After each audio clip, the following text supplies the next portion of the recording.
Hold on, guys.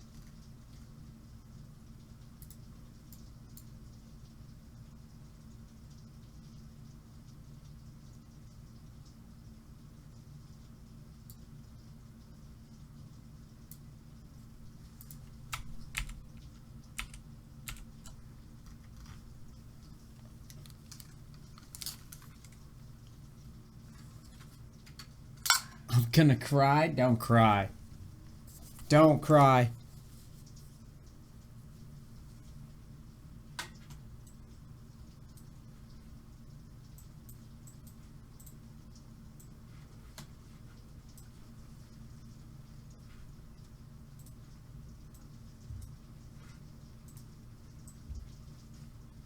All right.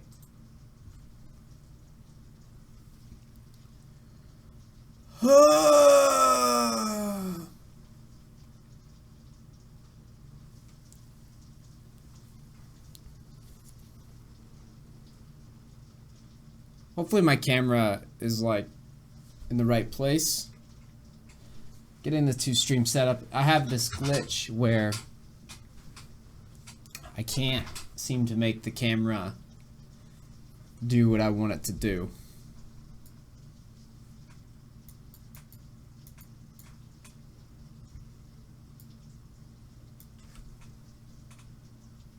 All right. So, this is not turning me on.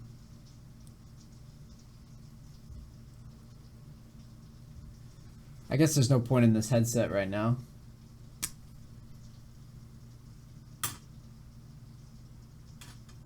I'm not dodging any questions. Actually, I'm not. I'm gonna sit back and get comfortable. I'm not dodging any questions. So I think I quit League once before, like 3 or 4 years ago. I think.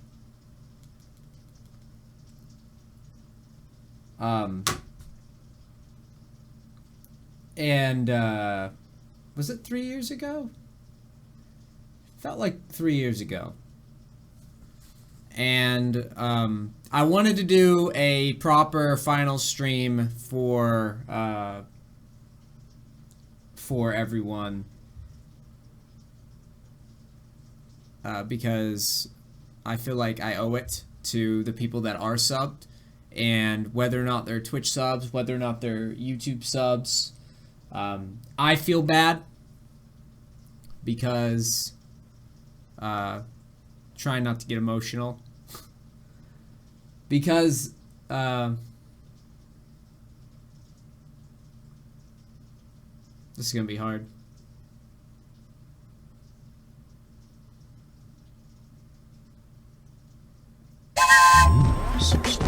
The champ is here! Fucking with the champion. You already Crackers, drop the keys.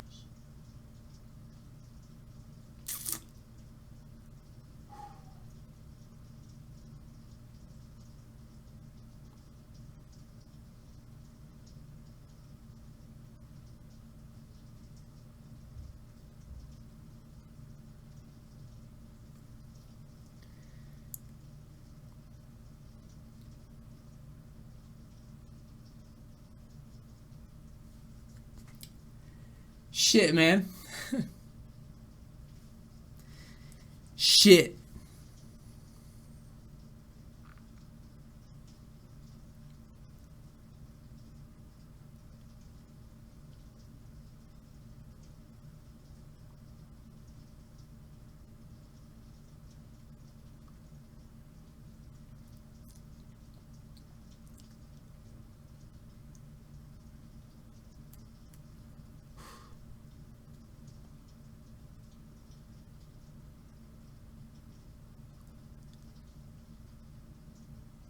This isn't acting. It's definitely not acting.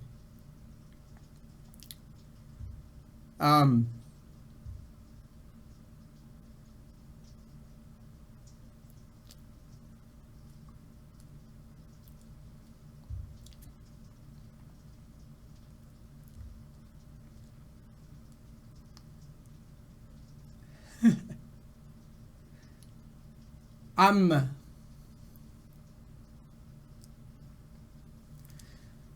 Alright. I'm sad because the guys that have supported me over the years, I mean,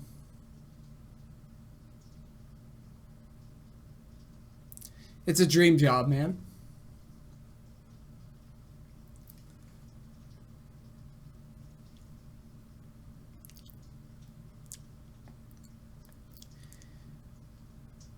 And I just, every video I've made, I mean, I'm not fronting, man.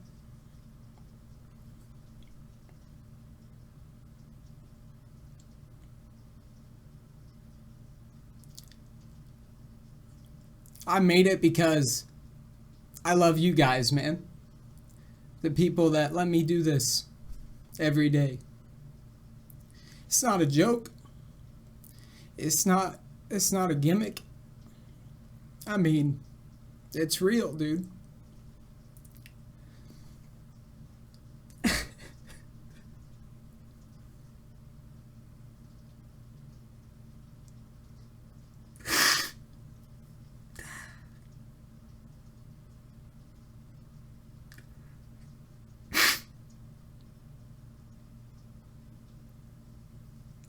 Shit.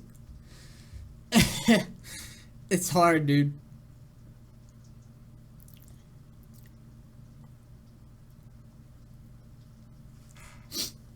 It's hard because this is my job, man.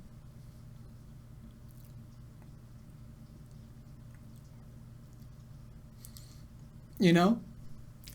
So, I feel bad for you guys. And I mean it. I mean, I really feel bad. Fucking. Oh, Jesus. It's just so ridiculous. But, if you notice.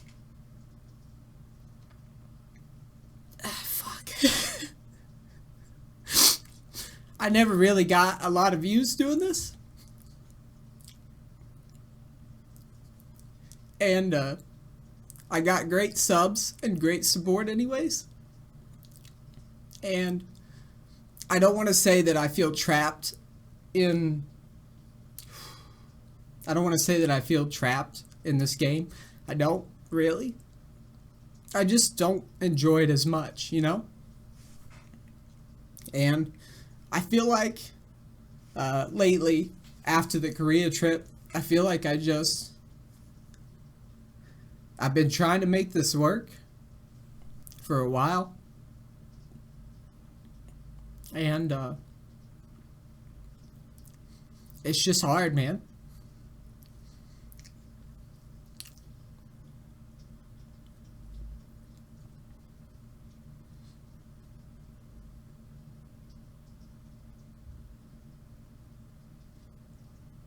It's just tough.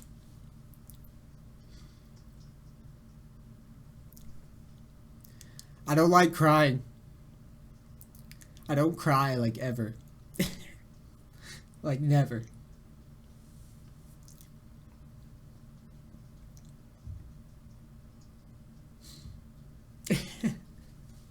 Feel like you're breaking up with us? I don't think I am. I just feel bad for the people that love this game still. Because I just don't share it, dude. And as a content creator, it's like... You just... Every day, man. Every day I miss a stream, I feel like shit. Because I know that I'm lucky to do this.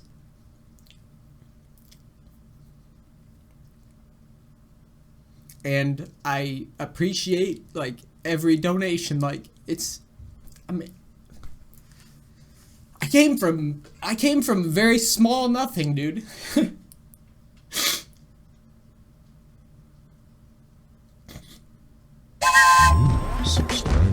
champ is here! Fucking with the champion. You already Crackers, drop the keys.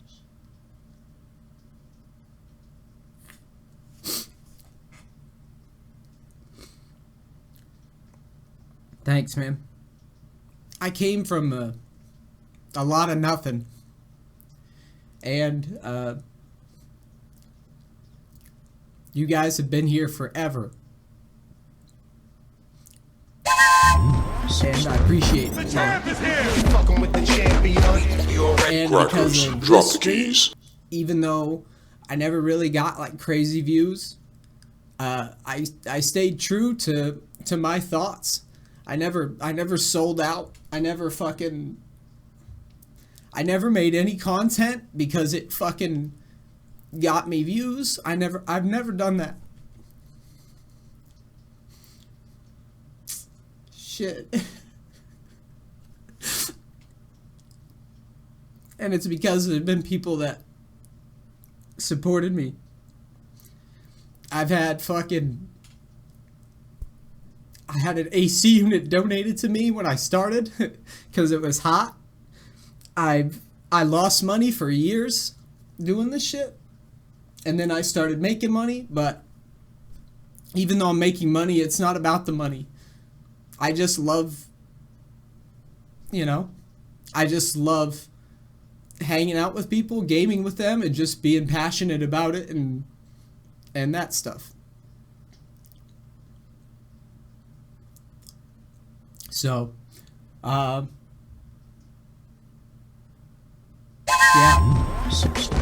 The champ is here. fucking with the champion. You already Crackers, drop the keys. It's hard to be the champ when you're crying like a bitch.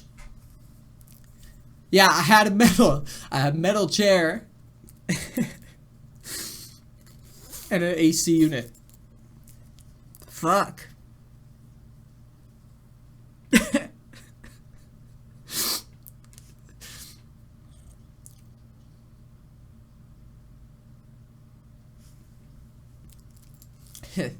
More like a gentle. The champ is here. fucking with the champion. You already Crackers, drop the keys. Now, I just had to get this out, man, and to let my people know, like, my fans and shit, nothing I do, I don't do it for fucking, I don't do it because I want money. Like, even with the coaching, people thought that, like, I was trying to do it to fucking make shitloads of money. It's like, I was just trying to make enough so I can keep doing this stuff. Crackers, drop the keys. And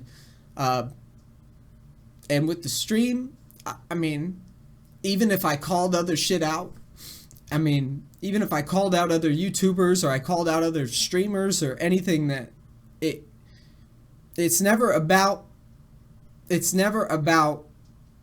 hating other people for doing whatever they need to do. I mean, if anything, it's more of a call out to, like, this shit is not real, you know?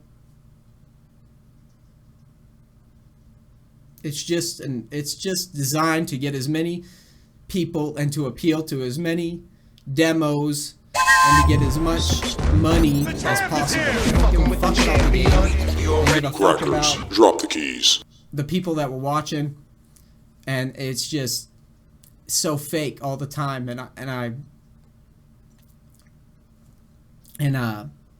that's why I'm leaving, is because I've hit that point. Like, I've truly hit that point where I like other things more, and when I stream League, I just feel like it's just getting to a dead end. It's getting to a dead end job where I don't like it. I'm not passionate about it. And I feel like if I keep doing it, I'll make money. I mean, honestly, I'll be transparent with you.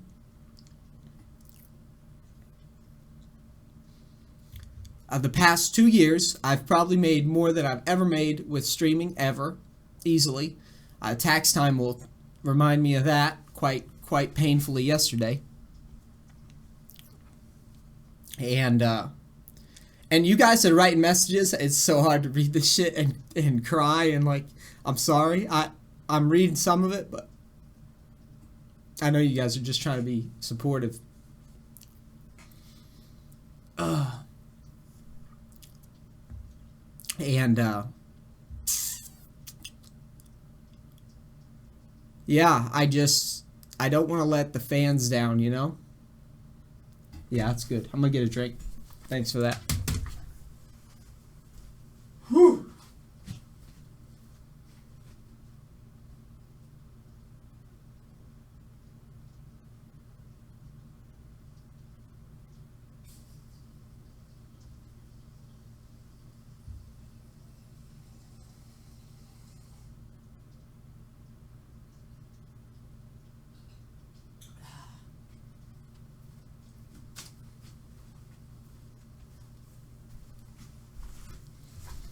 Oh, shit.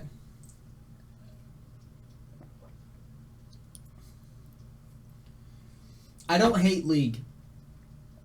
For the record, I don't. I don't hate League at all. I'm a little burned out on the general community of League. The champ is here. Fucking with the champion. You already Crackers, drop the keys. Crying is so fucking 80s.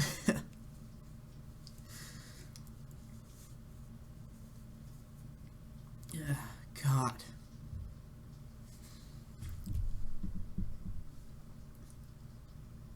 So 80s. The champ is here. fucking with the champion. You already Crackers, drop the keys. So, yeah. I feel bad for the people that genuinely support the content and have given money towards it and under the if you know, they're under the assumption that I'm going to keep doing this forever. League makes me want to It's blow just my not, brains out and that's the other thing with Been playing this Fortnite, industry it's fun, and it's chill. Honestly, there is nothing worse in life than It's- waking up in the morning and dreading it's having like- to go to work. Love you, buddy. you pretty much have to go all The in on champ is shit. here. fucking with the champion. And that's the sad reality, I Crackers, think. drop the keys.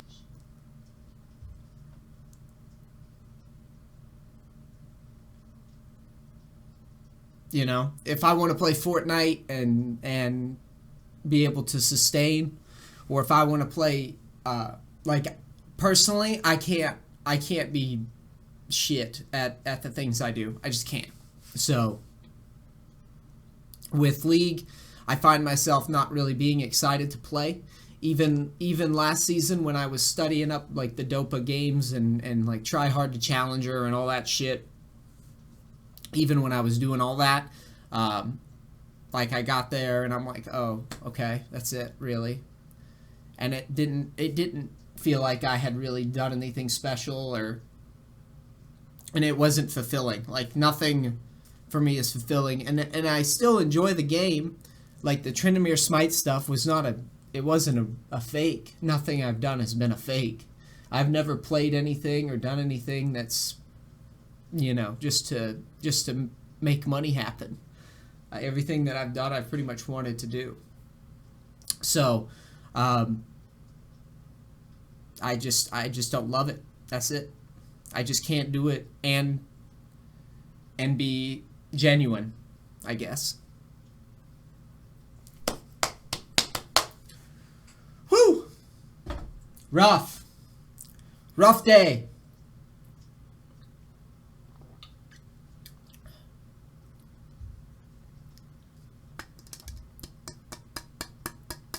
Rough.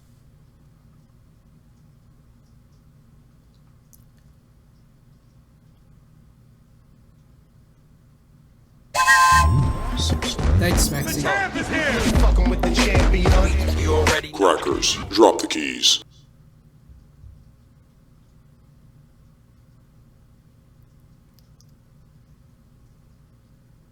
Oh, fuck. Yeah, Agree. I've said my piece. I mean, I'm still... It's hard, dude. It's hard. I bottled in a lot there.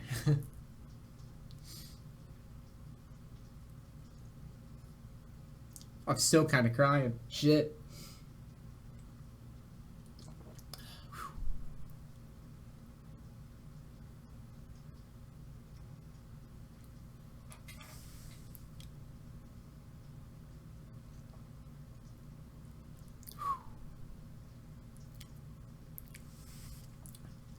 I'm recovering. Give me a second. We'll do some coaching.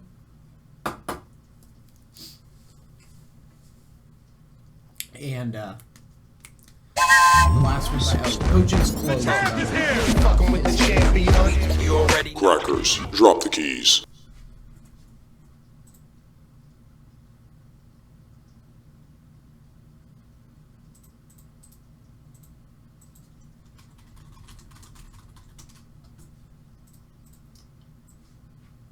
Should make a little sign.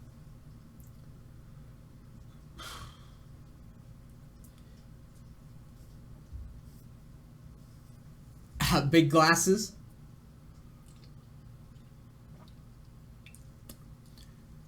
Now, if if you're laughing at me for crying, or if you're crying yourself, I'm sorry.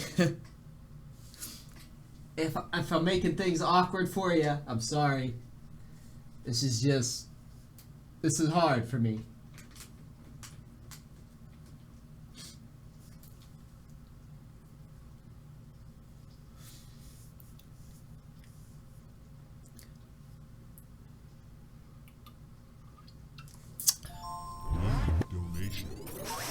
Is that a 20? Thank you. You are Thank the you champ. so much. We'll all still be here. I my feel dear. like a Will fucking you tit consider streamer potential or private something. coachings in the future? I hope that's You're not still against a Twitch terms of bomb-ass service. streamer, only And I'm one just sitting hour here sub crying to my you. eyes out. Love Fucking you, man. subs and donations We'll keep coming prepping in. the Neace merch for life. It's just it's supposed to be how they feel. Fucking with the champion. You already know. Crackers, drop the keys. I mean, Jesus.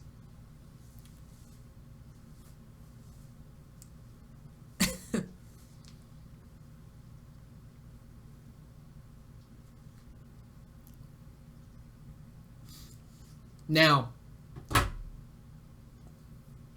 that I've done that and I'm almost back to fucking even ground, The champ is here. Fucking with the champion. You already know. Crackers, drop the keys. for those who are thinking that I'm tired of League because I'm trying to like get my mind off of emotional shit. For those who think that I'm like tired of League because you know, or for those who are watching this and are thinking, well, he's leaving League because he can't, you know, he can't carry or whatever the fuck. Some food for the soul. The good news is Good show, I've been Mike. playing this game for about This is only the beginning. 6 years, I guess. And I don't think that's true. I think that it's true once you actually have hit like Diamond, where the game starts becoming a little bit more solved out. But the good news, I believe, and I will maintain, the good news is that just like poker, League people are consistently dumb below Diamond. So if you're just now getting into the game and you're seeing me be a whiny baby up here and leaving, don't think that, especially for you lower elo dudes, don't think that that you like can't improve, or don't get that in your head. I'm not gonna go up here and try to paint a picture that is across the board. And that's kind of always been a problem with streamers that play in higher elo, is that when we have an opinion, it is opinion based on playing at, playing towards the top, the tip top. For a lot of you guys, you're mechanically fucking up, or your macro's fucked up, or, whatever it is.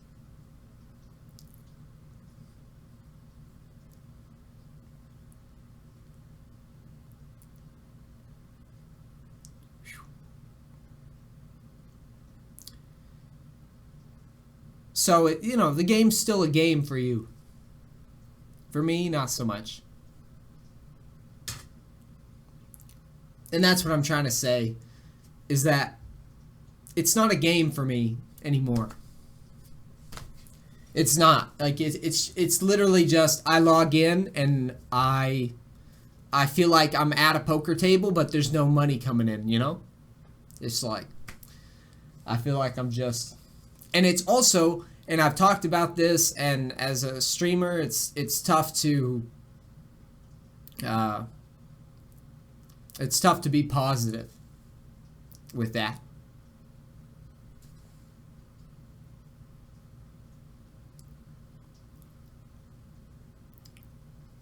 So, yeah.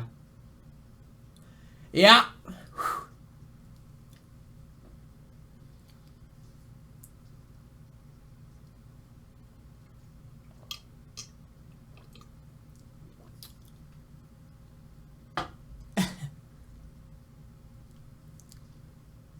All right, before I start crying again. Whoo! Whoo! I need to do some push-ups or some shit. God damn! The fuck?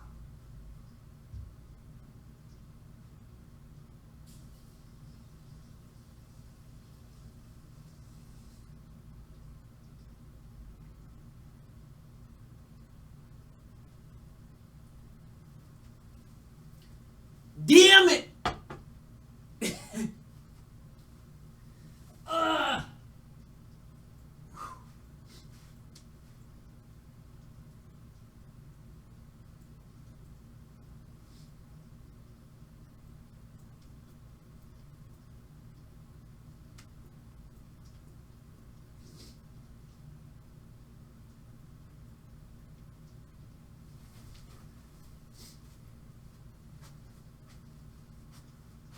Whew. Need to get the blood flowing. This is depressing. I need some I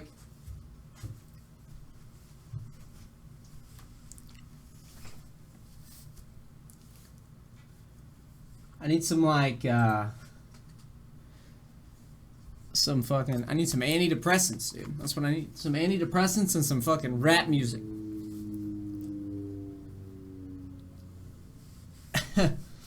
Sorry, I had to do something. This is ridiculous. I'm just sitting here fucking... You said on Twitter that you'd still do privates. I mean, that Neace coin message is perverted. It's perverted. How dare you ask such a perverted thing? How dare you take advantage of me in my time of emotional weakness?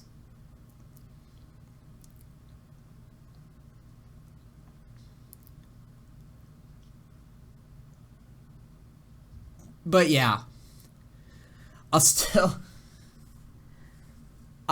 do private coachings if people want to pay for it. I'll keep it at 100 for now. I might move it up, but yeah.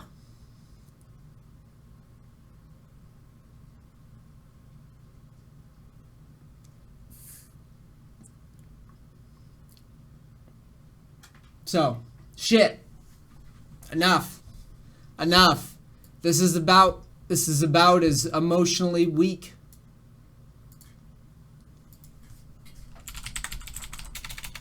as you guys are going to see me. I will not succumb to the waterworks any longer. Alright. I have to knock out these final coachings. And, The champ is here. Fucking with the champion. You already You know, Crackers, basically drop the counting keys. the ones that are in my emails, the final coachings.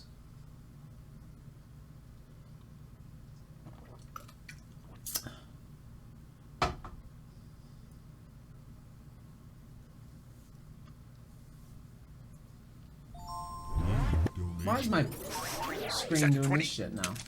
Oh, it's because of the white. That's why. Thank you for the league coaching. I gotta fix I am very things. excited to watch you smack noobs in Fortnite, though. You I gotta goat. fix shit.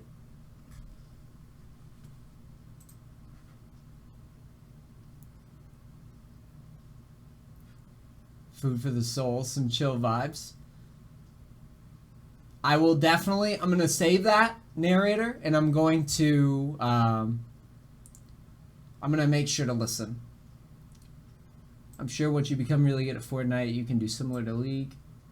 Yeah, I was thinking about some stuff already for that.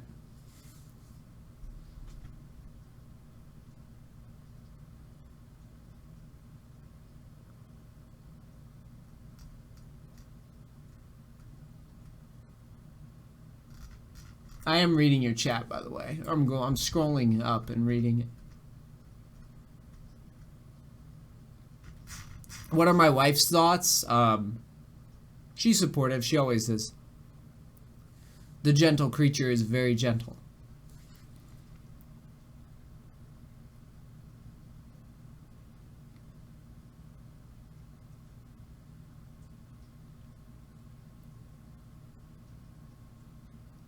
Very peaceful.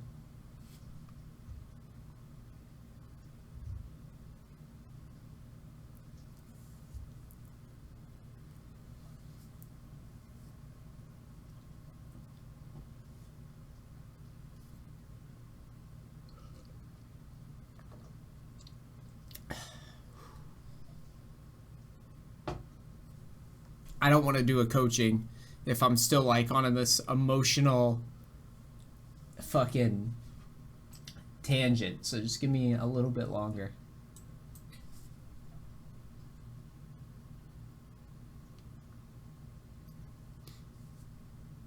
Yeah, Jack, that's dope, man. Thank you. And thank you, everybody. Spit some bars. Word. I feel that.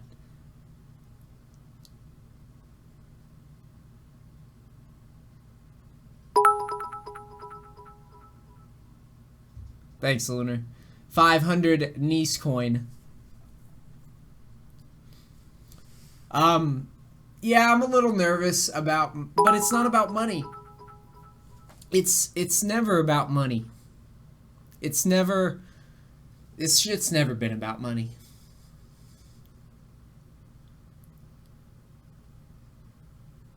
Sorry, Pixie Lady. I'm trying to stop. It's really tough. It's really tough. I couldn't beat it earlier, though. There was no beating back the tears.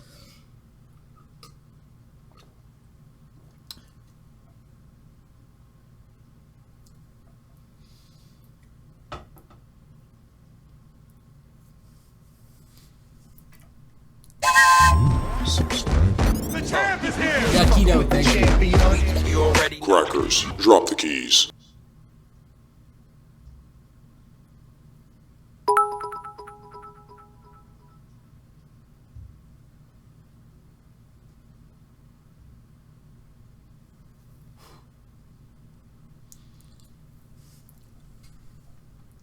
Jesus Christ, I'm just sitting here being The champ is here. Fucking with the champion. You already Crackers, drop the keys.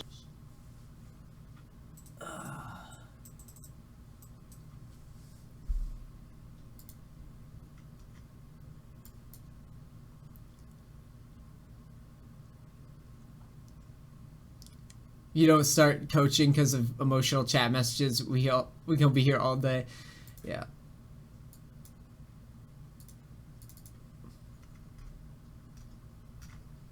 I'm trying my best.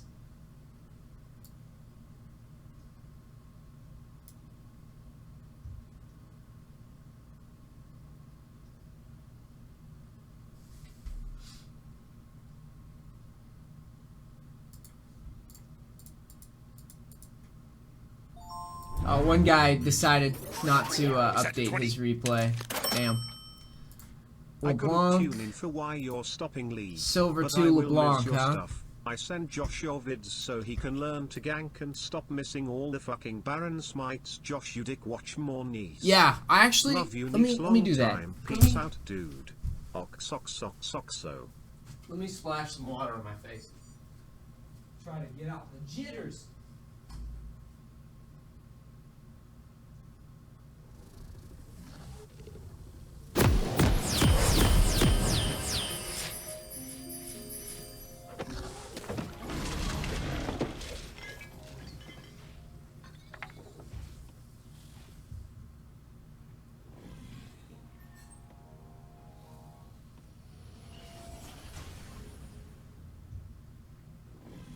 Welcome to Summoner's Rift.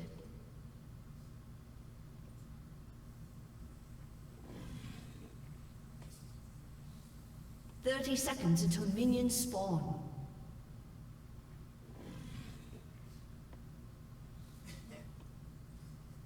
You know, I just had a really funny thought. I just had a really funny thought about First blood. I had a funny thought about The champ is here. Oh, thank you so much, Adam. Thanks for all the subs that came through. Crackers, drop the keys. About me up here fucking crying and shit. I have a funny story. And I promise it's worth the tell. My parents came to visit Mary and I here in California, and we were like eating or something. We were eating food, and we came back. My parents had rented this big truck. My parents like big trucks. Well, my mom actually likes big trucks mostly. I don't know why. She just feels safer on the road or something. And we've got this big truck. And... oh, I'm probably going to have shaky voice all day, dude. This has been rough. My parents got this truck, and they park right outside of our apartment, right? And this woman comes up to the car, and she's crying. She's like... she's this older woman, and she comes up and she's like, and she's like crying and shit. And my mom is like so sweet about it. She's like, "Oh, what's wrong?" And you know, my dad's in the truck, and me and Mary were in the back of the truck, and we're just listening to this woman. She's like, "I hit a car. I didn't see it, and I hit it." And she just starts. I mean, just complete waterworks, right? And my mom's like being so nice. She's like, "Oh, I'm so sorry." She gets out of the truck and she's like hugging the woman. And the woman's like, "Ugh." And she's just, and my mom's like, "Can I do anything for you? Can I help you?" And the woman's just crying and crying. And then,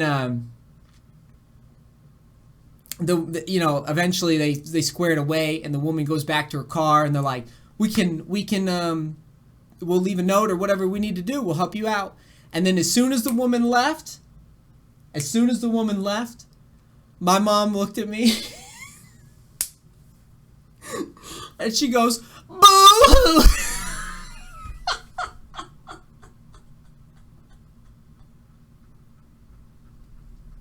And I'm just picturing. The champ is here. Fucking with the champion. You already Crackers, drop the keys. And I'm just picturing. I'm picturing me crying, and I'm picturing you guys all just like, "Oh, Neace, it's okay, man. It's all right." And then as soon as you leave, as soon as you go to your friends, and you like show the video, and you're like, "Boo!"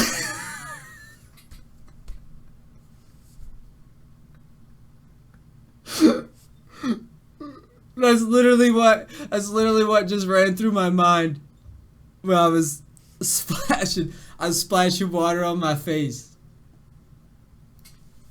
Jesus. That's Oh my god.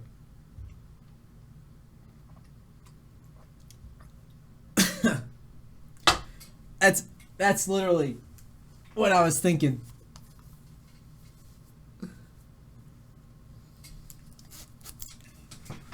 Ugh.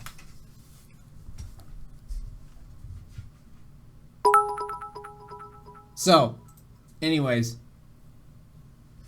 you're out of Neace coin. That's okay. You'll see your Neace coin return soon. For those who don't know, Twitch bits are Neace coin. The champ is here.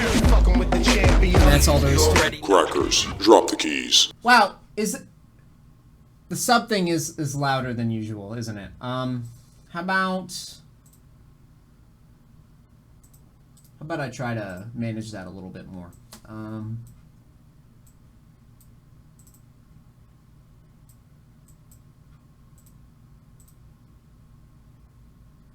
Let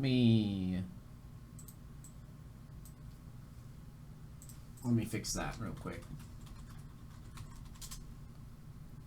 Yeah, let me try to bring it down. I don't know, it feels like it keeps going up every day. Like I turned it down yesterday. I'm gonna turn it down a lot, just so it doesn't distract from the coaching. Hopefully that helps.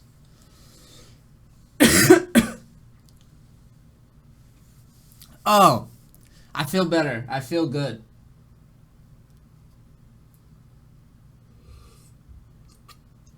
I'm still a little shaky, but shit, man.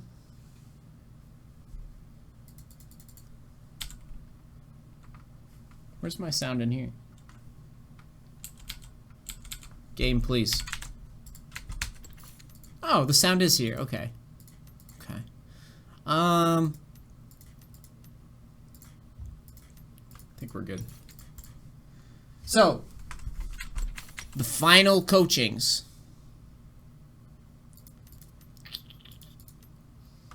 The final hurrahs.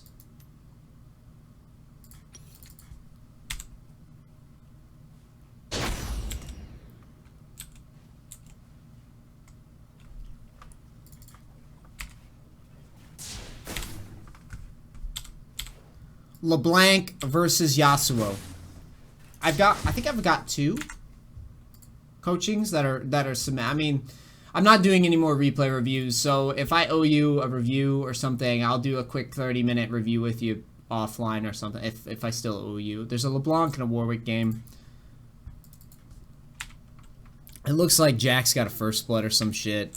I think I missed that part, but it's alright.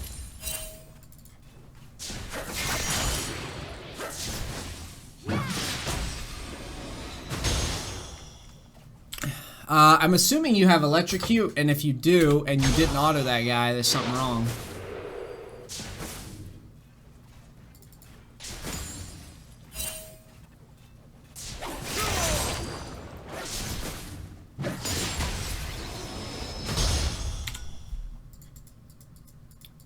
Although, wait, is it 3 spells? Either way, wait, am I retarded? I don't think that procs electrocute, does it? Let me verify that. It's 3 spells.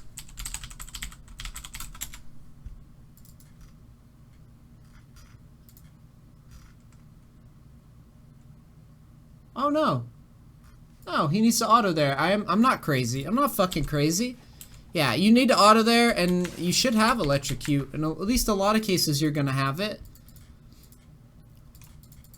And I'm gonna pull up his op.gg so we're not just guessing. Fuck that. Martian Diplomat, op.gg. This is an NA game. We'll pull it up. I'll show you guys. Let me find it. Here we go. This is not it. Really? What?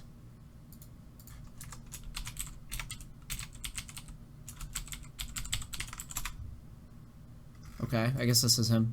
I'm gonna assume that he has electrocute. We'll see here in a little bit. I feel like In the case of Yasuo, I think you could probably justify Electrocute. You could justify... Let's see what you're facing. You're facing 2 squishy, so Electrocute is good. But another one that you can always consider is Airy, depending on the matchup. I definitely know that Airy can make sense for Yasuo for obvious reasons. He won't be able to really sustain through that lane phase, and it's just something to think about. You can constantly poke him out or whatever. But I think in general, yeah, Electrocute's the way to go with LeBlanc. I know this guy didn't pay me $40 to tell him to dodge skill shots, but it's very important in Yasuo lane.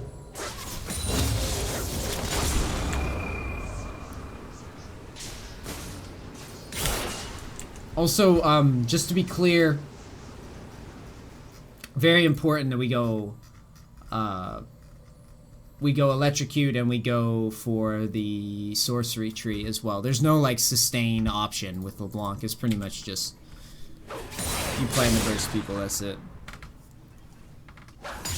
Headset? The headset is a HyperX bunch of numbers. I don't fucking know, to be honest.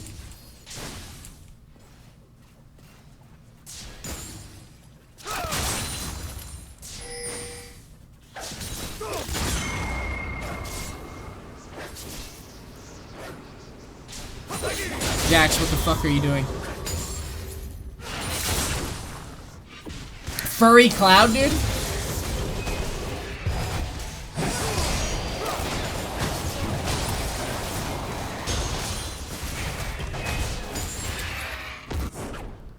I don't like this too much, what you're doing here. I like the occasional autos.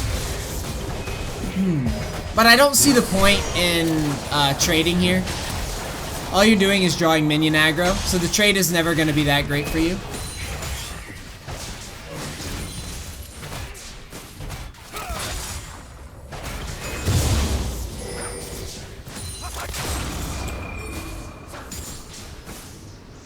The good news is Jax is ganking. The bad news is he doesn't understand he needs to... Oh, he knows that's warded? Hey, maybe he's a gene. Or a genius. Or maybe he's a G and a genius at the same time.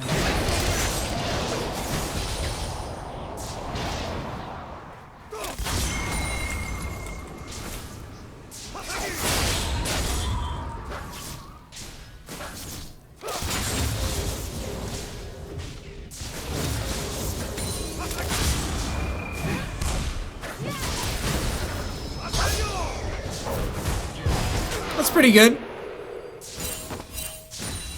Maybe it's a Eugene.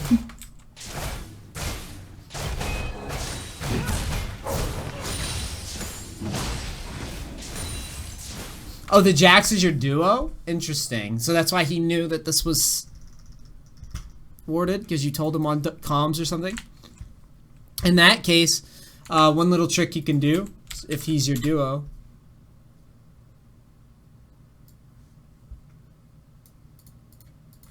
Fucking A. In the future, if this is warded, if he wards here, have him go like this and around. Have him loop around. Have him give him the old reach around. Go that way. And then loop. You can do that if you have vision. This, just make sure, as a jungler, make sure you always hug this wall and then come around. That'll give you your best chance. And rather than just sitting there for that long and waiting for that gank. You know what I'm saying?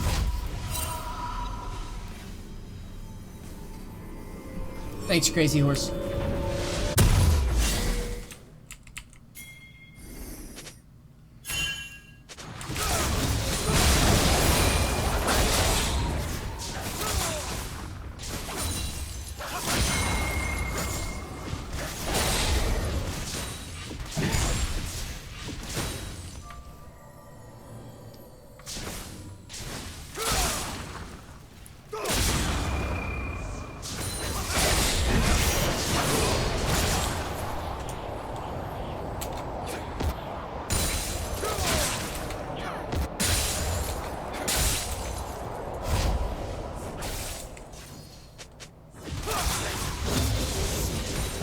Sorry, I'm just making sure that I give you actual insight. I know I'm a wee bit distracted, but that's why I'm rewinding to make sure that I don't miss anything important to tell you about. I like the itemization. I'm usually not a fan of teleport, but it seems like you reasonably understand how to set up ganks and make the lane work. Midzok, thanks for the 3 months in a row. Crackers, drop the keys.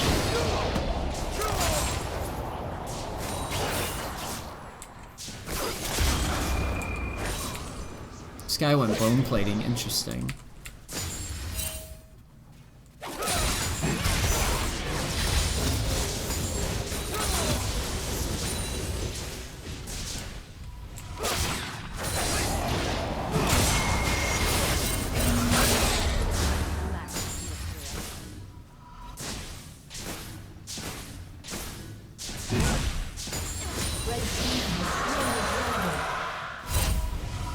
So you push Yasuo out, you shove him back. I don't mind that.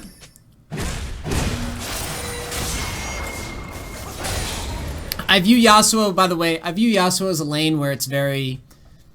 he's just gonna normally just try to push in. If you can set up 100-0, great. I think you did a pretty good job there of pushing him out, but if he's running bone plating and just like going ham on the lane, there's not much that we can really do other than what you're trying to do. Because he's obviously got wind wall that he can punk you with. There, I think you should be taking a trade though. You should definitely be trading on the level 7. Like you should be trying, because you know you broke his shield. He steps up.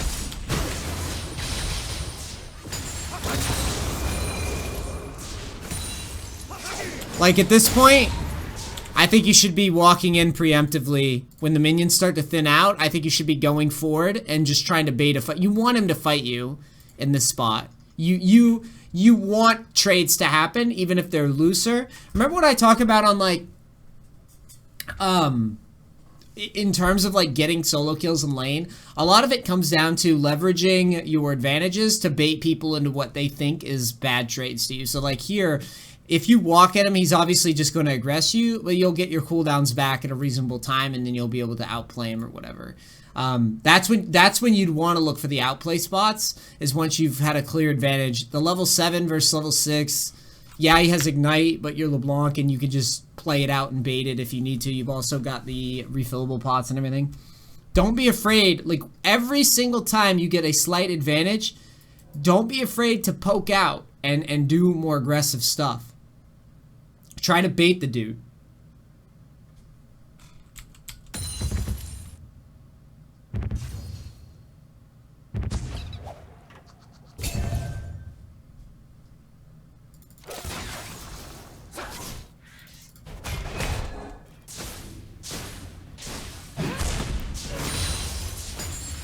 And by bait him, I mean try to bait him into a fight. Now here, you shove mid and roam. I mean, honestly, there's nothing to wait for. You have a pink ward right here, so you know Dragon Pit's clear. You can just hop the wall if you want. That's fine.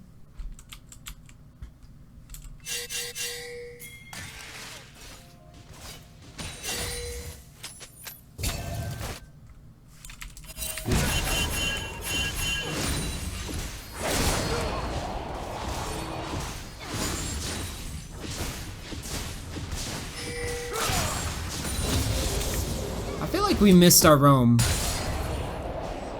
I don't like how we played this. I'm gonna go back and go more specific here. Look. You see this shit?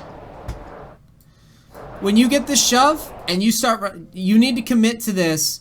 Take the long route.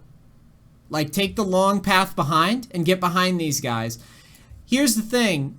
Now, you have two ways to use teleport. You can use teleport to obviously TP flank, right? That's one way. But you can also use teleport to do a more aggressive roam with the intent of TPing back. So in the situations where you normally go, well shit, if I extend this too long, he's gonna shove, and then I'm gonna miss farm. you can just go down there and flank, and then you can basically take the longer route, flank, and then by the time Yasuo gets a shove in place, you will be able to just TP back to mid and hold it. Or you can get the kill back and then TP back to mid and hold it. You understand? But this is a big, in my opinion, this is something to consider committing to. When I look down here, yeah, their bot lane's ahead, but I'm still thinking like I can one-shot Sona here. You know what I mean?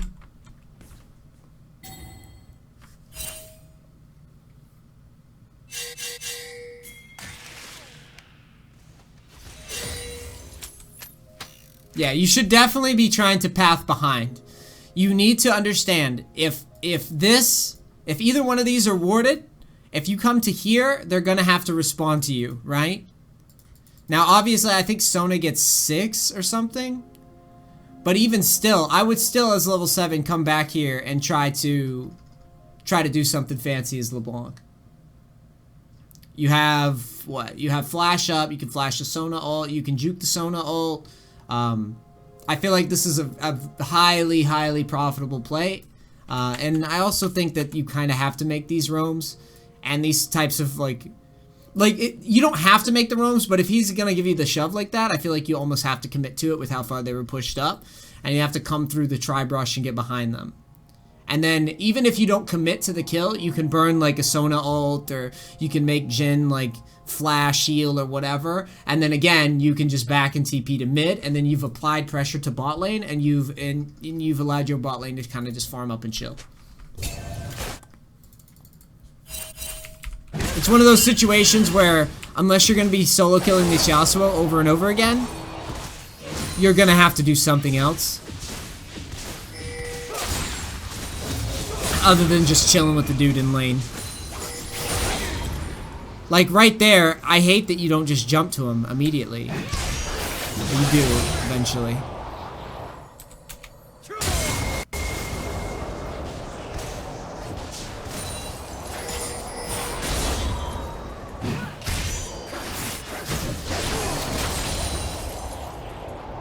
I think it's fine.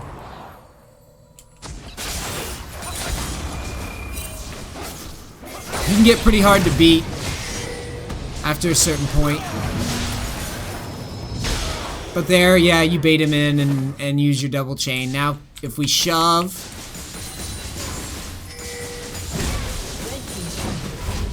You back. Alright. Every time that we get a shove or we kill our laner, we should always be looking around the map if there's anything we can do. Right now, I don't see anything. Have to go hold mid.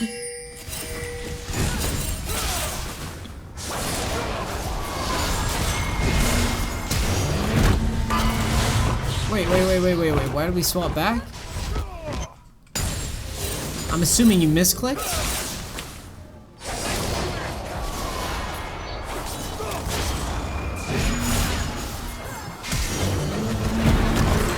Yeah, you need to bait. You need to bait harder than this. I feel like this is one of your weaker points, is that you're not taking advantage of... Like, I get it, it's LeBlanc and you're not supposed to just like face tank a Yasuo, but you need to understand, look at the situation for a second. Your teammates are collapsing, right? You've got 2 bottom, and you can see GP. Worst case scenario is fucking Ornn jumps out of the bushes and we have to flash away. But I don't like that you don't step forward and bait the fucking auto attacks. You understand? So like watch how you play. You get his wind wall, you juke the Q.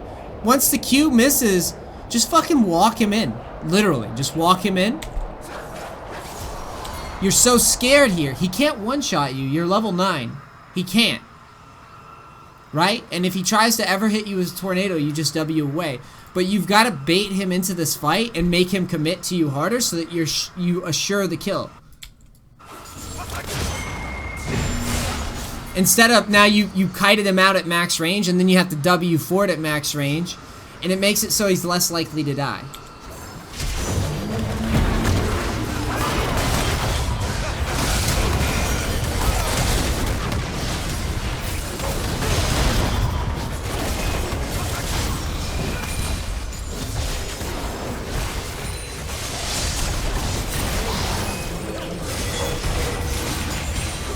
Thankfully, your team cleans it up, which is good for us.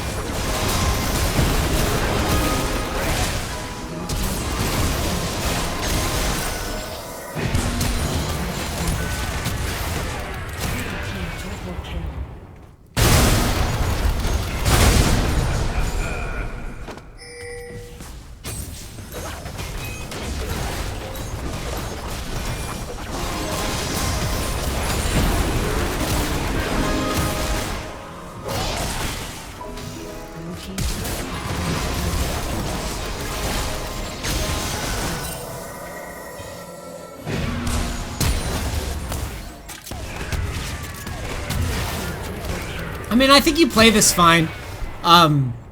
You get out, you escape. Obviously, Jhin is super fed. There's nothing you can do about that.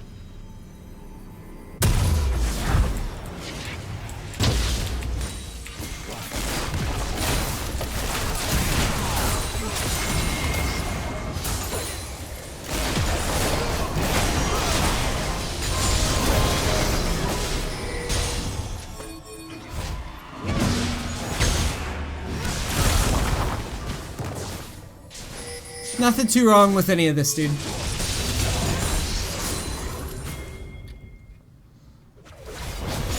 Yeah, but I mean, you can't... mechanically, yeah, we can nitpick it. We can nitpick the flash, but I feel like you know whether or not you waste it, right?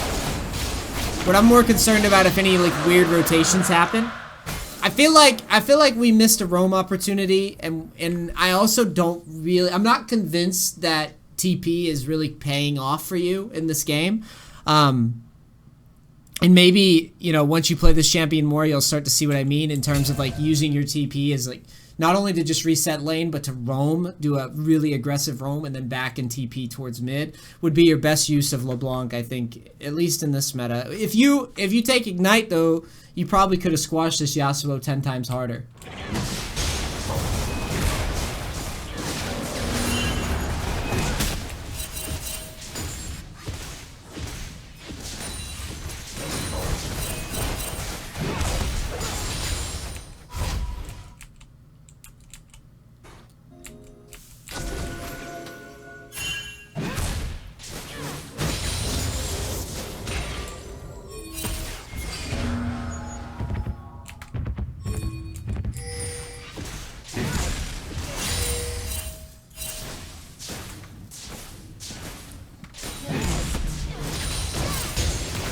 Pretty flat. Like, right now, I think up until this point, I'm not...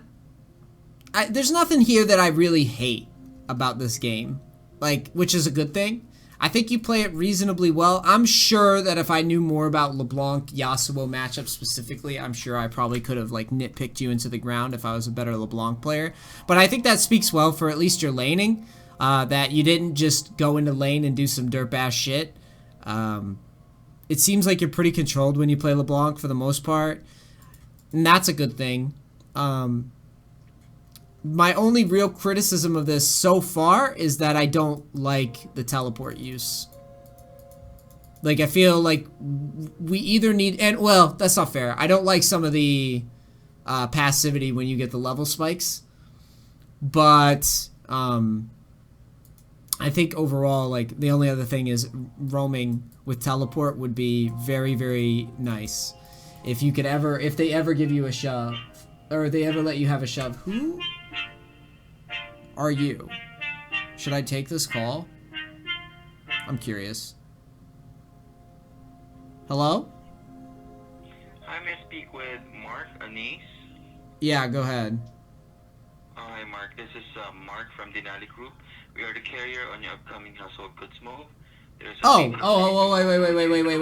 Wait. Hold on one second. Guys, let me deal with this real quick. Okay, go ahead.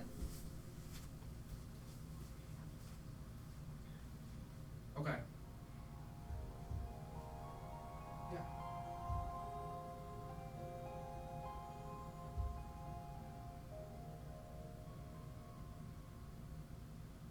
Right now I can't.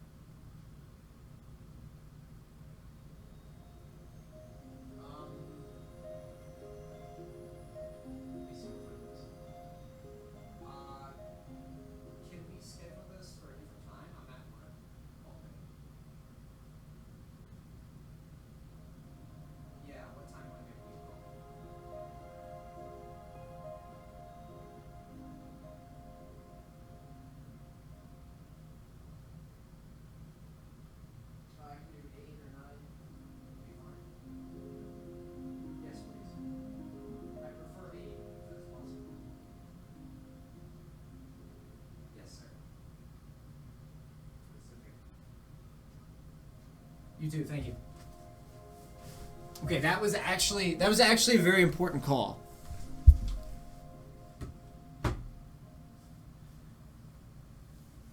Okay, that was important. Sorry, that was for the move in like a month or so.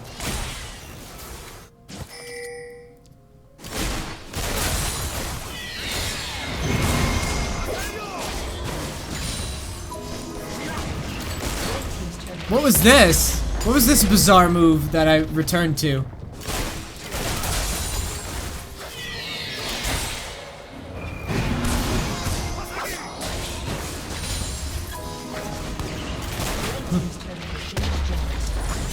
This was a very confident move.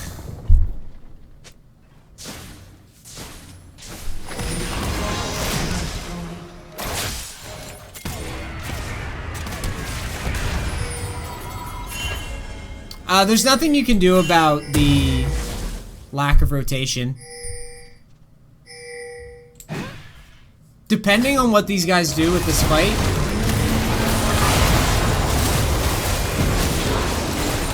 Okay, so your team gets absolutely butt pounded.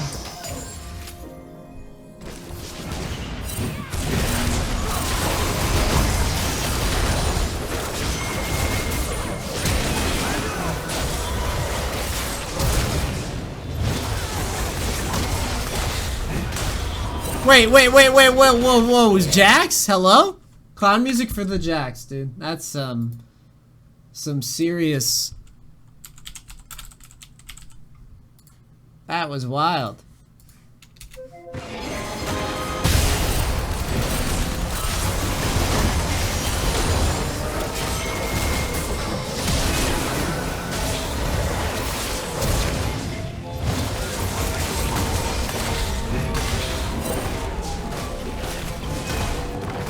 It got canceled too. It legit got canceled.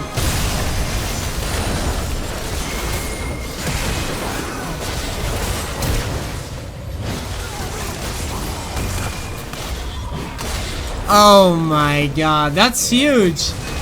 That's a huge mistake. That's ridiculous.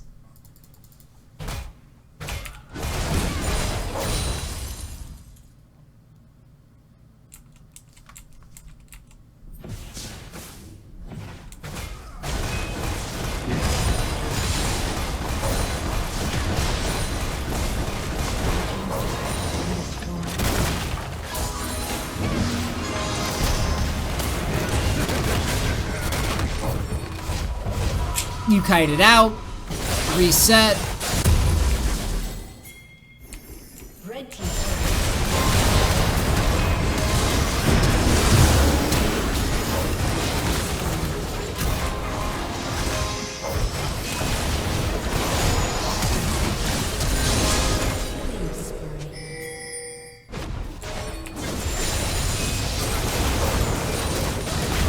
I love that you guys brute force this objective. That's really good versus Gangplank, getting the inhib tower. Really good pick. Rotate to bottom.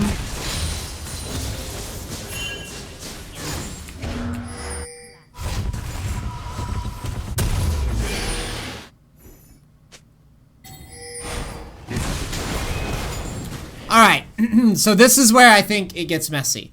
So let's look at the condition of this game, alright? You can effectively 1v1 Jhin, GP, or Yasuo right now, basically. You can pretty much 100-0 them. So I don't know if you're telling this guy, I don't know if you're communicating at all in game. I don't know, you know, I have no idea. Only you know what's true and what's false, right? I feel like at this point, once you finally got breathing room, notice I didn't bring any of this up for the past like 5 minutes because the enemy team didn't let you guys take a break. But with that push that you all just made, at this time, Baron is spawning, and you finally get some breathing room where you can like you're not defending a siege under your tower. LeBlanc does not like that at all. LeBlanc doesn't want to have to deal with defending sieges. And once you get this big on LeBlanc, I'm not saying that I want you like hard shoving on a split, but I want you around bottom. And I want you thinking about the possibility of finding picks in the jungle and playing towards bot side with your teleport. Remember that Yasuo doesn't have teleport? And remember that GP doesn't have teleport. Okay? So if you start working down bot side, you can 100 and 0 because Jin's going to need to get farm, and he's the freest kill ever if he goes alone. Same with GP, he's the freest kill ever if he goes alone. So I really want you getting the Sivir out sooner, because you should be feeling like, okay, what's the best way that I can win this game? And I don't think the best way to win this game is by grouping up mid, because I'm pretty sure you guys are just going to lose every 5v5. But if you can get a pick on bottom, all right, if you can get a pick on bottom, you can open up the map and you'll still have your teleport to rotate. And you also have to be very quick on the trigger with your teleport too, if you're going to do this. But this Sivir going down to bottom, I think is going to be the biggest reason you lose. Because this guy's going to get killed by every single person on the other team very often. And you are just going to be relegated into wave clear duty. You want Sivir on wave clear duty, right? If you have an ADC that can just wave clear, you can actually pressure the map, you want to swing this. This should be you right now, and she should be in mid. Now, you can't control it, but if you didn't try to actively rotate her into mid, if you didn't say, hey man, go mid, get the safe farm, if you didn't try, then, you know, I feel like this is part your fault, okay? Because I think this is a good window here for you to start making picks on your own, because you're playing it so well. Essentially this, right? This is what we're looking for.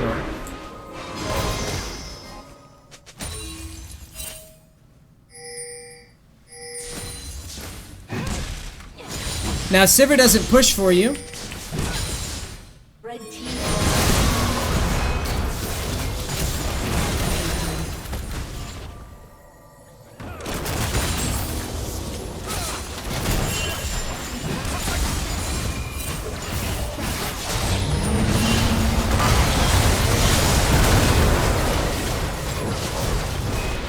I'm honestly surprised you guys are getting this much done, but I'm going to tell you right now, I'm not a big fan of this push.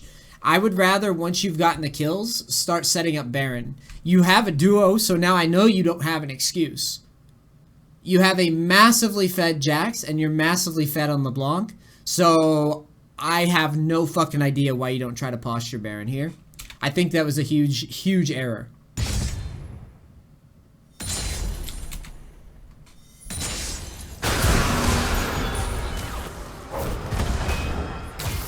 Watch this play right here.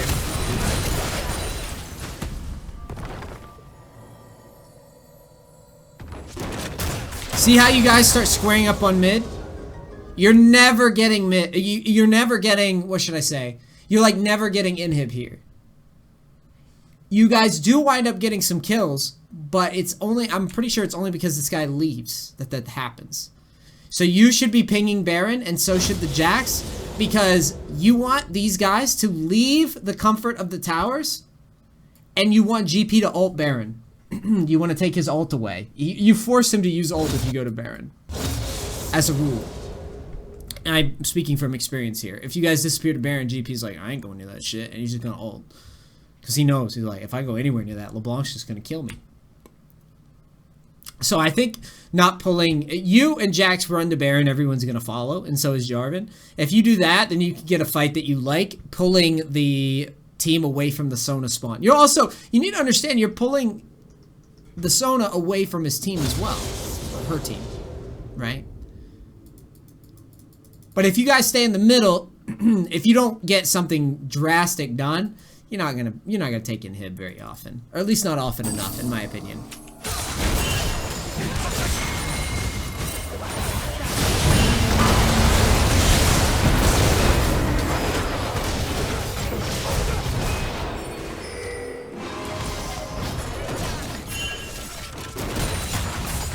See what I mean? This is what GP does well, so next time just You might as well accept that sooner rather than later, because every couple of minutes that goes by that you don't get that Baron, and you don't get the pushes going that you want, they're going to delay the game forever.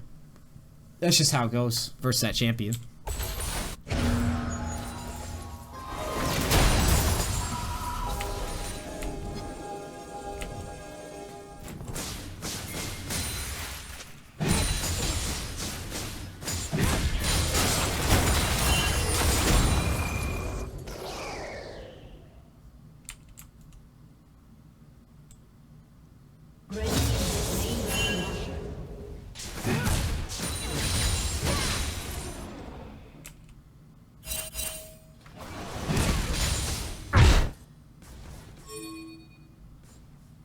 The posturing down bottom is good, I think.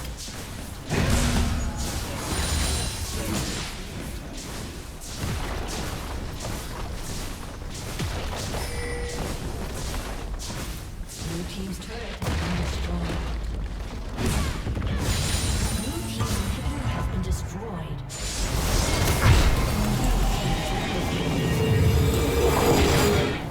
Okay. So they die with Baron on a siege. I guess this was the play that you were worried about. It's like, oh shit. Blue team's turret has been destroyed.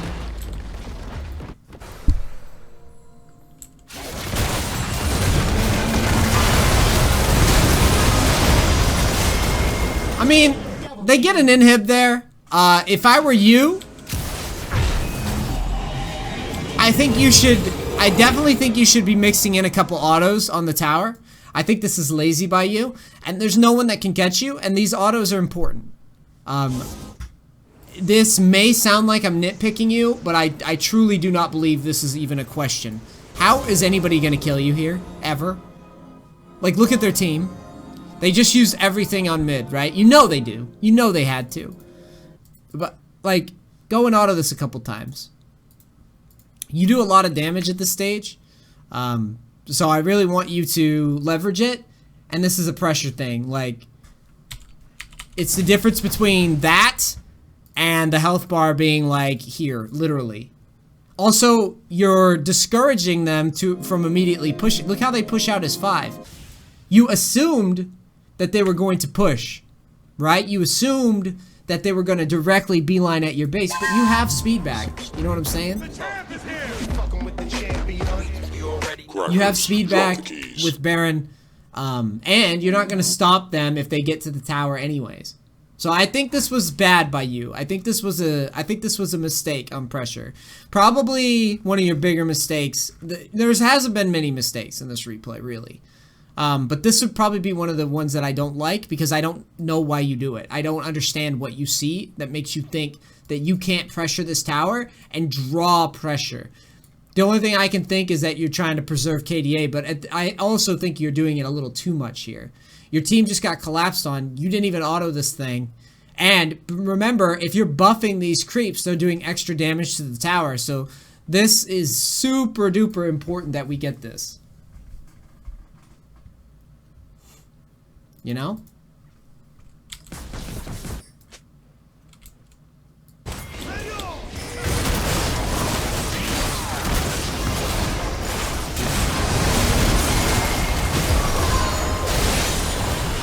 Now, take a moment to think about what just happened. So you had an opportunity. I'm really glad that you did this, because I can at least articulate the difference between what would have happened. Like, let's say you stayed bottom and you auto the turret 3 or 4 times with the Baron minions. Notice the damage to the tower, right? You put it, whatever happens, you probably get it to about half.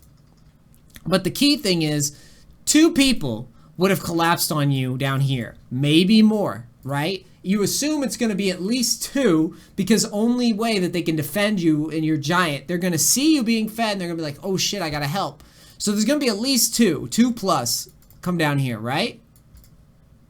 Well, if 2 plus collapse, then they're not doing what? They're not pushing, right? They're not pushing. So you can just draw that pressure, W out, RW out again if you need to, right? And you're gone.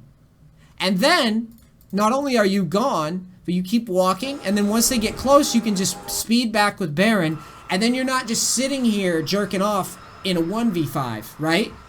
You would force 2 people to stay down bottom.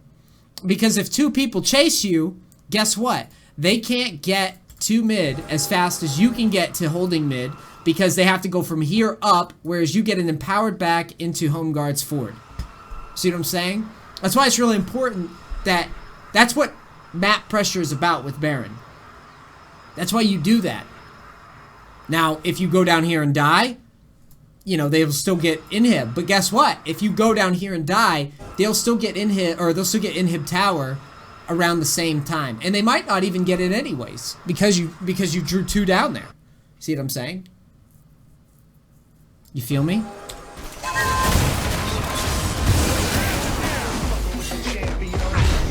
Records drop keys.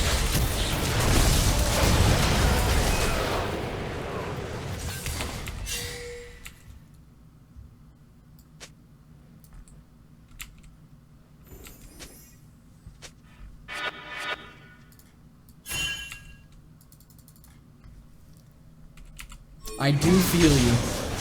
Do you feel me?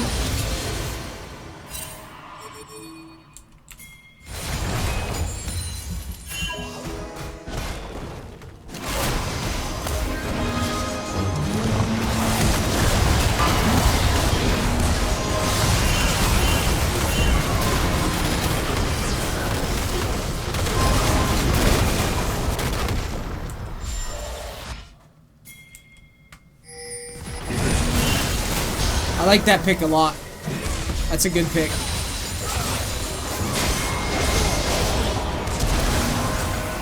I also like how you get out after the pick.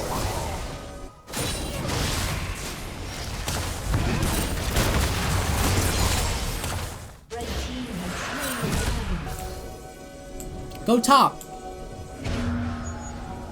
You need to go top here. I don't know what you're doing. It's an opportunity to get a free pick. Huge, like you go there, but you should have already been moving, because once you saw 2 heads, like once you saw these guys disengaging off of you, watch. You see Sona, right? You see Orin, right? Guess what that means? Somebody's alone up here. They're always gonna be alone here, right? Just play right here. You're always gonna get a pick here. I think you're really late to move on this one. You also waste your W randomly. You let him get that push. That's actually pretty significant too. He shouldn't even be able to get that push off, because you would already be rotating into the brush. He would be dead.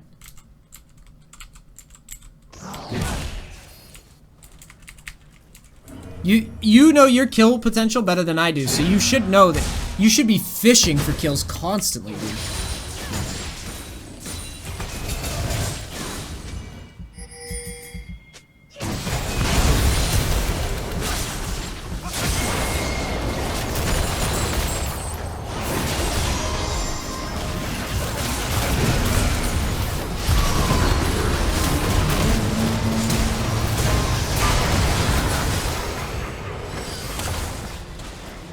Once these fights start becoming a lost cause, I want you quickly getting the fuck out and doing something else. Show yourself elsewhere on the map. Fucking just do something other than this. This is not gonna get us anything right now.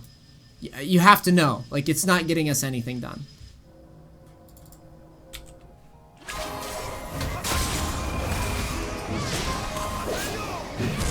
And what do I have in mind? You should be shoving this lane in, and then rotating to try to poke at Baron is what should be happening.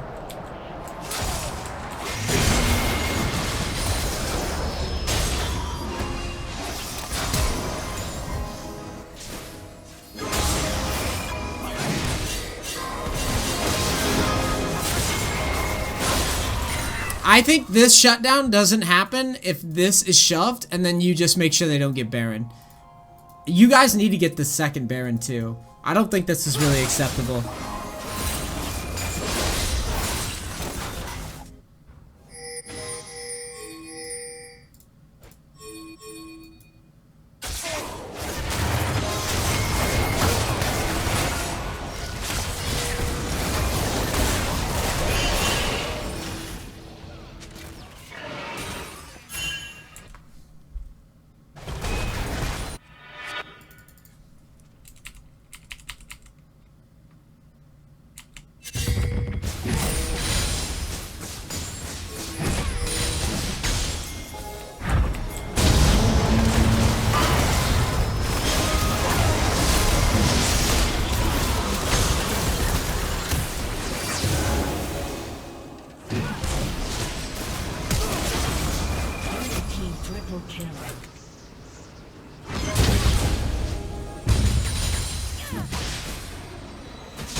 Sorry, I'm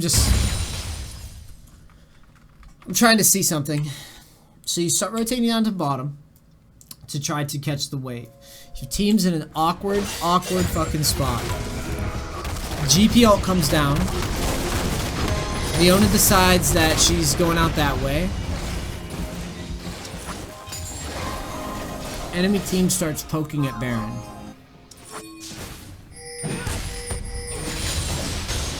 You decide to push.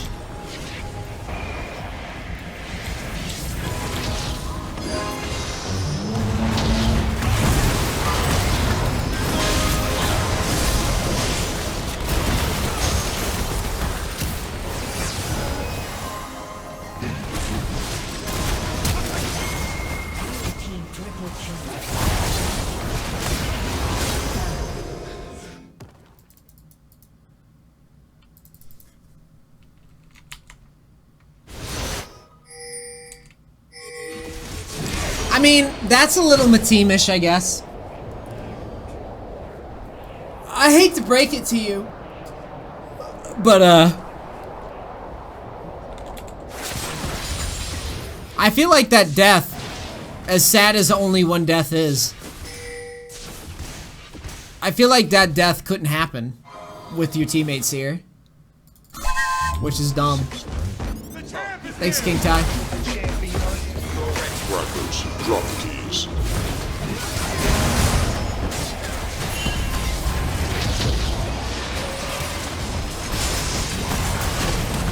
Meh.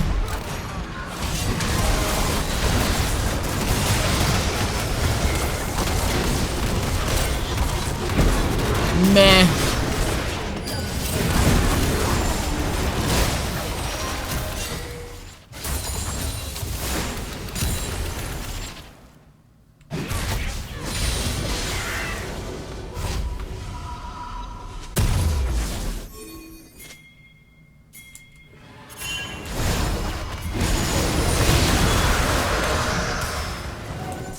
Now you guys have to survive the Baron siege. Okay, look at this.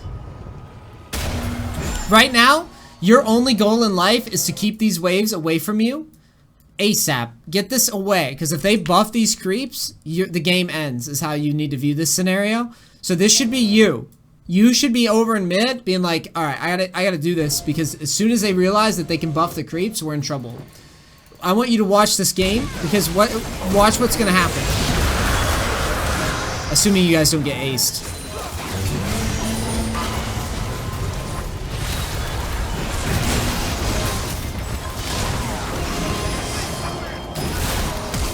See how you're fishing for kills?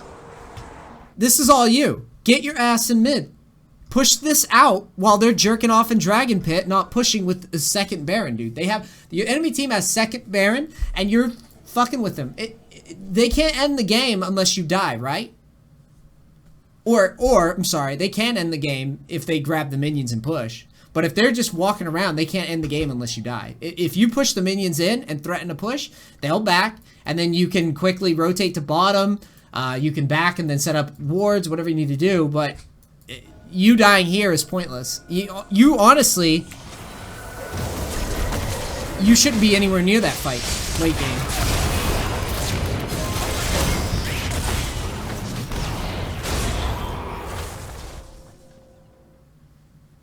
Man, their team was a fucking time bomb. Their team was a ticking time bomb, dude. And they buff creeps. And you're dead for an hour, and that's GG.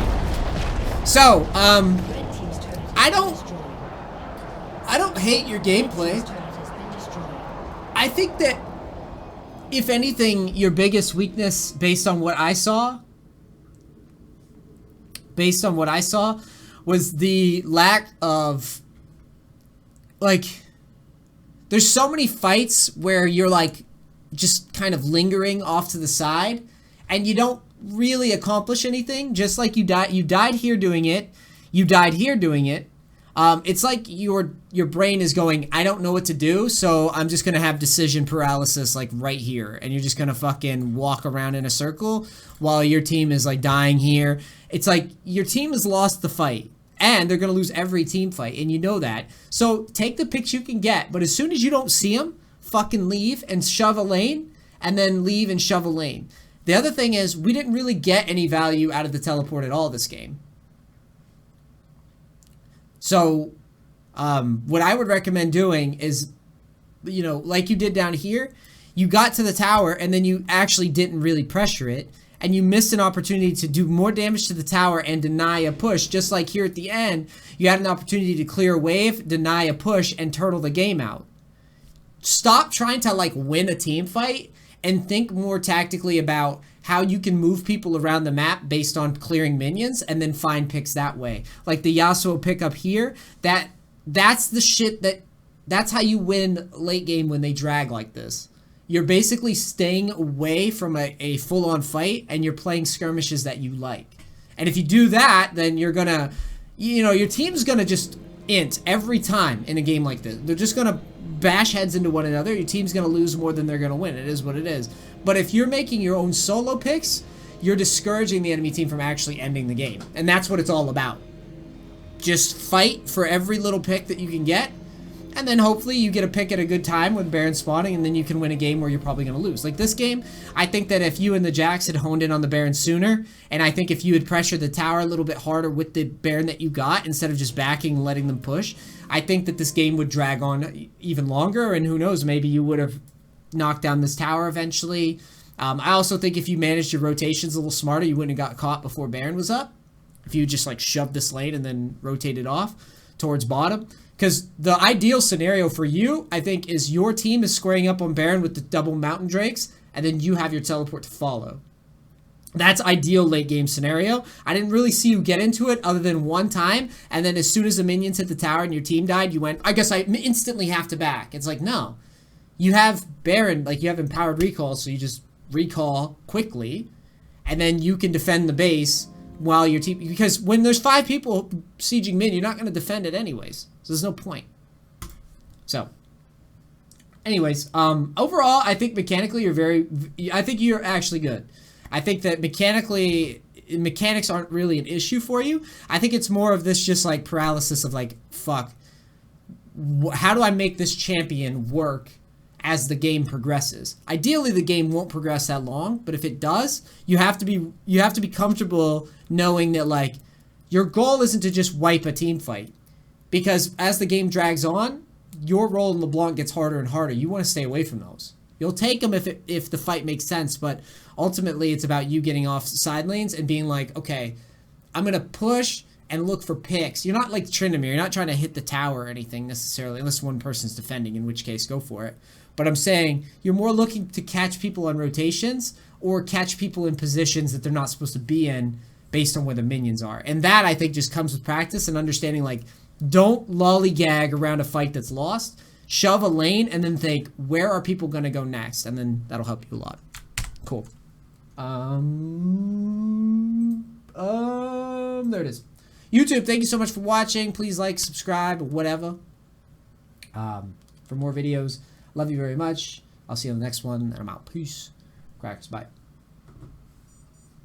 Cool. I don't know if these will ever go on YouTube, but yeah. Sweet. It's weird vibes, man. Weird vibes.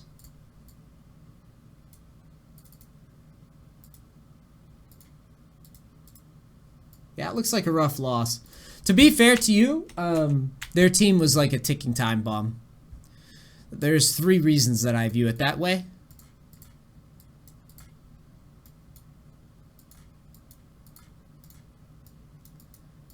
As the game goes beyond 30 minutes, the ease of execution for this team, just if they're literally present at their keys, the ease of execution as the game drags on gets ridiculous. You know what I mean?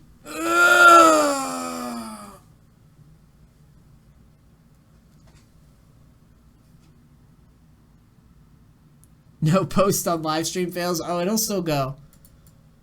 It'll still go there, dude. Is that a 20? Ergot top. He's fine. He's just kind of Hey, immobile. Neace, what do you think of got top for solo queue? I don't like immobility in solo queue. He's very like, he's stable. There's just certain champions. They're stable, but they don't have access to like crazy win rates, in my opinion.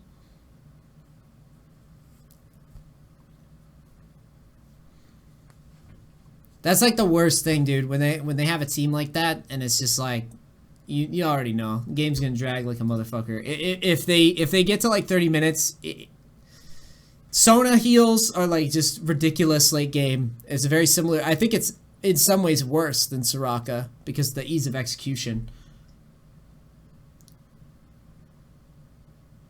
Yeah, no problem, dude. You're one of the last.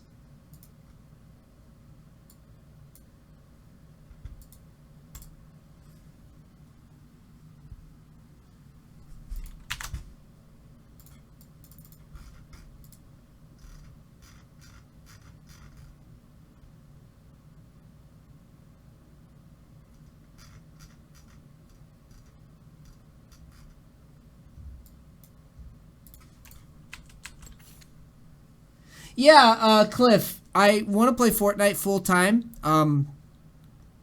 If I'm being honest, one of the things I'm excited for is that I feel like the Fortnite community, I'm not, like, Fortnite's a casual game, but, like, the funniest thing to me when I think about this is I'm literally playing a game where I'm going to be playing a game where there's no rank. But, like, a part of me with League, I don't feel like rank means anything. This is kind of what this whole past few years have like taught me. Credentials don't mean anything. Like, no one gives a fuck. I did so many different things with so many different champions in terms of like proving that I could grind up the ladder like at a really high win rate, but no one really gives a fuck unless you're like rank 1 with some, you know, with some one trick. Most cases, you could be a fucking platinum player making YouTube videos. I could have just been platinum and just talked out of my ass, and I'm pretty sure I would have got around the same views. Shit, I probably would have had more because I would have had more time to make videos. Not that I would ever do that, by the way, because I personally, I just couldn't live with myself. You know?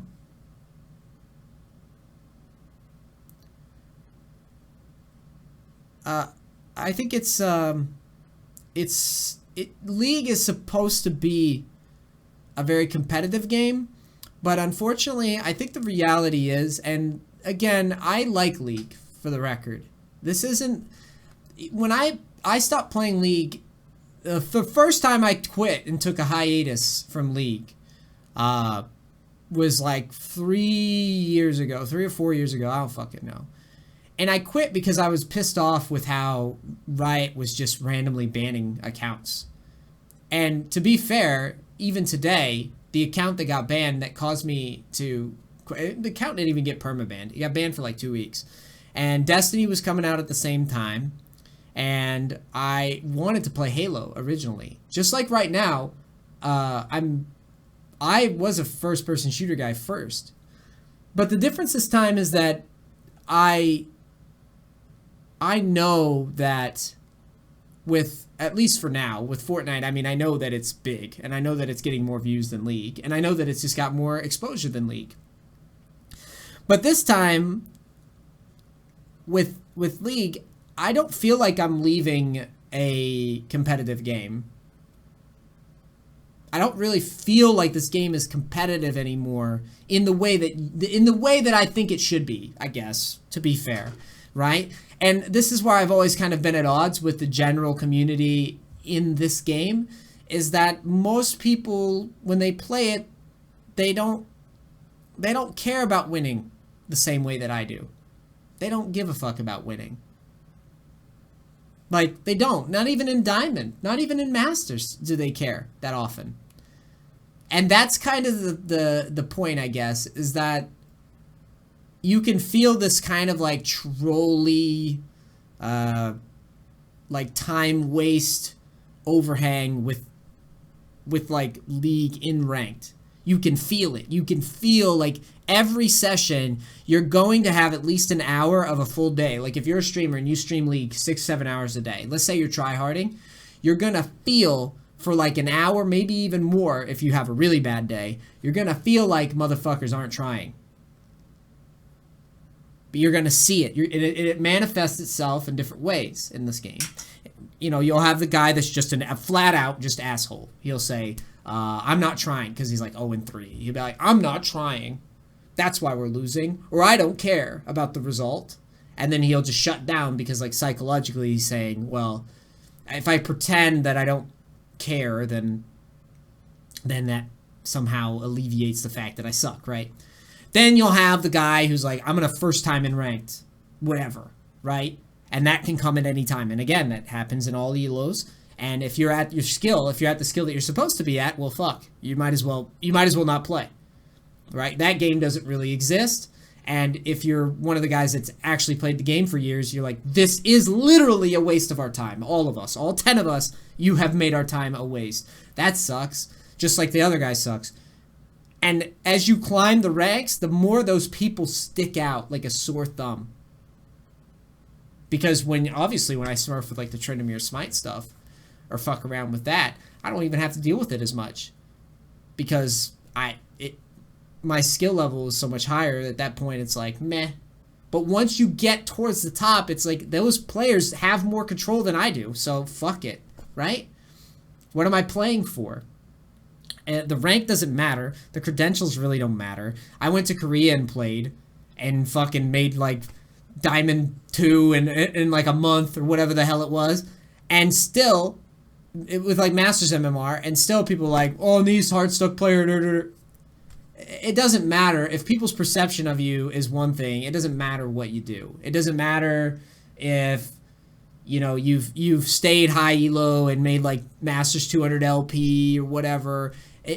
People will always flame you if they just don't like you outright. And I think a big like hurdle for me in this community has always been like, I come off as somebody who cares about ranked and cares about trying, and that puts off people like in mass. In mass, that just makes people uncomfortable with the idea that there's someone on the other side like me who's like judging, being like, why aren't you trying? Because people just want to chill, dude. That's the reality. People just want to chill. And when you look like the guy that has no chill in a team game, then you just look like an ass by default. If people don't know me, they just assume that I'm an asshole, and that if I'm an asshole to them in the game, then obviously I'm an asshole to them across the board. And it's like most people, even people like I Will Dominate, who I've had run-ins with, I think he and I kind of had like a mutual understanding, like, yeah, we're dicks sometimes, but it's not like, it's purely game-based, right? Like, and I think that goes for anybody that's had run-ins with me in League. I think most people know if they've had a bad experience with me playing the game, they know that it's purely just like I'm annoyed with them in the game. I don't give a fuck. I don't hold grudges. I don't fucking care. Right? I'm not losing sleep over it. Whereas when it was something like the whole Tobias incident, where it would be like time and time again, he'd like troll the game. It's like, I fucking can't stand that. Like, I'm here to win, you're fucking around, you're wasting my time. And that also, because I'm leaving anyways, I might as well just say all the shit. It bothered me, it always bothered me more, not so much the individual action, it bothers me that the community supports it, and I think that's part of the reason that I'm kind of like, well, this really isn't for me, is because the community rallies behind people like that. Like, they really do. They really do. They, like, rally behind it. They see something like Tobias damn near trolling half the games, and they'll still watch it. They'll still watch the shit. And it's like, you start to realize it hits you. It's like, I care about winning and losing, and I care about the result, and I try really hard to study and research, and I also make content trying to give back to get people to care more. And it's like, you'll see some shit where it's like, fuck, like, I'm never going to be as popular as this guy, and what he's doing is 10 times easier than what I'm doing, and I just can't do it. I can't bring myself to do it. Maybe I just Maybe I'm just too much of a tryhard. Maybe I'm an asshole. Like, I seriously, all the time, I'll get off these streams and I'm like, man, people don't like me. I guess I'm just a dick, dude. And I feel like I'm not. I feel like, you know, being... I hate using the word passionate because it just seems... But it's like caring about whether or not the game is... If we're doing this all the time, like caring about whether or not we look good at it and where... Because it's like, it doesn't matter what you do. You can be a professional fucking janitor. And if that's your shit, and you truly care about it, why suck at it? Why? If that's your thing, like, why suck? Why are you spending all that time doing it then? You know? So I guess in a lot of ways, I feel like maybe I am unique in that regard, or, you know, whatever. And maybe in some ways, I'm a part of the problem because I just don't fit in with this notion of like, you know, I don't really care that much. And if you care that much, you're kind of a dick, dude. You know what I'm saying? Like, maybe I'm the guy, you know, maybe I'm the problem here. Right? So, at its core, I think it's like... I think this is part of the reason why I feel like it's kind of my time to just move on. It's because I think I understand the game pretty well. Oh, fuck. Delete my coaching panel? Oh, yeah. I think it's like kind of my thing. It's like I understand the game better than 99.9% of the people that play it. I feel like I understand the space of like making content here. What does well, what doesn't do well. I also feel like, if I may, while I'm still clearing the air on this shit, I also feel like my brand of content was not only and truly, and I mean no, and I see both sides when it comes to like Reddit stuff. I truly do. I'm not just up here hating, just mindlessly like, fucking Reddit, ugh. I get it. Like, I fucking understand. If there's like a Neace video that had an opinion on it, it was like I triggered this weird reaction from the mod team time and time again,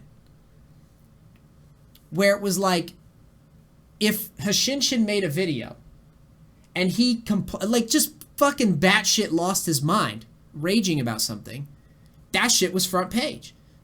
And if my videos did the same thing from a place that was way more fucking well-rounded in terms of game knowledge, I mean, that's not a debate, with way more well-rounded off of game knowledge, it would make front page, and then people would shit on me. And then if it made front page, I mean people would shit on me, as in the mods would literally remove it. Time and time again. And they would say, no, Neace's content is fine. And I'm like, by that I mean Neace content is fine as in that they weren't banning my content. They're like, no, we don't target your shit. And I'm just like, but you do, because anytime I say anything, like you take the tone of my voice, maybe my facial expressions, I don't fucking know, and you just you just say it's a rant, you say it's mean, you say it's this, and then they just got rid of it every time. And it blew my mind because when I got started, obviously my community supports me and I'm super grateful, and I mean, I've already fucking cried on camera. I think I'm over it for now. Maybe I'll just cry with the gentle creature or something. It's like, I don't know. I just want to point out that when I started and my community was growing, I would make videos where, you know, I'd have opinions on things, but it wasn't, all this shit is I would make an opinion, I would say something about something sucking or whatever, that'd make the front page, and it was as if people just collectively, I hate that guy, and then they just started like coming up with rules to make sure that my content never took off the way that it really, that I feel that it deserved. Because I literally can count, I have at least 10 to 15 front page deletions. I'm talking 2 hours was on the front page rising and then was deleted by mod team. And for those who don't know, when you're trying to become established as a content creator, Reddit is everything. Think about it for a minute. Think about the Brofescos and all those fuckers that like gamed Reddit, like hard gamed Reddit to get their initial surge. Think about how frustrating that is for me. To see literal cheaters with they have literally no true talent at this game, which is really all I care about, right? They're just marketing. They're good at marketing. They make this shit content. They cheated Reddit. Reddit eventually got rid of them, but not after they had reaped the spoils of just like cheating Reddit and getting huge fucking search. I lost so much, man. So many new subs, so many new faces, so many eyes on my thoughts and opinions based on all the shit that I committed into doing this. Drove across the country, shit in a fucking car, just got out of fucking my military contract, moved to California, plopped everything down, and was like, I'm gonna do everything I can to make good league content. So, I think that, and it's not, you know, I'm not blaming all of Reddit or any of that for whether or not my stream did well. It's all community. It all goes back to community. And maybe those mods represent, you know, what the community wants. Maybe the community and the mods have kind of shaped this ecosystem at this point to be just like, you got to be happy-go-lucky, positive about the game. You've got to be a meme. So you've got to be someone that's so irrational and so outrageous that, like, that you can mock it. Like, because, I mean, you can hate me all you want. At least in my opinion. This may sound cocky. You can hate me all you want. But I'm a pretty hard guy to mock because most of my points are grounded in some reasonable realm, right? Like, most of my shit is reasonable. If you see Hashinshin losing his fucking marbles over some shit that he should know better, that's a joke. If you see Tyler 1 get banned 17 times, that's a joke. If you see those things, those are jokes. But jokes just do so much better than, like, truth. You know what I mean? Like, they just do so much better. And again, I don't hate the content creators. I mean, heck, I'm not even sure I could really say that I hate the community. I just feel like I understand it, and I'm just not... You know what I mean? I'm just... What am I doing? I'm playing a game where I feel like my agency isn't that impactful. Not many people really want... You know, my content's been around forever. It's never been that big. Not that many people really want me around. And I just don't feel like the game gives me... It doesn't give me that sense of satisfaction that it used to, you know? And that's part of the reason why I'm like, maybe that's just, it is what it is. Maybe maybe that's just not, it's fine. I'm not offended. And honestly, it's not even an anger thing. It's at this point, I'm just like, I tried.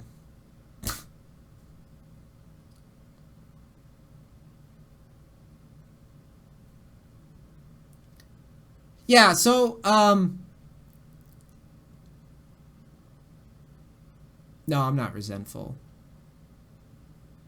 You evolved as a person? Yeah, that's what I like to think. I think originally, when I stopped playing for, like 4 or 5 months or whatever it was, I was resentful. I didn't understand it. And I think I understand it better now that I'm older. It's not, this game was not made for me. I mean, to be fair, Fortnite's not made for me. I'm gonna be honest. I'm not looking at Fortnite thinking, oh my god, greatest game ever. There's a lot of things that I see wrong with Fortnite. At least, in my eyes, I see things wrong with Fortnite. You know, there's no ranks, and that's kind of silly when you think about it. But it's almost like you kind of have to take good with bad in some ways. When I play Fortnite, I think, damn, I could get a lot better at this game. The car's just memeing over there. It's like, damn, like, I could have played better. And I always feel that way. And maybe it's just because I played League too long. Maybe I just played so much League that I'm at this point where I very rarely feel like I could have played that much better. Like, that, I think, is a problem. My mechanics... I'm a good mechanical player, and I get... This is going to sound douchey. I legitimately get bored dodging skill shots. Like, that's how long I've been playing. Do you understand? I'm bored. Like, it's ridiculous. And that's not, and I think it's just the skill ceiling of League. It's not even that mechanically tough. Drop the keys. It's more like you just got to know what everything does. That was why I made the whole mental APM video and all that shit.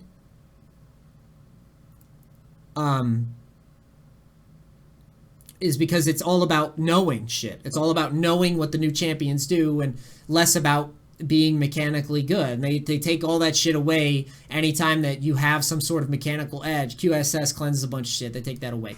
Winning lane gives you a big gold lead. They take that away. They add gold, the passive gold gen. And then they got, red buff timers. How they make it so everybody can see the red buff. And why would you have to learn that? And it's like, well, you don't have to learn it because it doesn't make sense. And it's like, it's a fucking video game. It's not about making sense. That's how it's played, and that's, that was a skill thing. You took that away. Yeah, it doesn't make sense. Doesn't make sense. Doesn't make sense to me that a fucking midget with a blow dart is beating up a dude with a fucking club. But, it doesn't have to make sense. The point is whether or not the players that put the time in felt good about putting the time in. And when you keep taking away all that shit on this guise of like, it doesn't make any fucking sense. Oh God, how are they ever gonna learn? Dude, I've been making YouTube videos forever. You know how many seasons, the first thing I do is crack open a fucking bot lane review, and the first thing I see is the ADC and like the Thresh not positioning offensively as they're turning level 2. Doesn't matter. People are fucking idiots. People use any explanation that they can use to justify that they're losing. They could use any explanation. And the more that you take away the skill that the other players are showing, it gets to the point where it's like you start feeling like you don't fucking know you don't know how to carry. You don't see your mistakes. You can't come up, you can't create a way to carry. Used to be able to track the red buffs. Oh, no one was doing that. So maybe if I fucking do that, I can carry when these people are fucking retarded. And then you're like, shit, they took that away. Then what do I do? Well, maybe if I play ADC and I QSS perfectly and they take that away. And it's like, maybe and they just keep stripping. They're like, noobs are on the forums bitching. It's like, yeah, law of gaming. Noobs will always bitch. Like, always. That's why this game feels dumber now. To a lot of people. Because it's like noobs keep bitching. They never stop. They will always complain. Halo, most iconic fucking game. The birth of MLG. People bitch forever that the pistol's 3-shot was OP. It's OP pistol. Oh my god. Everyone spawned with it.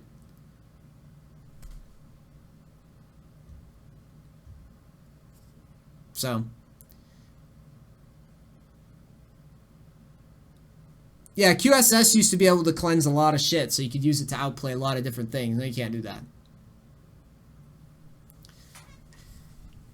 Now, if you look at the meta, it's actually pretty interesting. No one really has too much control over the outcome of the game. Everyone, and that was the thing, is I always mocked Shinshin's rage videos specifically, but he was just raging. It was a symptom. The problem was every role feels like it doesn't have that much control. Every single role has that feeling. To be fair, Hashinshin always bitches.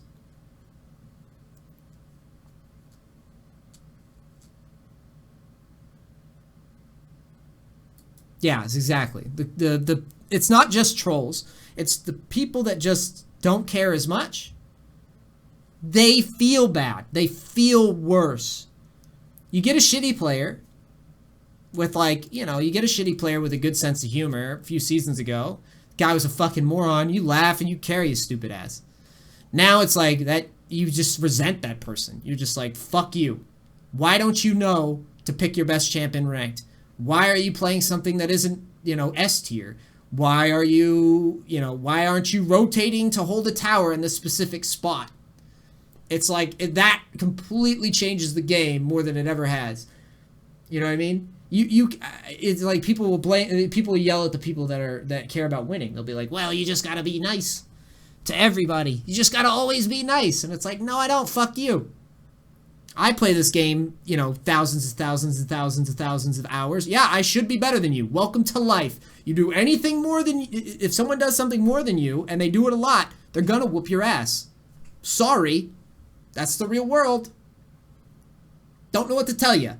I don't go into the fucking competitive cooking lounge and stink it up for the other chefs. Like, what the fuck? I'm sorry. That would piss some people off, right?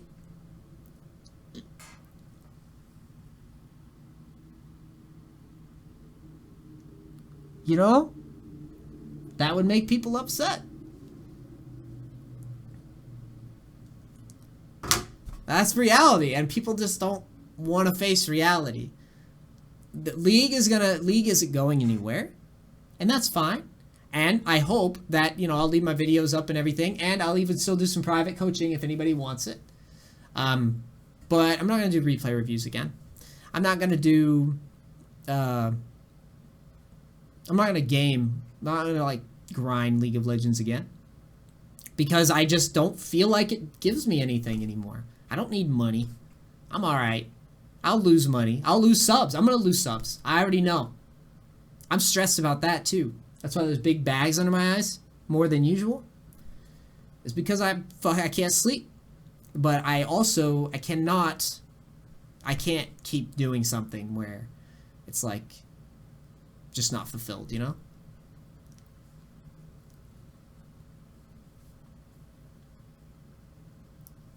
Yeah, let me rephrase that. I need money. I need it. But will it like make, you know, will it complete me as a person? Nah. Money's cool. Please.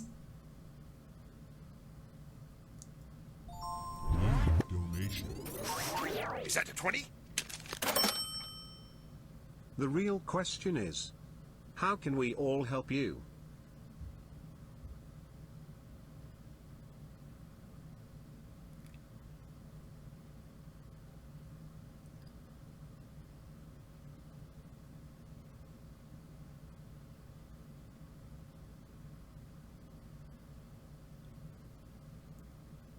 $1,200 subs, hell yeah. The cookie recipe? I'm down to just kind of hang out with you guys today and shoot the shit. I'm gonna get the other coaching out of the way soon, but not yet. I just want to be peaceful for a little bit. No more coachings. If they're not in the thing, we'll work it out off stream. Thanks for all the subs today. The champ is here. Fucking with the champion. You already Crackers, drop the keys. I appreciate that, Vicarian. With League, you have a niche. Best casual coach. Do you need a niche? I have some ideas. Obviously, I really want to try to stay true to myself to a certain extent. You need money. One thing I want to do is I've got just under 50 wins in Fortnite. I'd really like to do like a climb to 1,000 wins. I noticed some of my streaming competition. I view them as competition, but not because of streaming. I view them as competition because of skill. When I see people that are better than me, I don't like that. Like, clearly better than me. I don't like that.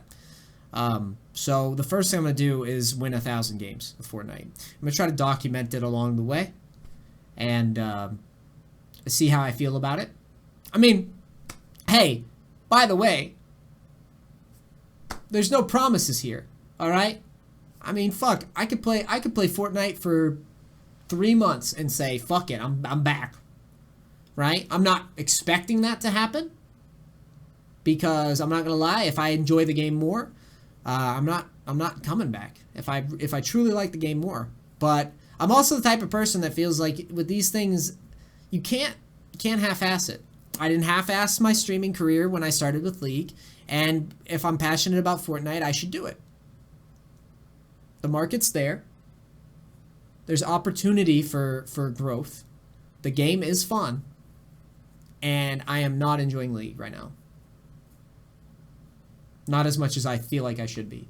When you're enjoying Smite Top Tryndamere and only that, and nothing else, literally nothing else in the game interests you, nothing makes you excited about the game, nothing, no aspect of the game excites you, it's time to move on.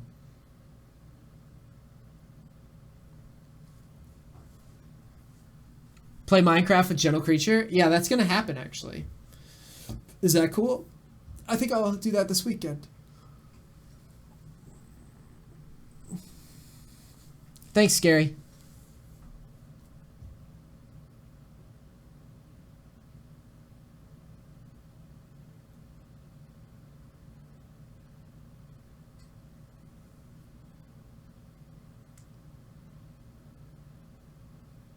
Want to see cracked out on Fortnite? Sounds very peaceful. Yeah, I'll do the private coaching sessions if people want to submit for them. If they get overwhelming though, the price will go up.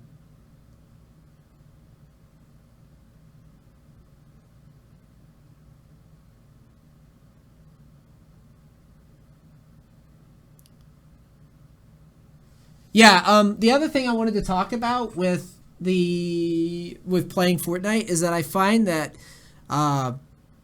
in general, I feel that community is obviously bigger, younger right now. But I mean, there's obviously everybody plays fucking Fortnite, right? What I mean is it's going to be a little easier to play other games, I feel, also, which is something that I don't like that I'm unable to do. Like, I'm not saying, like, variety streamer. I'm just saying that it's nice to dabble in other games and to feel comfortable doing that. I don't feel comfortable doing that with League audience. I feel like this game takes, like, constant. If you're a pro League player, pro streamer, whatever, it's constant. It's just fucking never, it's endless.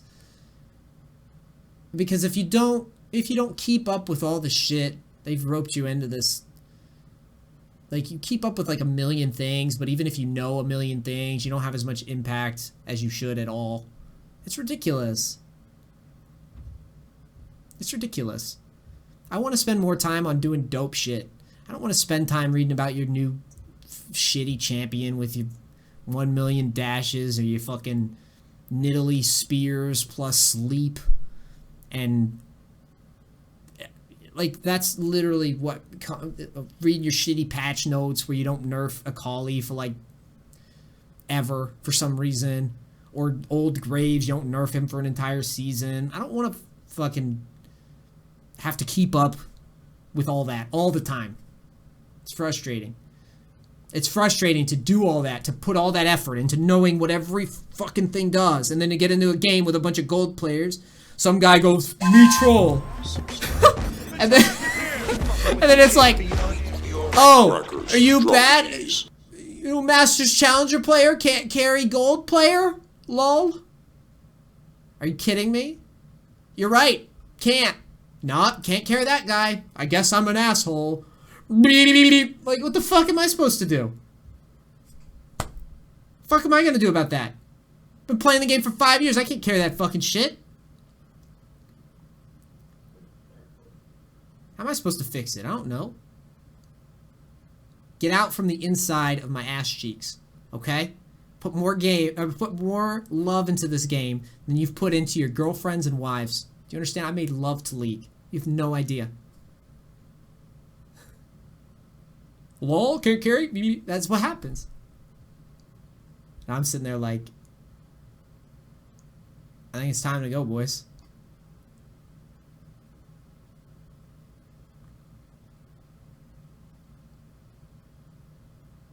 I appreciate that, Scary.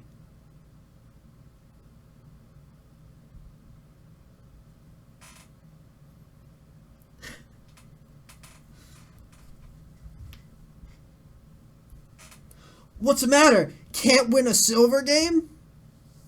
Win your entire team 0-20? What are you, boosted? Ah, you got me. You got me, man.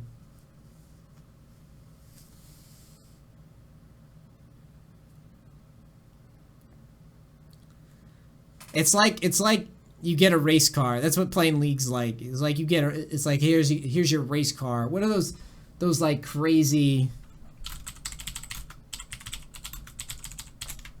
Hold on.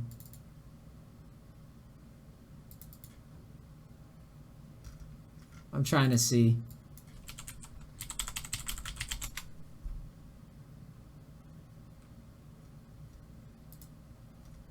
It's like they give you a Bugatti. That's what it's like.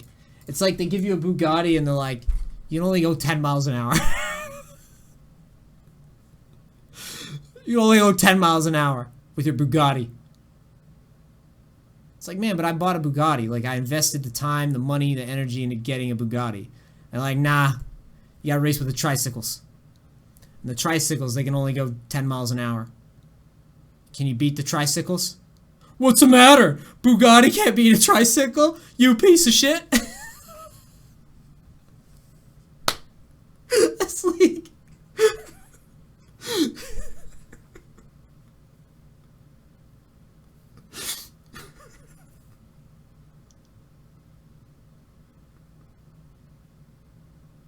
It's so true.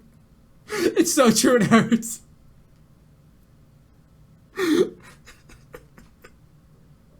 I'm laughing at my own joke, but I just got the imagery, and it's like so true.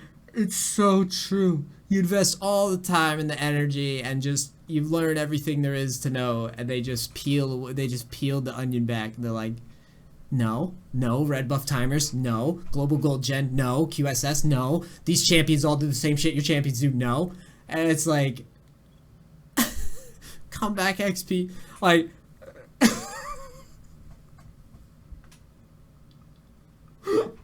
And then you're sitting there like, wait,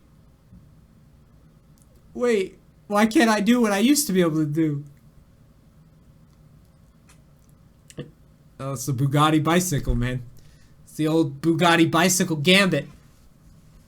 I got a Bugatti, but I can't outrace the fucking tricycle. A tricycle beats my ass sometimes.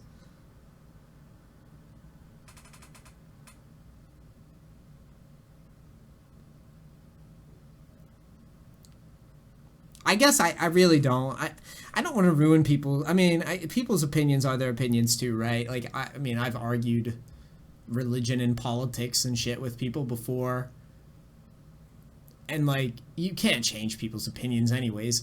Like, I could say this up, down, left, and right, and it's not going to change anything. So I hope, but I truly hope that there's some of you guys out there who aren't listening to me, and you don't think, if you're listening to me, I really hope that you don't sit there and say, oh, well, I'm in silver, so I can totally... I mean, you might be able to relate to it on some level in your mind, but I'm telling you right now that you can still learn a lot mechanically. You can get better at dodging the skill shots. The mechanics of the game, or laning, or whatever, or learning your champions, or whatever. I truly want you to understand that I am not sitting up here being like, there's no skill gap ever, or anything like that. That's not what I'm saying. I'm saying that after a certain point, you put in the effort, you put in more effort than everybody, and you've put in the hours more than everybody, and you stop getting paid off. Like, you stop seeing things happen for you. Like, the good thing is playing in Low, if you work on the stuff that I've talked about over the years with the coaching and the videos, is you will truly, you will see the result. Like, without a doubt. You know? So, I don't want you... I'm making fun of the game or whatever. Hit diamond and then quit. If I may give you some advice, yeah. That's pretty good advice. Just diamond. Anything beyond that, you know, unless you're trying to go pro, why the fuck are you playing? Why are you playing? No one cares. And there's not even enough paths to being pro. Really? Riot doesn't even give a fuck. There's nothing to even play for on the ladder. What's the point? Outside of making diamond, you get masters. Ooh. A border that you have to, like, sell your soul to get. And then in, like, 3 months, the champion that you played is going to be useless. And then you'll watch someone play Akali over and over and over again with, like, 1,000,000% win rate versus other players that have spent just as much time. And you're just sitting there like, what? Why'd you nerf my shit? That will happen. Or, the other thing will happen is, like, you'll think, like, oh, this will be different this year. This will get better. And it's like, won't really get better. They did, like, a Challenger jacket. That was kind of cool. And then they took that away.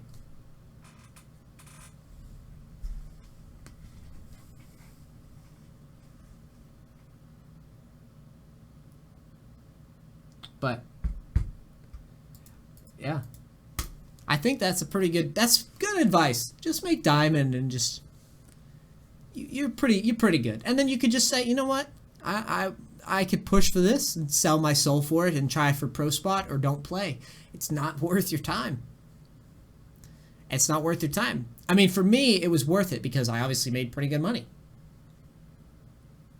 But for most people, they're not going to make money. They're just going to lose. They're going to lose out on the relationships. They're going to be stressed.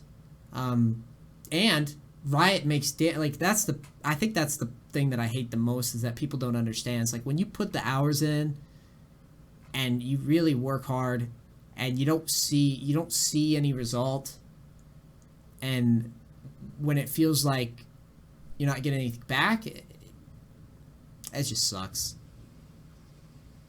The mastery doesn't feel that good anymore. Remember last season with the Challenger climb, I played a bunch of Maokai tank jungle and Sejuani jungle. That was the most painfully easy thing I think I've ever done in my life.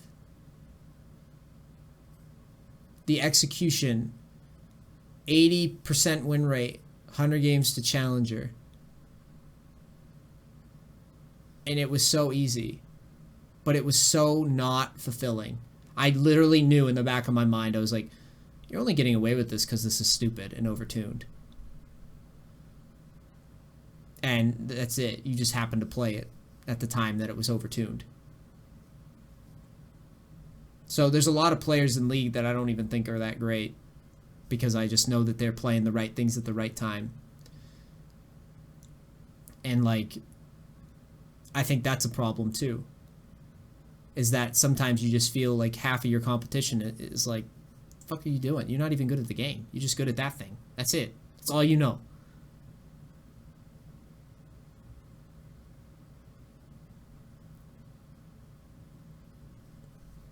Isn't that a skill in itself, adapting to the meta?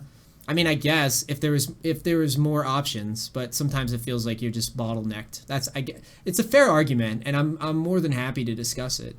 Like I said, I'm done with this game pretty much, so I'm happy to discuss it. I think that the problem more is the feeling of creativity is kind of dead. That's why I get excited with the stuff like the Smite Tryndamere, right? I've talked about this before. It's like it was new to me, and I made it. I made a strat and developed it from scratch and did a weird build that no one does. Legitimately, no one does the build that I do, and it works. That shit wins games. Constant. And I got back to thinking. I honestly, I feel like that's part of the reason that I got on this train of thought of like, man, I shouldn't really be playing this game much longer, is because I realized like I hadn't had that feeling of creating anything and distinguishing myself in League for a long time. And that was kind of the magic of the game, I think, in some ways, is seeing all the options and all the things that you could do to abuse the framework, but people have near solved this game. And I knew that with the Smite Tryndamere thing, it's like, yeah, it's fun, but buddy, you're not. This is like once in a million. You're not gonna find that again. Yeah, exactly. I feel like I'm just getting resentful, right?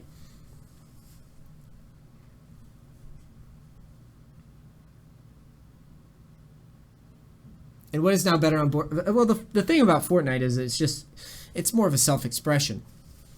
When my goal is when you watch me play Fortnite, you'll see how I move, you see how I shoot, you see how I play, you see how I build, you see how I do things, and you'll be like, this guy is good. Like, mechanically, he's very good. He's put the time in. He can show it. He can demonstrate it. I can see that. I can see it from other people in the Fortnite scene. Like, they're doing impressive shit that I'm like, ooh, that takes some skill to pull off that combo or that, you know, that chain of events. That takes some fucking talent. And with League, I think how often do I do things where I'm like, ooh, sick. The getting people to kill themselves under tower, pretty dope, right? That's about it. For me, that's like it. That's like the only cool thing.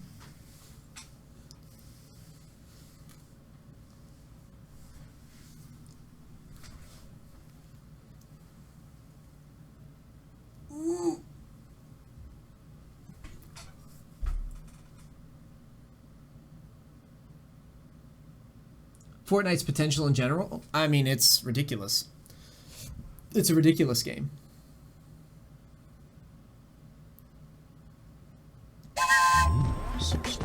The champ is here. Fucking with the champion. You already know. Thanks, Drop the RLW. keys. Well, Scary Ghost, you might be right that the... thanks for all the subs. I'm not ignoring you guys. I'm not. I just wanted to make sure that I had a heart-to-heart with the people that come for League and that they at least hear me out and they don't think that I'm just hating. That I'm not up here just like, fuck everybody, I'm out. Bitches. No, I'm not doing that. I'm very, very sad to be leaving. Truly, I think people from earlier today have seen the truth.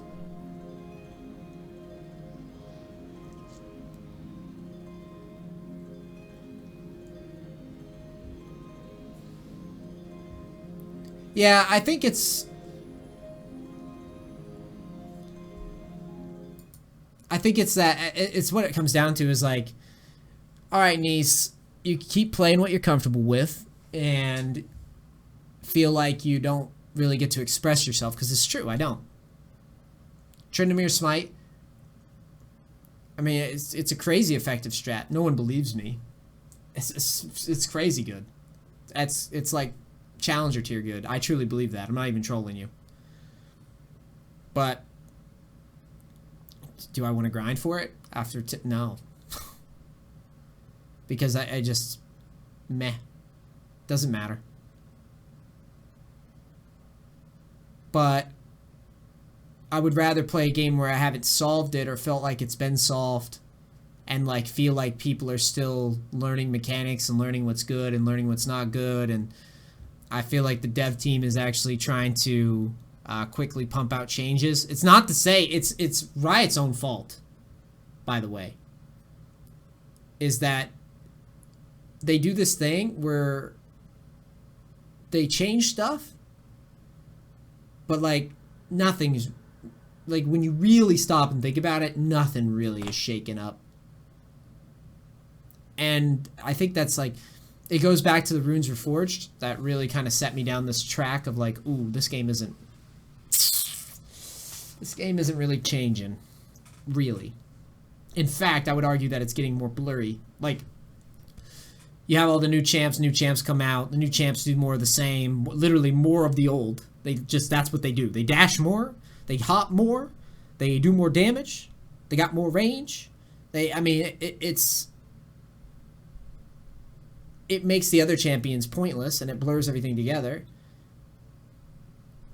And so it's like, damn, dude, if you guys would chill out on the new champs and the new stuff and you would focus on tailoring the game more towards people that put the hours in, people would love this game more. They'd be more passionate about it. Because that's the thing. I'm not passionate about League. I'm passionate about my audience that comes to watch me play League. I feel terrible. I feel terrible for leaving and for being like, you know, the people that support it over the years, I just don't have it in me, you know?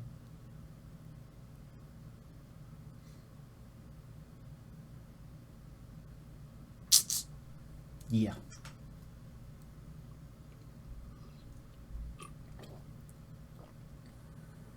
But I hope, you know, to be totally honest, it was getting progressively harder to watch when you were shitting on the game in every stream. I get why, but I enjoy the game so much. Oh yeah, absolutely. Absolutely. Do you think I'm up here? Do you think as a broadcaster, like, I don't know my own mood?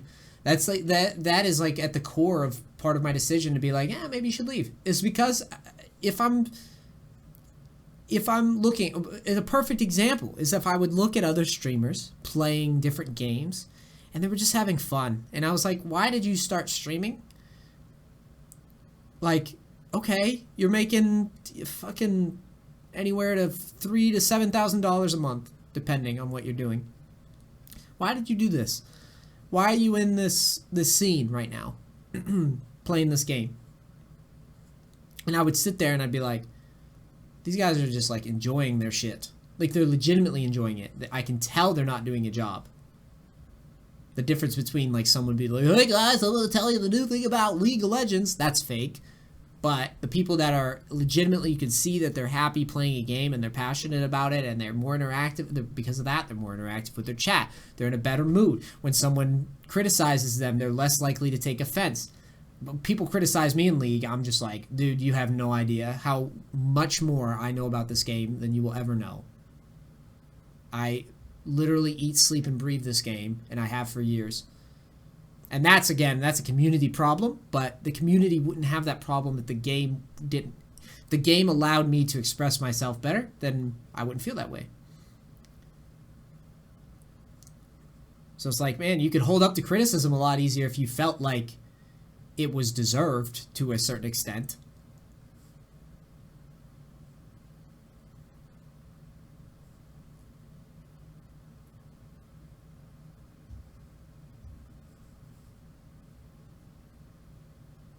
I think it's high skill gap. Yeah, man.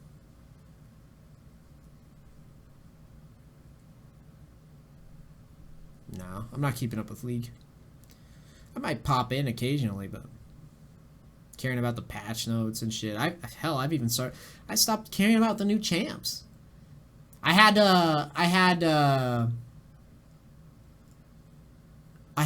like the new Kaiser champ came out. Still didn't even look at her. I didn't even look. Like, fuck that champ. Fuck League for making a new champ. Fuck you guys. That's what I was thinking. It's like, what the fuck are you doing?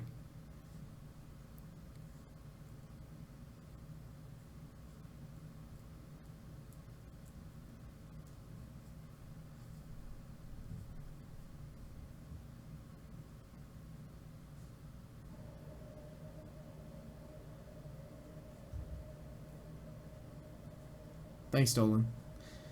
You know what? Might attend a live gaming event. Teemo cosplay.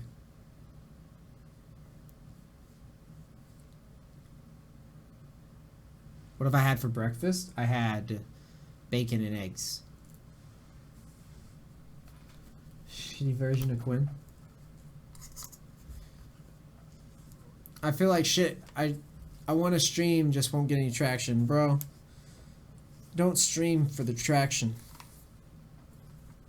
You stream because you enjoy what you're streaming. That's why I've been able to survive for so long with 400 viewers average. Do you understand? I'm very cocky about that. Because I fucking earned it. There's streamers that get thousands of viewers that don't get as much money as me. Not money in like donations. I'm saying money is in like people that sub and support. Because that is something that I always try to do. Is I always try to stay true to myself and not being like, you know, not getting baited into making garbage content. Not getting baited into starting controversies just to start them. Or, you were the first streamer and YouTuber that got me to think so that when I wake up and I look in the mirror, I don't We'll think to miss your myself, league you content. are a piece of shit. Best of luck moving Some people forward. can do that. Some people don't even think about that. So if you like League, if you truly like it, and all this shit that I'm saying is just like, fuck you, Neace, then play it. Stream it. Kill it. If you want to show somebody something, if you want to teach somebody something that you don't think they know, and you think you're good enough to do it, or you want to show a trick, or you think you have a gameplay that's sick, do it.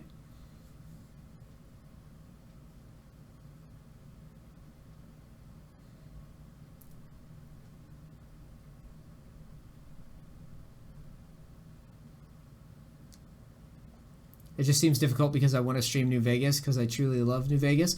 Well, in that, I would say that there's also, I don't want to shit on your dreams, dude, because you can do whatever the fuck you want to do, but you also have to be realistic with yourself, right? I enjoy Fortnite, but I'm not over here confused. I'm not like...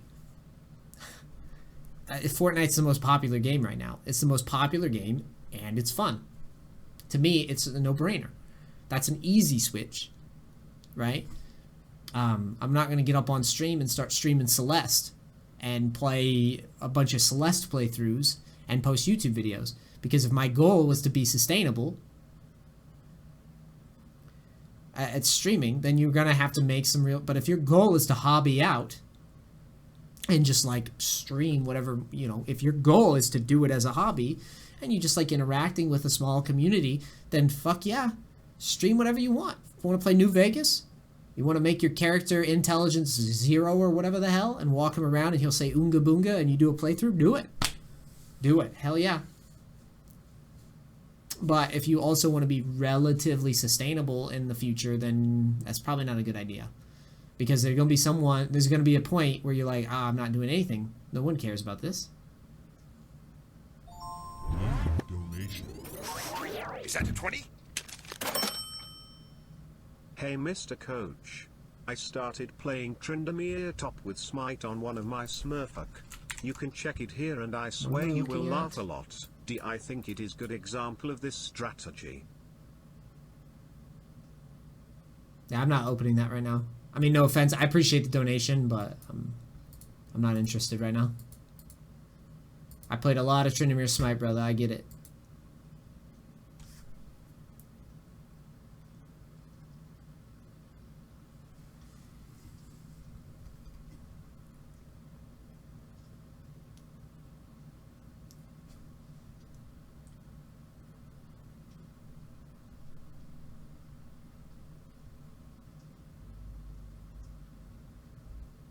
So, anyways, sorry, blanking. Just, my thoughts are everywhere, and I'm really tired. So, I would hope that, you know, people tag along and enjoy the ride. And if they don't, hey, there's plenty of cool streamers out there. Oh, I'm trying to think of some. I'm trying to think of streamers that I liked. Ooh, streamers that I really liked to watch. That I watched. The champ is here! Rip Old Yeller, thank you. Crackers, drop the keys. I like Dopa stuff. I watched and studied Dopa like a motherfucker. When I was getting started. A lot of the streamers that I got into this watching have disappeared. I used to watch Bishu for Nidalee. I used to watch Boxer for Tryndamere a lot.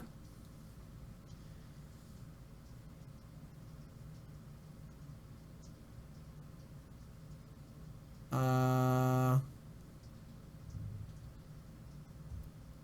talking about like stuff that I've committed large amounts of time to watching. Oh, Vulcran. I really liked Vulcran a lot. Vulcran was good. And I think he deserved a lot of Is that a 20? the respect that he got. Thank you for having the self-respect to walk away from a league Yeah, that's and about not it. becoming something like There's a lot of Tobias, personalities who is that rub me the slowly wrong killing way, and I themselves think it's just playing a because shitty game. it's not them. It I mean, they're blows probably being the an elite chillest player, dudes. cause you I never know it really will never liked. be as I never fun as it really was in liked a lot of S1, the mainstream shit. It just screamed the wrong type of vibe to me. I didn't really like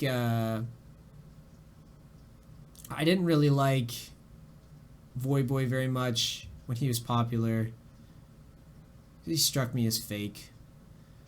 There's so many people that strike me as fake. They may have not even been fake, but just like the way they carried themselves just rubbed me the wrong way. Like, for example, when I watch Skara, I think he's genuine. When I watch Voy Boy, I'm like, eh. When I watch, like, I'm trying to think of other examples. When I watch, like, I mean, that's, like, the big one that sticks to mind. A lot of girl streamers do it. When I watch Sneaky, I don't like Sneaky, for example. Didn't like Meteos. I just, something about their personalities rubbed me the wrong way. And it's nothing, they might even just be themselves. They might just be being themselves, but there's just a level of like weird, I don't know. Yeah, that's what it is. I guess that's what it is. Maybe it's just immaturity. Maybe that's what it is. That's through and through what it is. It's just the vibes.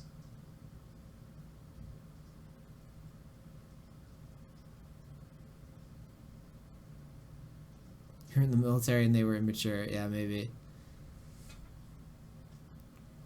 I mean, I never disliked Trick2G. To be honest, I didn't really watch his shit. I never really disliked I Will Dominate that much as a person. I think he's a flawed character, but I respect that he, to an extent, stays true to himself. I mean, to me, I can relate to that. That's a lot more relatable to me than someone who just fucking pretends to be buddy-buddy all the time when they're not that way. I hate that. If you're a cheery, like naturally cheery person, live it. Live it. If you're a, whatever you are, just be true to yourself, right? Like I said, I didn't really like Trick2G's content that much, but he seemed like he was being himself. I didn't really like I Will Dominate that much. He seemed like he was being himself. It pains me to see people get baited into, like, really cringy personalities that are just an act. It's like, what is wrong with you? What the hell? It's like the people that get super amped on, like, party clowns and shit. What the fuck? Who the fuck hires a party clown, dude? That's a joke.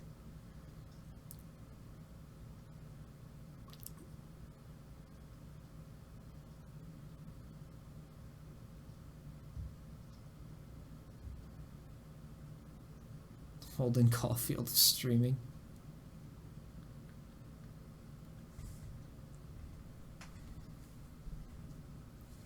I respect Casey Tron a lot more than I respect some of these fucking people.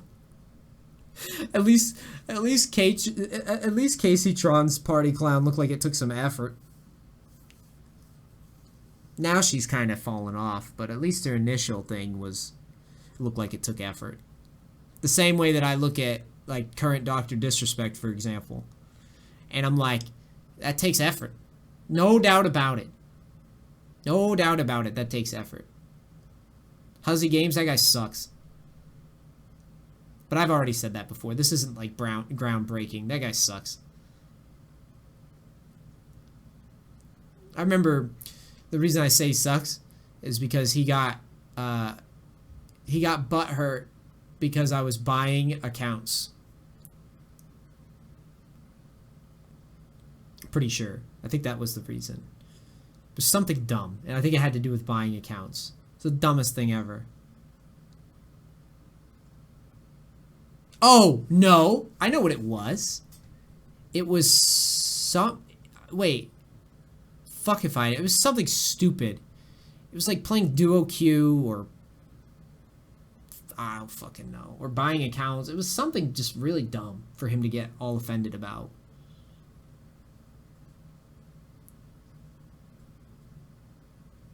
Cowsup's fine. Oh, you're right, Eamon. That's what it was. Boost Day Tuesday. Riot made it so that you could play with parties or whatever in ranked, remember? And at first I thought it was a good idea. And then eventually I was like, oh, that's a terrible idea. Let's get rid of that. Everyone else was right. I was wrong. Remember? I even admitted it. I've pretty much always been like, oh, I was wrong about that. That was dumb, right? I'm never the type of guy that's like, I made a position and that's it. And it's final. Suck my dick. I never do that. But here's the thing. I was like, well, if they're not getting rid of it, I mean, it's part of the game, I guess.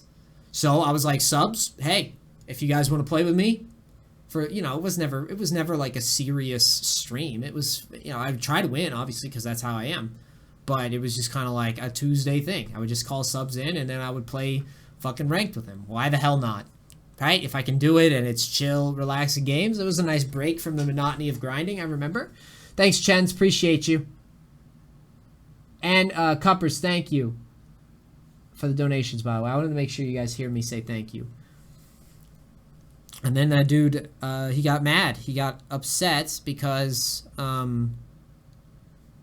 he got upset because of Boost Day Tuesdays. He was like, Boost Day Tuesdays. And then I talked to him about it. I was like, why are you being a douche, basically, on Twitter? And he was just like, I just don't respect anybody.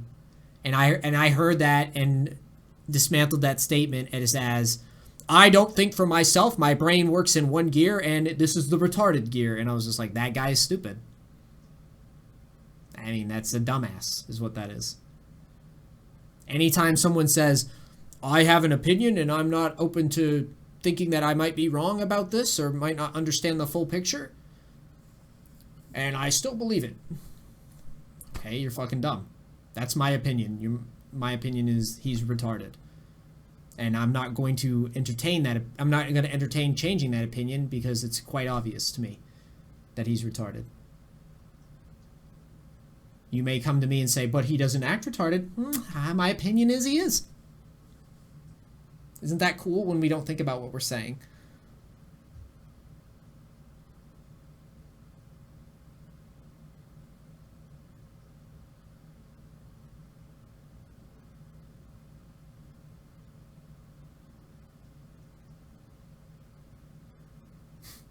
Yeah, LS is fine. Honestly, I have no problem with him. Crackers, drop the keys. Zortog, thank you so much. My interactions with Shifter have been... Cutie Pie just seems like he's just kind of living on cloud nine. He just, he's been around forever. He invested time into the game early, and it paid off big. And it seems like he can just kind of autopilot out, and he's better than most everybody in the ADC role in solo queue, so he can just autopilot out and stream it. And, ADC's it's been decent, in a decent spot for a pretty long time. It's not always been that way. And he just kind of, he's a chill dude, and that works really well for League. That works really well for League. If you grind all day and you're chill, and he can pull that off, then he deserves it. Shifter, on the other hand, my run-ins with Shifter is he seems very like, and this might just be his personality, he seems just kind of like mellow, but not in the good way. It just seems like he's kind of burned out himself, to be honest. But I'm judging, right? I'm just judging.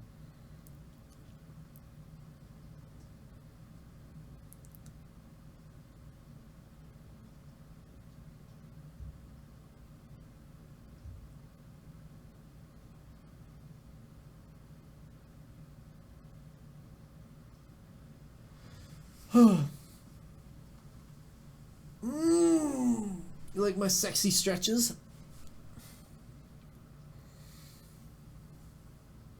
Pokimane?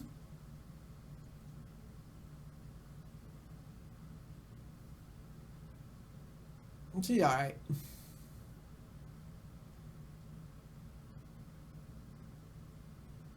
She's alright. I don't know. I don't watch her shit enough.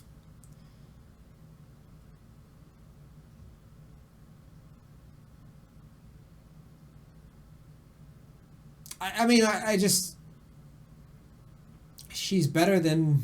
She's... the way I view Pokemon, I guess, when I think about it, like, when I really assess it and just, like, try to put it into words, she's like... It's like a tit streamer. She's not a tit streamer. Careful. I don't want to say that, because I don't think she is at all. What I'm saying is, she's like... For the tit streamers out there... She's an example of what, personally, if I were to watch any girl play League, I would hope that it would be like her stream. Does that make sense? Not just dog shit at the game she plays, and a good personality. So like, I'm not, and when I say personality, this isn't like some sexual innuendo or anything like that. I'm saying that she legitimately seems like a cheery person to me, and she isn't trash, like total trash at the game she plays. She isn't embarrassing to watch. Most girl streamers, when I watch, I'm just like, oh my god, unplug your keyboard, just stomp that shit out. How dare you play the game this badly? No excuse, ladies. No excuse. Take pride in your shit. In other words, a genuinely good streamer who happens to be female. Yeah, I guess what I'm saying is, and you might be catching me framing it incorrectly, but it's like most streamers that the majority of the female streamer base kind of plays this game. Well, I don't know. Twitch do guidelines. I might have already pissed them off by talking about other streamers. I don't fucking know. But basically, what I'm saying is, a lot of the streamers, before those guidelines started coming out, they were just playing to being female, right? Kids have never seen boobs, I'm gonna make big boobs, huge boobs.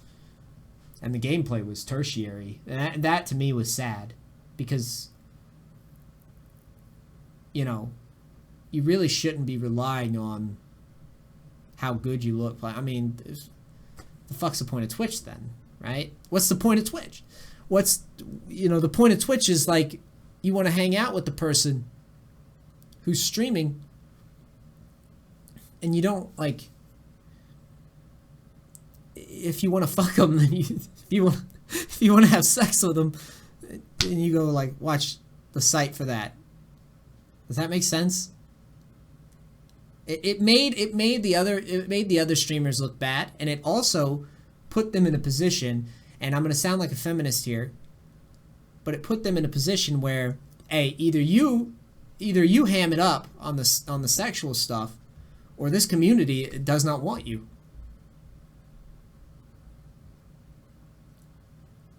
And I think that's unfair. I think that's unfair to women, because I know how men are as a man who wants to sleep with like 99% of the women I see.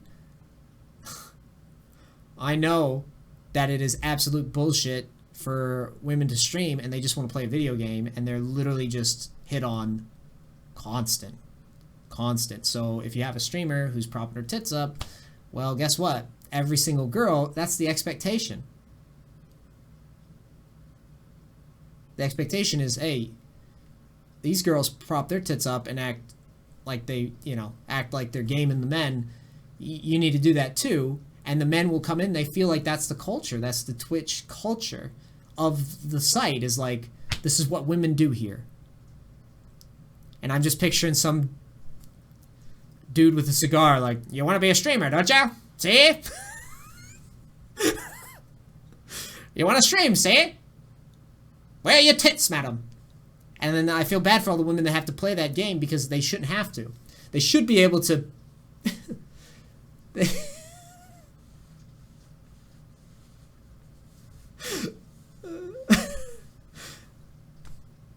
They shouldn't have to do that. They should be able to just play their fucking game and act like a human. I mean, shit.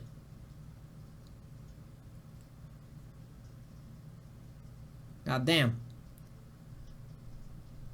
And it shouldn't be that culture. Is just like with my complaints with like League, and how people perceive what's the normal behavior, right? The normal behavior of League is to play this game and then to report somebody. That's like normal. That's like cultural. Like if you go into a game, someone's going to tell somebody to report somebody. It's the same thing with Twitch. If you set that expectation, if you set that tone, then every girl has to do that, but they're not cool with the site. And in the chatters, they won't police themselves either. It's like, some guy says, where are your tits? And then everybody's like, yeah, where are they? Instead of being like, dude, you're being a dick, right? That's what it sets. That's the tone it sets.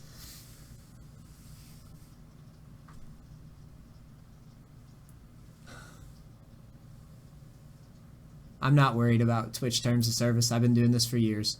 Honestly, if they banned me for talking about this, I'd probably get more love on a different platform. They wouldn't. Worst case scenario, they email me and say, hey, that line about the tits. Hey, how about you not do that anymore? I'll be like, all right. We're cool.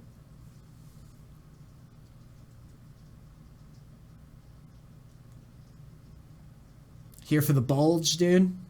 The Neace bulge.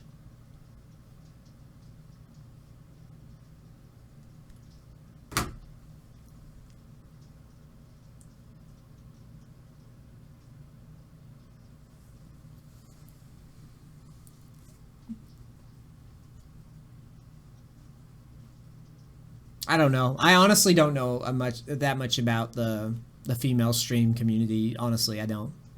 The champ is here. Fucking with the champion. Icon, thanks for 19 months. When women start beating men at the games, then I'll probably watch it. It's just like I watched women's basketball, like never. And that's not a knock on the ladies. I don't give a fuck. Sorry. I mean, you heard me defending women, right? I just want to make that clear. If there's women like, how dare he? You just heard me defending it. I just don't give a fuck. You know?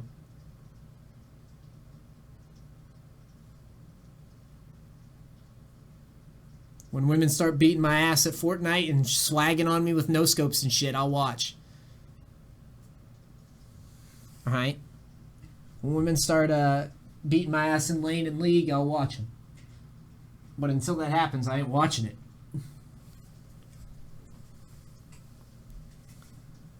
Mid-Beast is cool. I like Mid-Beast. Tyler 1, I don't care. I can't watch his stuff either. I'm going to be honest. You know when his stream got like mega, like the comeback stream or whatever? When I turn on his stream, and I get it, like it's one of those things, like I get why he's popular. It's not like I'm confused. It's more just like, it's not for me. Just a dude yelling. Like yelling. That's literally, guys, I literally, that is how I view Tyler 1. He's just yelling. Motherfucker is screaming.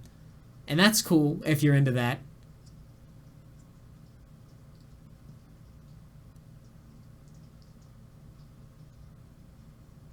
But he's hollering, dude.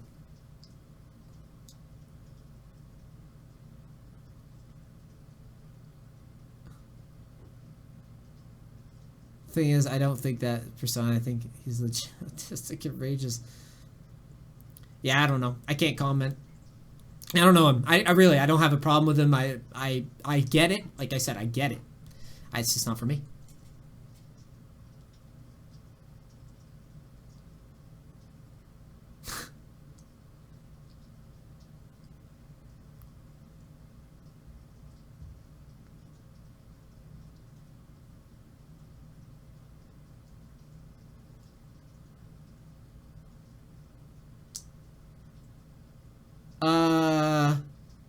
G-Bay, like G-Bay I think is real. Like there's definitely streamers like I said, there's definitely people that come off as just being grimy and like I don't know how else to call it other than grimy, but G-Bay is just kind of like there. He's just like a sweet guy. He's the guy that like you throw a basketball at him and you're like, I've used this before on stream, this comment. I know because I remember saying it.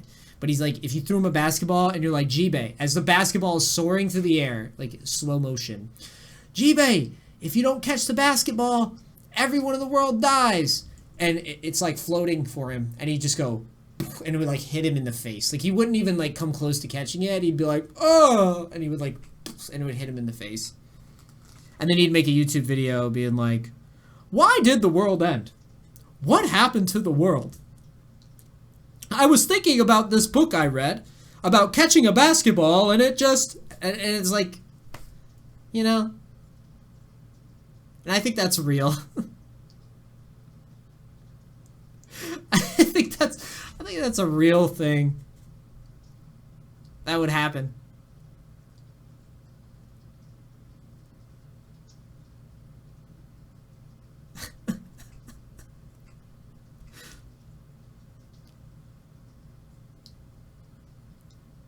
Solo Renekton only? I think he's addicted. I think he's addicted to gaming YouTube. That makes him tick at night. Like he can't.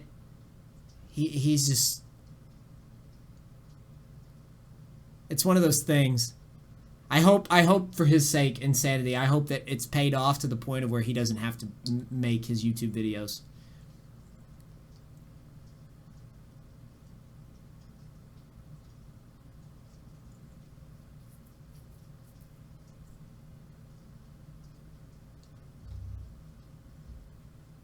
Red Mercy, he's just money hungry.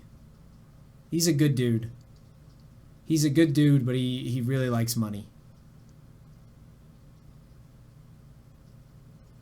And he's one of those people, he's put himself in a box where he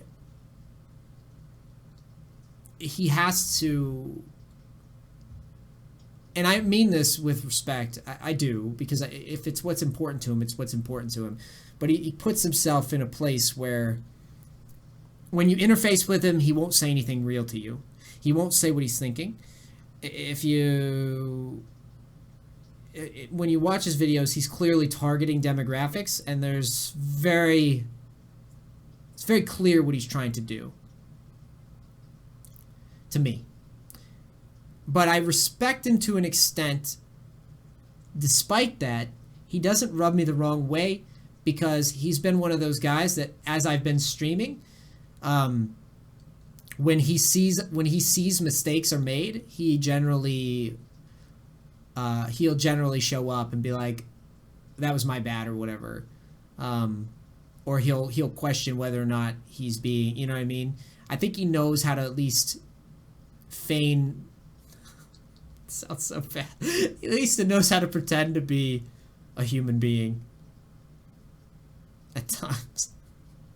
I don't know, man. I just can't relate to it. I'm sorry, Red Mercy. I just can't relate. I can't relate to it. It's just not for me, that, you know.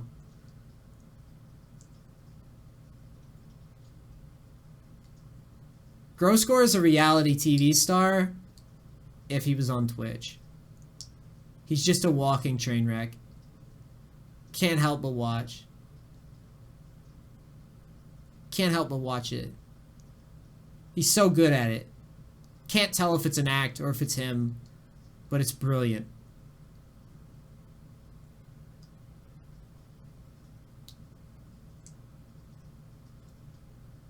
Oh, he has? See, that's true. I could be wrong, actually. I could be wrong. He could be fine now. I did read a tweet. It seemed like he was more mellowed out.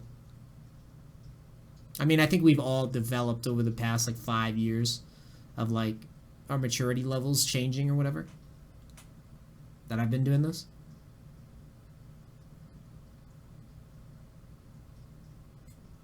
Price is Right #1.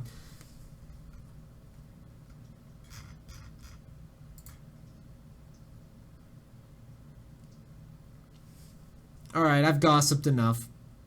For now.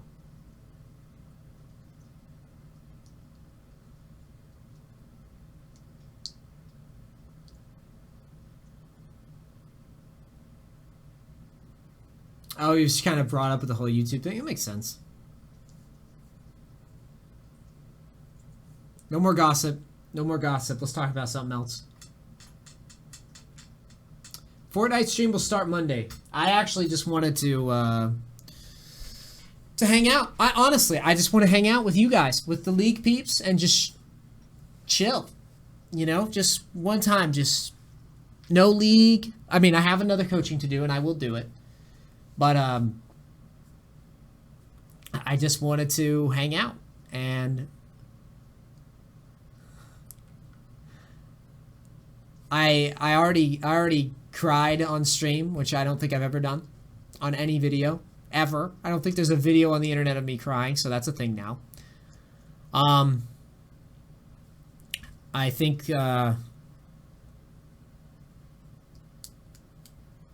that's a real thing that happened.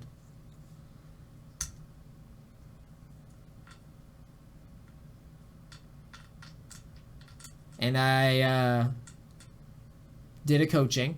We talked about the game. And, yeah.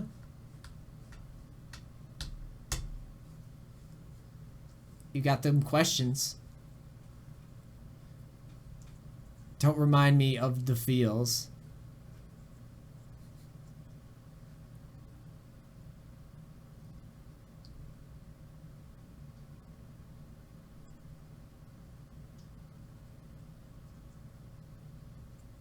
You think League is falling off as a game? I think it's just people are getting dumber. It's the noobification of gaming. There was a video that was done on YouTube a while back. It was like a dude talking about Call of Duty and how they've engineered. He kept using a slot machine reference. I don't know the name of the video. You guys can find it. But it's like every game goes through this now. It feels. Except for like Dota. But like every game goes through a level of like noobifying it and making it more accessible. And making people feel better about complex shit.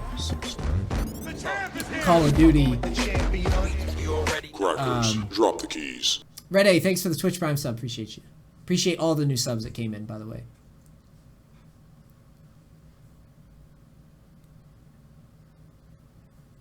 But like Call of Duty, when it started, I remember I played Call of Duty and the maps would have like choke points or positions to control. And like that's an important part of like shooting games that have any sort of team deathmatch or deathmatch thing, is that there should be positions of control. And that if you own those positions, the game becomes harder for the other team to take those positions back. And fighting for those positions and fighting for power points and things like that are like what shooters are about. You know, in general. Taking advantageous positions is what shooters are about. That's why, you know, I mean, with any game, it's always about getting a better angle on your opponent, getting a line of sight advantage, getting first shot for whatever reason. And then as the games progressed, they did this thing where they're like, all right, we have lots of noobs. And what do noobs bitch about? Well, I die too much. I die all the time. And these guys in a board meeting are like, I'll give you an example.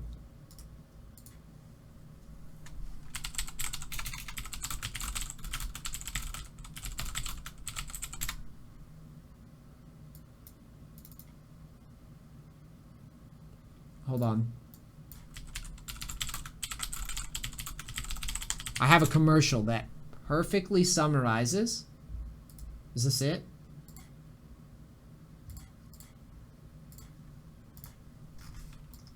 I gotta find the commercial. I'm sorry. This is hard to find. I don't want to spoil it.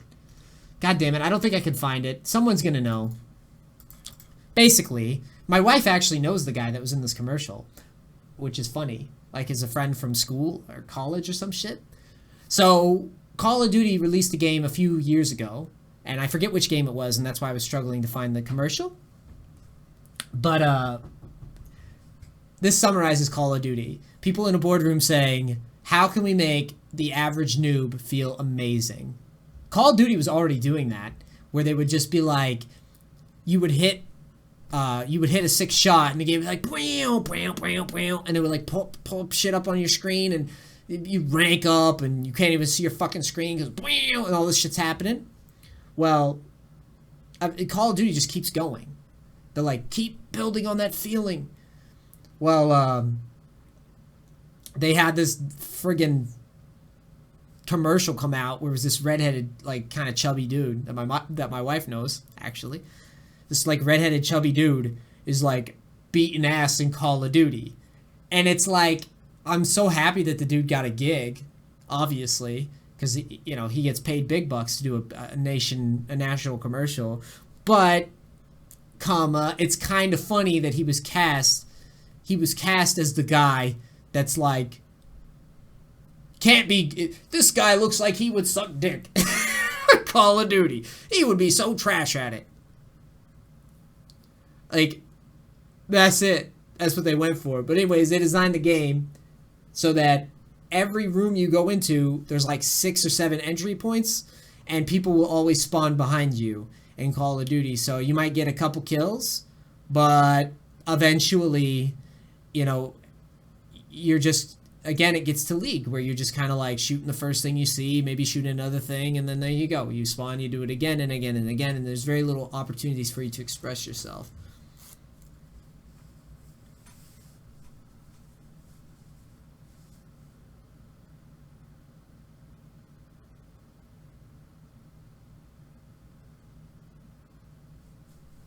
Yeah, maybe.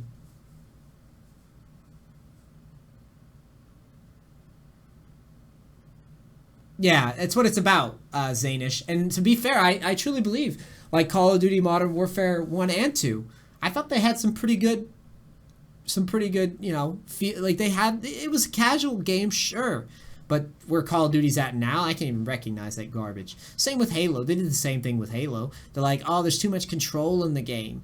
Oh, God, if a newbie plays against a good player, he'll get shit on. And it's like, yeah, that's all right. But now Halo looks like, Halo is such a joke. Such a joke game.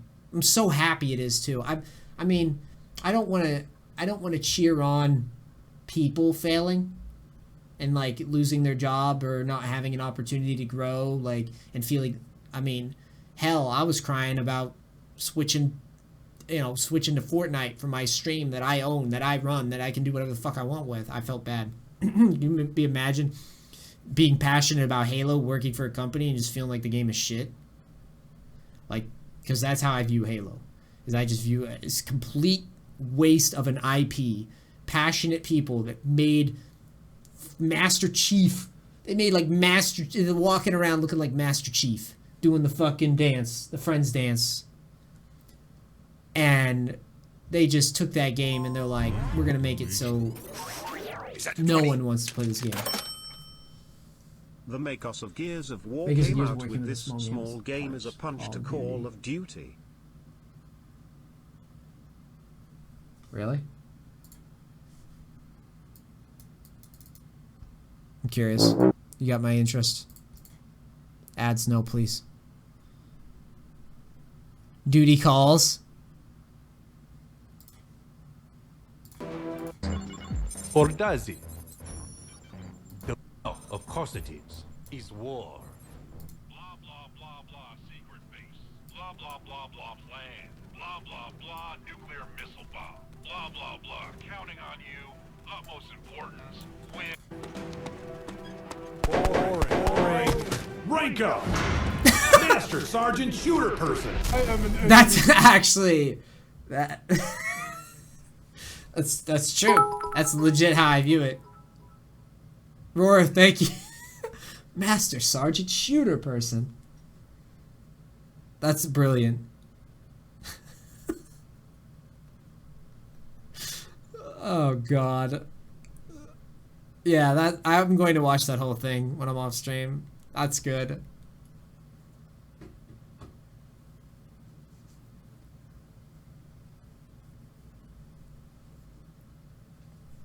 Oh yeah, I'm done with League.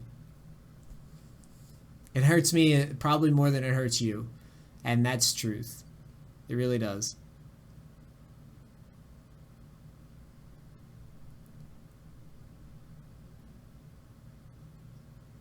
Didn't they do the same thing in Street Fighter? Hasn't the new Street Fighter games done the same thing that we're talking about? The new Street Fighter games, all the inputs are easier. It's like easier to parry and shit.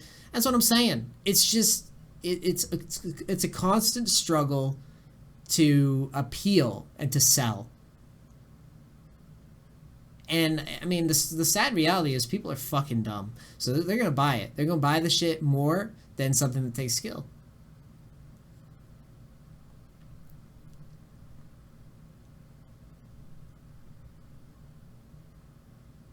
I'm honestly amazed. I'm telling you, I don't think Fortnite's like a crazy competitive game or has any competitive longevity. I'm saying that at least when I play it, I can look good. Like, or I can work to look good or work to get better. That's all I care about. That's my compromise as a player. League is this game lies. This game lies a lot in that Riot says one hand that it's a super competitive game, but it's not though. Like it's not. It's a casual game disguised as competitive game. It's a dude playing a dude disguised as another dude. That's what this is because like I said, why do I feel like Minecraft fucking cartoony game Fortnite A big reason this why takes Modern more Warfare skill to 2 play was than so this good was to me. because Skill, multiplayer was mechanical pure chaos. skill, You not would have a macro, fighter just not the killing amount of shit people with info an that you attack have to unit, juggle. I and don't then care you about that. also were getting sniped Learning by what a dual bunch of wield cards do shotgun is not that dash exciting to was me. actually so fun It's and not. insane. What got people hype? That Faker shit. When Faker outplayed the fat guy. Ryu or whatever, right? When Faker outplayed the guy, it's like, shit, I can't do that. At all. I'm not even close. That's cool. More of that, please. Less of fucking Maokai top.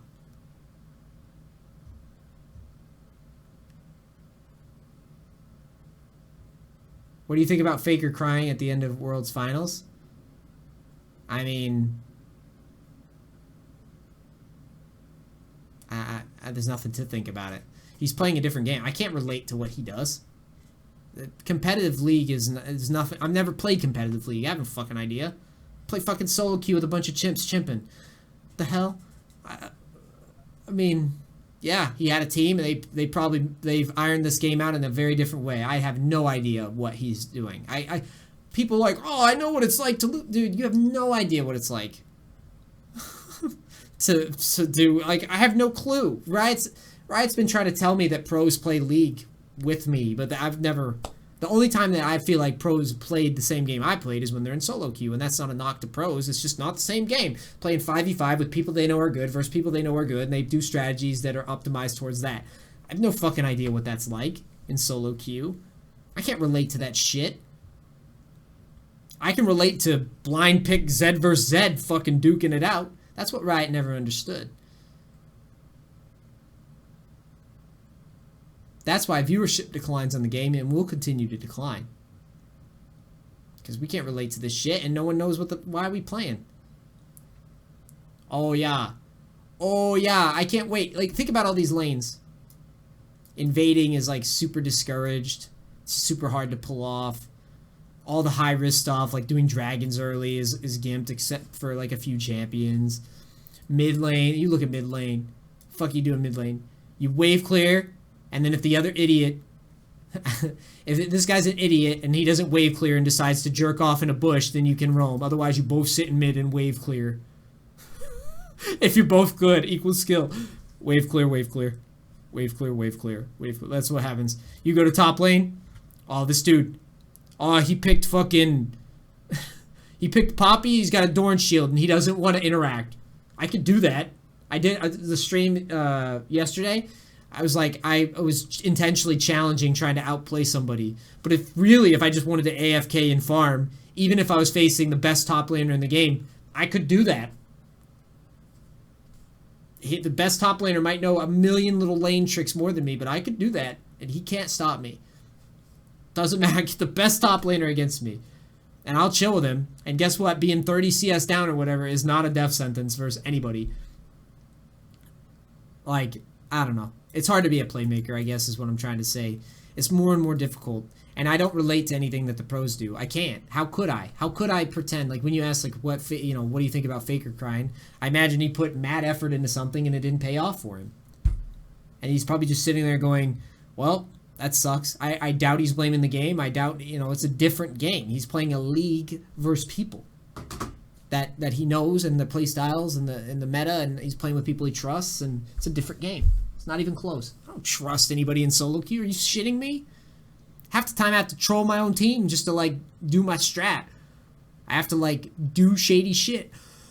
I have to bait them and watch them die because I know their fight's better than they do, and that's, like, the only way that I can carry them is avoid their tricks of them trying to bait me into shit. And it's just ridiculous. It's a different game.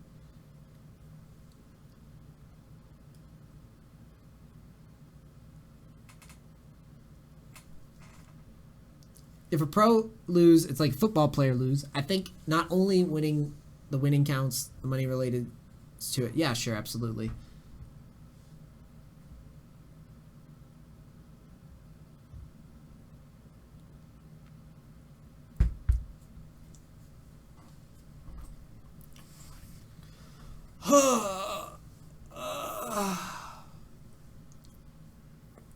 Roareth with the 740 Neace coin. Oh, Kuman says a big reason why Modern Warfare 2 is so good was because multiplayer was pure chaos.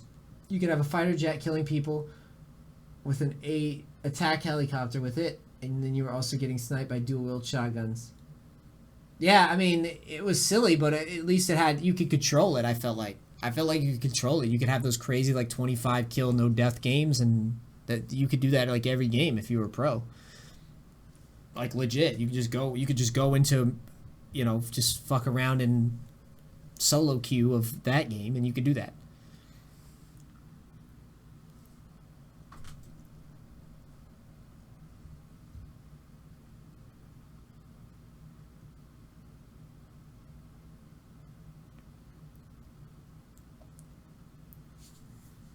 I love these like weird petty like, just so you know, I'm not gonna watch when you leave. It's like, okay, I mean, I expect that, and it's like, fuck. Yeah, I know, dude.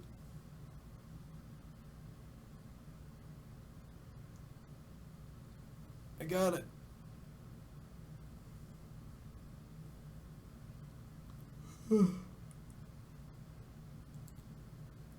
Just so you know, when you have an umbrella and you open it over yourself, there's no more rain. There's no more rain hitting you, noob.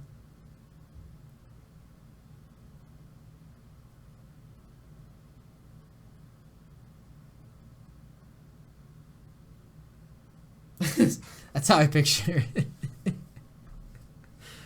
Dude, Fortnite is hard. That's kind of why I like it.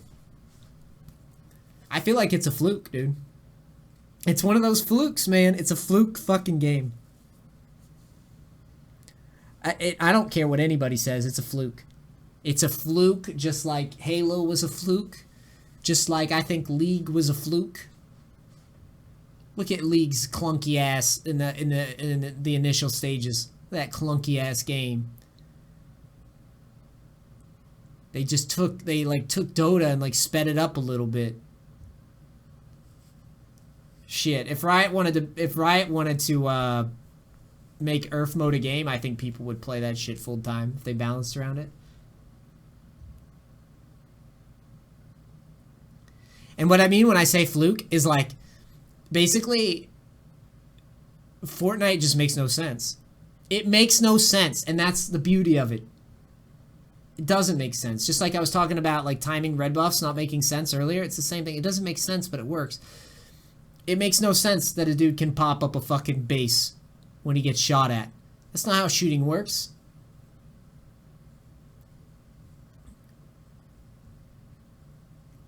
Like, it's the opposite of sense. But when you play, it's like, oh my god. It's like the shit, because you're like, oh my, I can loot and I don't just die instantly. Like, you might die instantly, but you have a chance to fight back. And I think that's what League's missing in a lot of ways. Is when you don't feel like there's a chance to do anything. That sucks. That really sucks, man. It's dumb. It's people with pickaxes and auto shotguns, and it's all fucking... The graphics are really, like, shiny, and it's dumb that someone can build a base and snipe out of it in a second, can literally build a 2-story base and pop his head out and snipe you within a second. But I'll be damned if it's not the most fun I've had playing a Battle Royale game. Fuck, I mean, I tried PUBG. I tried H1Z1. I liked H1Z1 a little bit, but man...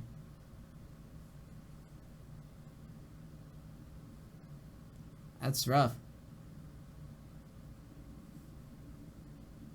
Yeah, exactly. Scary Ghost, you're right.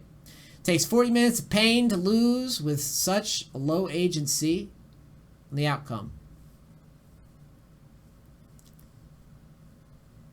It's, or 40 minutes to lose.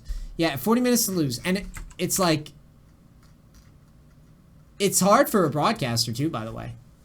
It gets harder and harder and harder as a broadcaster. The players, the broadcasters represent the players, right? The players at whatever level or tier or what. And I mean, when I started, I would lose, but I wouldn't be that mad. I feel like I wasn't that mad when I used to, you know, when I started streaming this game. I feel like I'd have days where I would get more annoyed. But damn, I mean, I definitely could look inward a lot easier.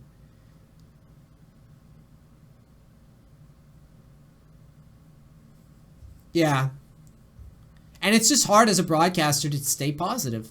I can stay positive in Fortnite. If some dude shoots me in the butt, I'll get mad, I'll get upset, and I'll be upset at myself. You know? I'll be like, fuck. You know, I can immediately be like, shit, that was completely bad. Like, completely garbage. And I can work right away to remedy whatever the mistake was or try to figure out what the mistake was. I can see the mistake. League gets a lot of, like, ambiguity, like, where it's, you don't really know if it's your fault all the time. You don't really know how often you can feasibly win with every champion. You don't know.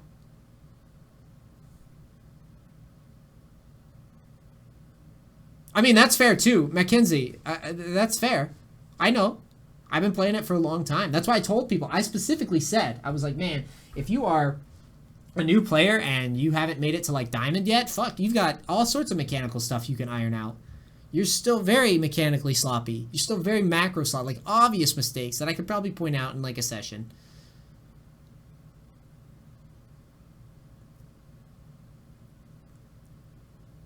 But after a certain point, yeah, it gets harder and harder. Like once you get good enough to hang with good players. Voice chat, dude, there is no way. Voice chat, the game's already too far gone. It's not voice doesn't fix it anymore. Voice is just, I mean, you still need control of the outcome of the game. You still need to feel like you have control. I've played with, I guess what I'm saying is I've played with League players in Discord servers in groups of randoms, whether it be through like chat or through sub games. And I mean randoms is in like subs that I've never played with before. And you'll still get just as frustrated.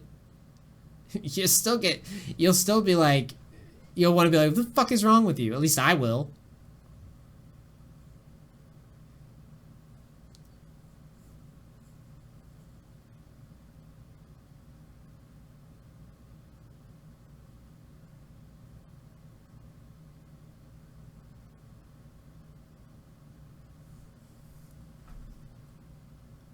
This is just Riot Games developing League of Legends of Battle Play. Your favorite legends in an all-new Battle Royale game. I mean, I wonder if they're going to release something soon. The main problem with League was when they upped the passive gold. It allows bad players to gain more gold, and it's harder to see the difference in gold gain. Exactly. Oh, I know. I'd already talked about it.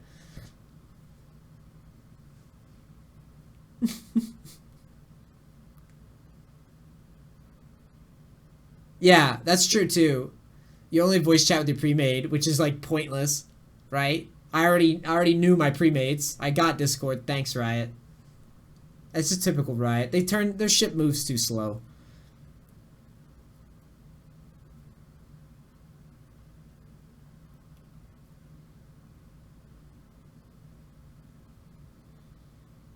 What's your opinion on Dota 2 then? It's a lot of fun and it's Dota is just one of those things where I feel like I'd never catch up. If I'm being honest, I feel like I'd never catch up. How the fuck are you gonna catch up? It's almost like it's, yeah. How do you catch up in Dota? How the fuck?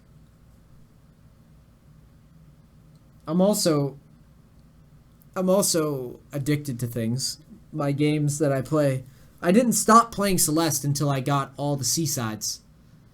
If you've never seen what Seasides are, go ahead and look at those levels. Go look at the Seaside levels of Celeste, the platformer. Go ahead. Because it was reasonable to me. Reasonable and difficult. And that's how I am. And if I played Dota, I was like, I'm going to play Dota. I'd want to be fucking good at it. And that's just impossible to get good at. It takes too long.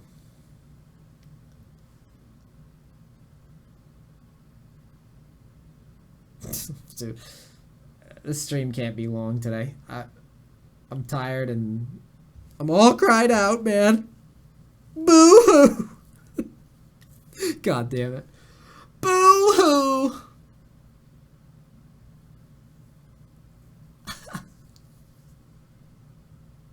That's still funny.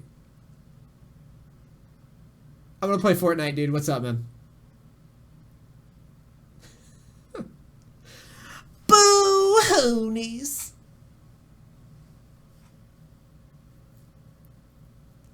That is so funny. I'm so glad I got to share that story with you guys. Oh. Gentle Creature messages me and says, eat your veggies. So I should take a lunch break and like... I'll take it soon, actually.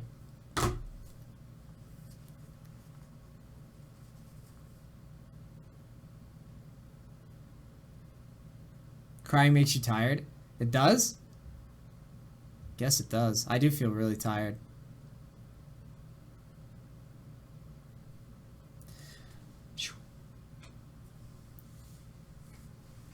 I mean, someone said it was like breaking up with your girlfriend. It kind of was. I think it's just more of like it just feels bad. It feels bad. I care about my fans, man. I care about the fans. I care about people. I'm telling you, I had so little views for so long, and even though I had small views, like look at the sub count. That's amazing. That's amazing. That's ridiculous. I don't even know how I held this for this long. Being so negative all the time. I have no idea. I'm so grateful. That's ridiculous.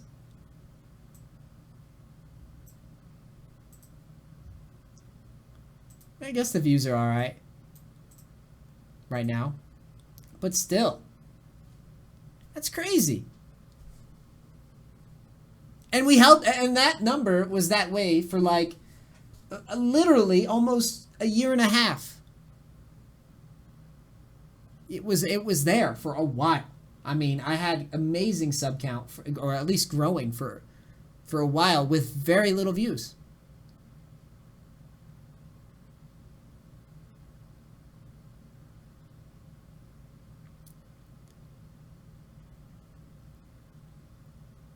I think Crazy Horse, what wound up happening is, I think I realized that the game, for me, I would never feel satisfied.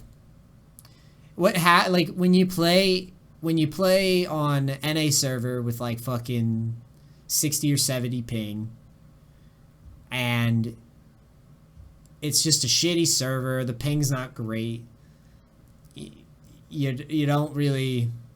I don't know. It was just a combination of things. Like, I came back and I was just like, man, my server sucks. My server sucks. Gameplay sucks. I wasn't really that ready for Korea as well as I probably could have been. It's like, it takes a lot of effort to catch up to that. And it's hard because you don't get to challenge yourself very readily in League. It's a lot of wading through wasted time before you get an experience. Like, that's how I feel about League, is like, you've got to wade through a lot of wasted time before you get an experience where you're like, shit, this is new, this is fresh. Maybe we're out to make this game more fun like it used to be at some point. I mean, you know, I got the Riven guy in here. A perfect example is actually like a champion like Riven, who's been very, very malleable and very, has been able to kind of shift into different seasons and still play well because the gameplay of Riven at its core has always been so good, and the ability to like outplay lanes has been so good. I kind of had that feeling with Gangplank for a while when I was laning with Gangplank a lot.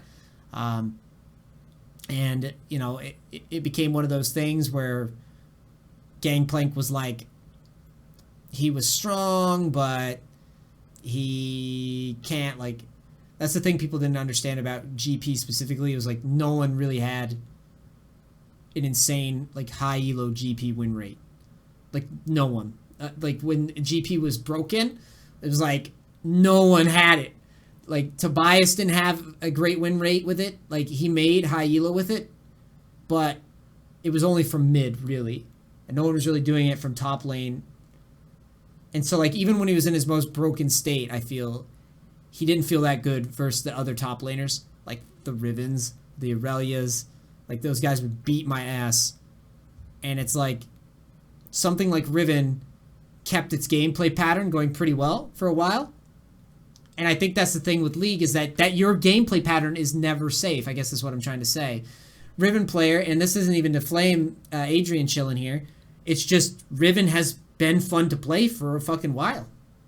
Before GP for me, it was Tryndamere. That was what I played before. And then Tryndamere got a little old for me, and then I moved on. Or before that, it was, for me, it was Nidalee mid. And for a lot of people, the fun aspects of League, or the feeling of control that we have, kind of slowly just gets inevitably stripped away. Make tanks more viable, people like skill expression goes away. Make one-dimensional playstyles more viable, and skill expression goes away. It just goes to the wayside.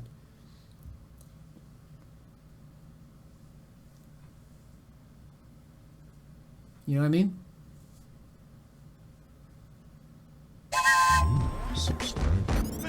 And that just sucks. Onbone, thanks. Crackers, drop the keys. Yeah, my plan with Fortnite is I'm going to do a series of like videos. Well, it's going to be full gameplays, obviously, but the goal is to get wins, to build up my wins. And I'm going to try to get to 1,000 wins. And at each like checkpoint, I'm going to stop and like assess like what I've learned and see if there's anything changing, if it's just all pure mechanics, if it's just, if there's different mechanics that are giving me a harder time or a less harder time or whatever. Different types of shots or whatever, different types of decision making. Just talk about it. I think people, the more hardcore players will appreciate it, and it'll still be more of my brand of gaming, and it'll give me a goal, and that'll be a good starting point, I think.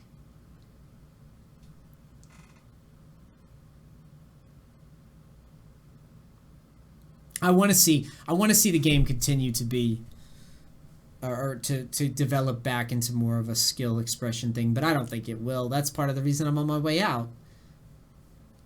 I mean, I hope people that are playing it and enjoy it keep going and keep doing their thing, but I think it's on a downward trend not in terms of players, just what makes me passionate about the game. To me, the fun aspect of League is to dominate my lane till they AFK, but they made it more so about pressuring everyone on the team except your opponent, which is sucky, makes the game less fun, but yeah. Hope you get more. Thanks, buddy. I agree. I completely agree. A perfect example of what you're talking about is with the Smite Tryndamere strat. I became so enamored by the Smite Tryndamere strat and the inner workings of it because I realized that laning against people is fucking boring now.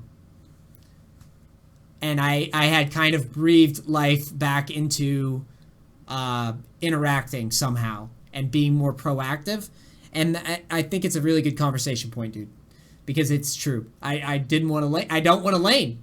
I don't. There's no point. That's how I feel. I feel like there's no point in laning. What the fuck is the point of laning? it just feels like you put yourself at a risk, and versus someone remotely competent, you're just setting yourself up to feed. That's it, the highest levels. That's what you do. You just don't feed. Don't do anything risky. Don't do anything aggro, because if you try to do it, you just push the lane, you're setting yourself up there. You're going to sustain through the damage, and you're just setting yourself up. Proactivity is frowned upon, and you're just waiting for someone to make a really one-off positional error.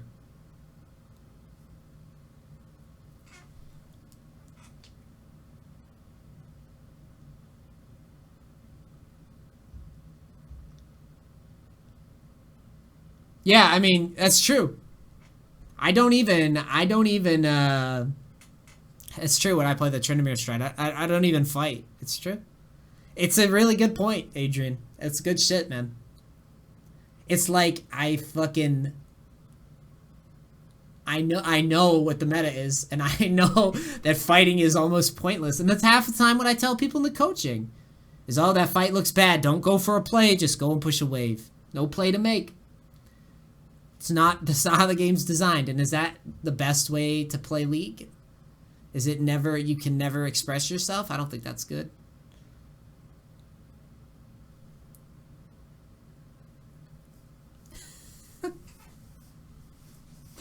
Don't make the play. Run. Go push the side lane.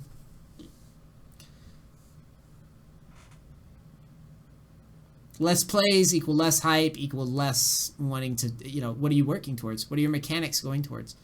If you don't see the big plays happen, if you don't see the opportunities for the big plays ever showing up, if you can't chain together multi-kills, fuck. Some stuff like Ignite buffs, Tabby nerfs, and Conqueror coming out. Yeah. I mean, hey, I truly hope I'm wrong. I hope the game hits a turnaround. And, maybe my action of being like, if I fucking don't like this game, and leaving and other players doing that as a wake-up call to Riot and being like, yo, what the fuck are we doing? And maybe they'll step up their shit. They should be patching faster. They should be looking at statistical outliers. If they want the game to be, if they don't want shit being busted for however long and players getting mad, then fucking change it. Like, immediately. Change it. Quickly. I know, I interviewed there. They flew me out. I know how many people they got working there. I mean, Jesus Christ. I saw how many people at the balance team. That's an easy 30-minute meeting. You guys all agree this blows? Yep. Sorry, gold players, step out of the room. Diamond up. You guys agree this kind of blows? This doesn't feel good? Yeah? Okay, we're good. Change it. Gold players, come back in. No, gold players. No, we talked about this. You can't. No, you gotta rank up. No, I know how it feels to you. I know your feels, but it's not reals.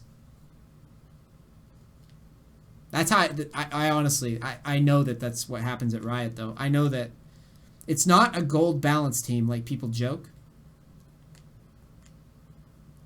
It's different skill levels of players are in different tiers of like champ design and shit like that, and they all have the same type of input to the balance and everything. It's not like the balance team. It's not like only they drive balance, and it's not like only players that have ranked that drive balance. It's not like that at all.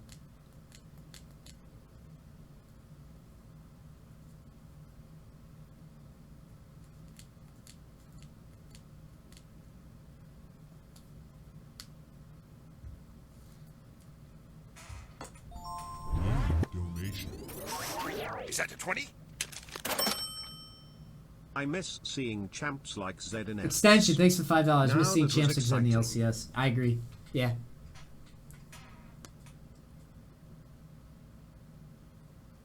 If there's ever proof that League was boring. Aptive streams nothing but Monopoly.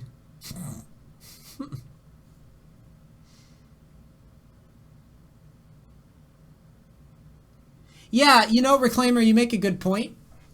I haven't really watched any sort of competitive esports with League of Legends in a while. I haven't even watched it.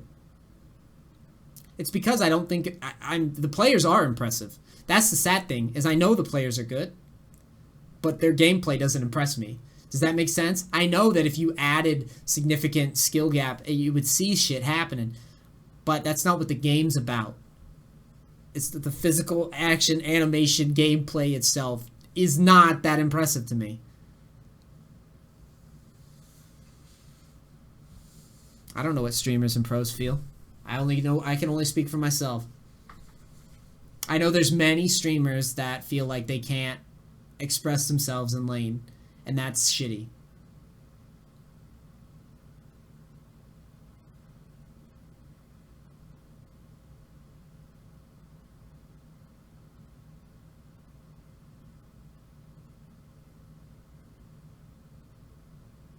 No, I've never played Devil May Cry.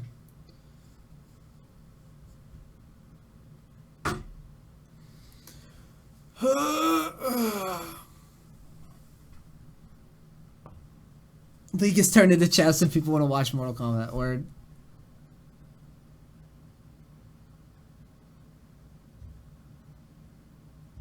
Same champs every single game. I always joked if you saw random champs for pro. Yeah. Yeah. That'd be pretty funny.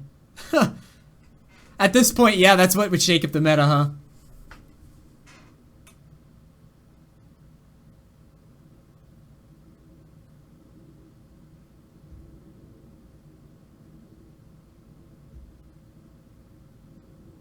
Did Shifter say that as well? That's the thing, is if the game doesn't feel fun, people are gonna fucking leave. I don't know if that's true about Shifter, but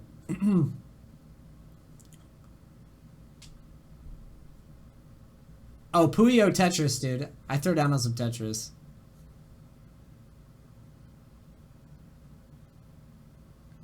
Apparently Wave Clear is getting nerfed in 8.6. It's like, yeah, you should have done that a while ago. Speed it up.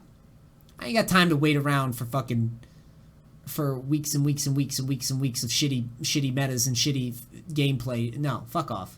I'm playing a different game. No. I got shit to do. I got streams to stream. If I'm not having fun, I'm leaving. The 10-mile-an-hour Bugattis. Boy, that fucking... Oh, that metaphor was great. I love it. That's the perfect line for League of Legends and the skill gap. Imagine you pool all your money, hard work, resources. You pool it all together. You coordinate the shipping. Find the seller. You buy yourself a Bugatti. You get down to the racetrack because you get to race against all the people in the neighborhood. And everybody in the neighborhood's got tricycles, and you got a Bugatti, and the guy comes out and says, these tricycles can only go 10 miles an hour. And all the people on the bicycles, or the tricycles, they're pissed off. They can only go 10 miles an hour. And you can go 200-something miles an hour. So we're going to make it, we're going to nerf your Bugatti. Your Bugatti can only go 10 miles an hour. It gets me every time. It's exactly like League.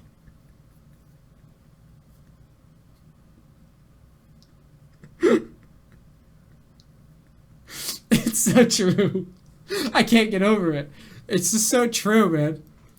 That's how the effort feels, man. Like, I spend every waking minute on this game for years, dude. For years, do you understand? Not fucking around. Not like, oh, he plays for fun. No, like over and over and over again. Bugatti and a tricycle.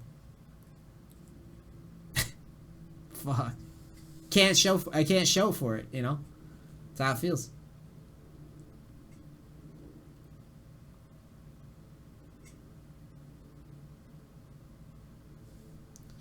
Yeah, but at least in poker, you're playing against people and taking advantage of people, and you get something directly because of that.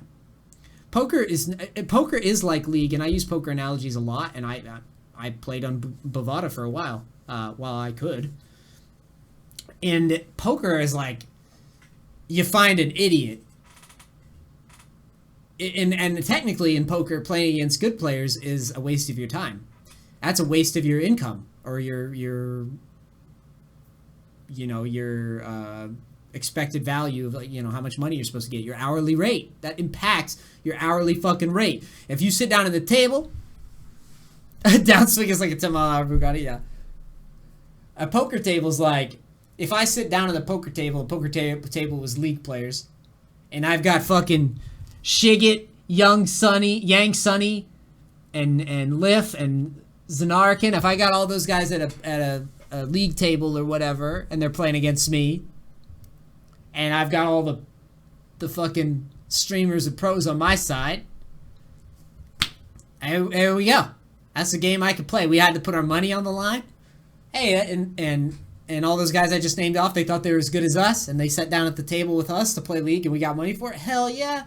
In League, you don't get shit for wasting your time in shitty games. You don't get a damn thing. You don't do anything. It's actually, you should be trying to avoid every single game that looks questionable at your level, at, once you get towards the top of the game. But in poker, it's like you're targeting noobs. It's like you intentionally, in poker, you're like, who's the idiot? I'm going to play as many hands with that guy. And they're like, oh, is that a pro at my table? Is that Phil Ivey over there? I fold every time. Fuck you. I'm not playing a hand with you. Ever. Nope. That's what you do in poker. You're like, no, I'm not playing against you. I'm only playing against you if I have, like, the best hands. You can go fuck yourself. No. I saw what you did at the casino. I'm not doing it. You ripped off a casino, Phil Ivey. You cheated. A casino. And got away with it. How the fuck you do that? I'm not playing poker with you, man. Go somewhere else.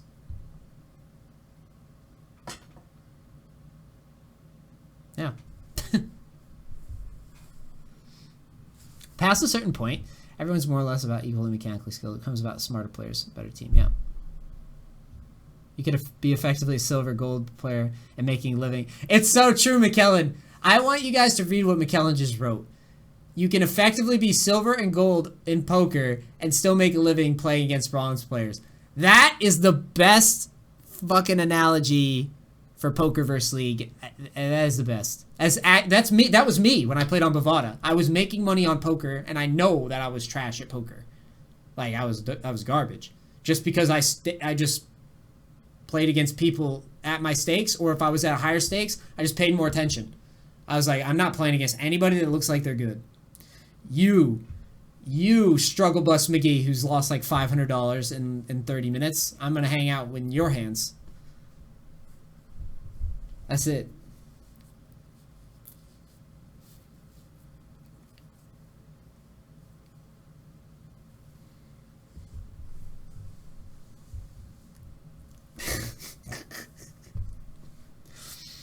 Fucking tricycle Bugatti race. Guys, what do? I should eat. And I should eat and then do my final coaching. My final replay review.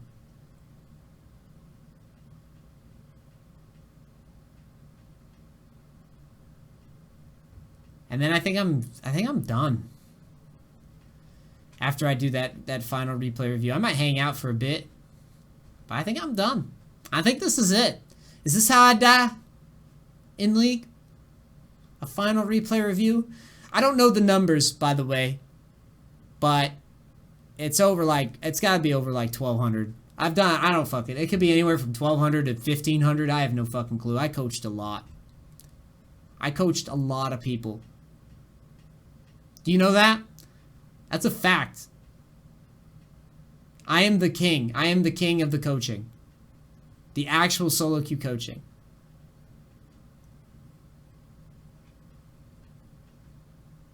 I'm not crying again. I'm all teared out, dude. Jesus Christ. I cried for like 20 minutes at the beginning of the stream, I'm pretty sure. Maybe longer. It was rough. That's how much I care, man. People think I'm just an asshole and I don't give a fuck. I mean, I might be an asshole, but I care. I care about my fans. I care about I am so appreciative and so humbled about just being able to do this for the past for like 5 years. That was great. I mean, it's great. It's honestly a dream job. I mean it. It's a dream job. You know, I got to play this game until I was exhausted by this game. And honestly, I mean, no, I'm not like a mega streamer, but shit, I was making enough to eat fine. After the first couple of years, rocky start. I mean, it's a great gig. And so it's the fans. It's the fans. I don't really give a shit about League. To be honest, in general, I don't care that much about the League community. I care about my community.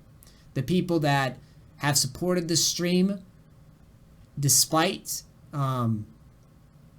it being a fucking Twitch stream. I mean, fuck, I'm not delusional. I know it's ridiculous to help sponsor somebody play a fucking video game. It's ridiculous. It's preposterous. I'm never gonna outgrow that gratitude. It's ridiculous. Every day I get to do this, I'm like, man, what a treat. Coming from fucking Afghanistan deployment to this shit. College debt out the ass. Afghanistan deployment to this shit. It's a great deal.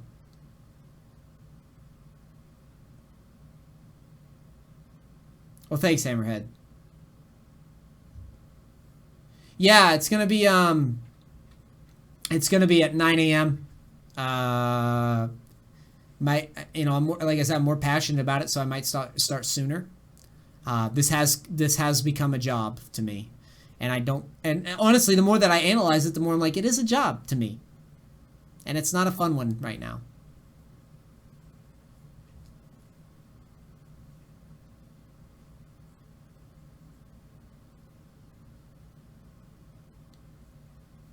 So, that's not fair. It's not that it's not fun, it's just not as fun as it should be.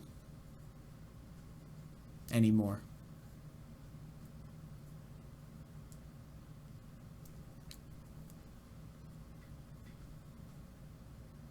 Yeah, I'm not... Is the crying part at the part that's going on YouTube? Dude, I'm not... I'm letting my editor do it. I'm gonna let him sift through this mess of a stream and find what he wants to say. There's plenty of ammo here. I'm not gonna lie to you. My YouTube audience, I care about them. But... they're not, they don't pay for me to do this. Honestly, guys, they don't. You do. You fucking do. The subs do. The YouTube money is like fucking drops in a bucket. It's just, it's so small, and it's the stream. It's the donations from the stream. It's the people that keep me sane every day. Part of the reason I was crying earlier is because this is my family, dude. You guys are like family. You don't understand. Like, it's every day. Every day. I don't think I have more tears in me to cry right now. But it's like... That's fucking true. That's why I feel bad.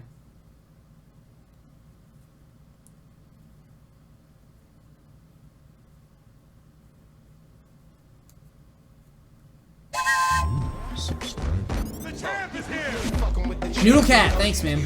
Crackers, drop the keys. Yeah, my YouTube's never been that great. I'm not good at clickbait, and I'm not good at just pumping out content to make it. So I hired an editor. Because I get lazy with the shit. I just don't want to do it. I want to just hang out with my peeps, man. I just want to be good at streaming. Clicked on my heart. Lol.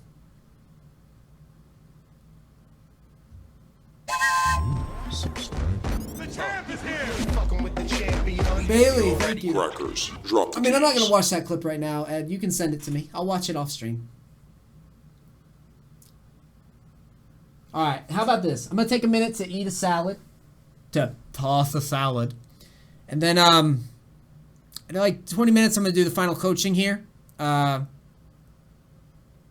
and then I'm probably going to sign off for League anyways for good. So give me like 15 minutes to just walk around. And then I'll do the coaching. Some Warwick coaching. I'll watch that shit. Help this dude out. If anybody's owed coaching for the replay reviews and I didn't get to you, I will honor those. I'll do it. I'll try to schedule it with you off stream. I'll spend 30 minutes going over your replay. I'll skim through it with you. It'll be like a halved private coaching basically. It won't be as long as a private coaching, but I'll at least interface with you personally. So, anyways, I need to eat some salad, and then when I come back, I'm going to coach, and then I'm going to do just a final goodbye on this shit. Hopefully with no tears. Love ya. I'll see you soon.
All right. This is it. I've gotten the tears of leaving this game out of my system. I am now gonna do the last coaching. Woo! It's good. It's good. This is the last one. The last broadcasted coaching for the Neace stream. Well, at least for LoL.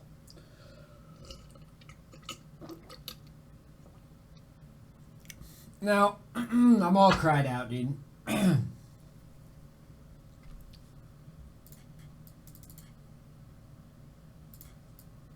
I cry once a year, maybe. And that was it for me. But yeah, anyways, this is what? This is silver? Okay. Fuck Reddit. I already commented on Reddit. This money, you big crybaby. Take this money, you big crybaby. I don't care about Reddit. Reddit didn't really build this shit. This community is pretty far away from Reddit. I talked about that earlier today. It was just one of those things. This community was not about Reddit, really. It never was. I mean, try it as I might, dude. Try as I might, it never was. 30 seconds until minions spawn. Scratch behind my ears. Scratch behind my ears, says Warwick.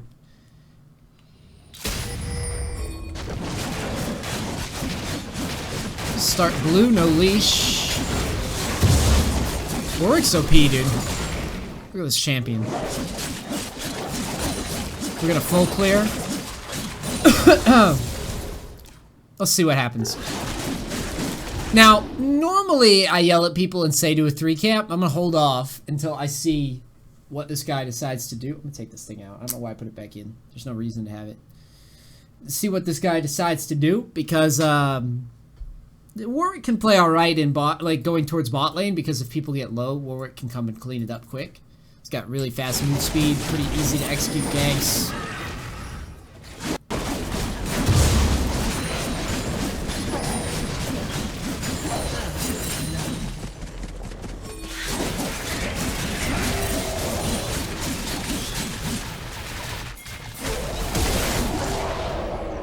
I like that. I like it. I mean, it shows that that's actually one of the better plays I've seen from the jungle. I'm gonna tell you why. I like that you're not. One of the things that I learned the most from doing like private coachings with junglers in specific, like the specific ones was junglers, is that they would farm and they don't look around the map. The role requires you to do that, and this to me shows that you're paying attention. Thanks, Turbo. Crackers, drop the keys.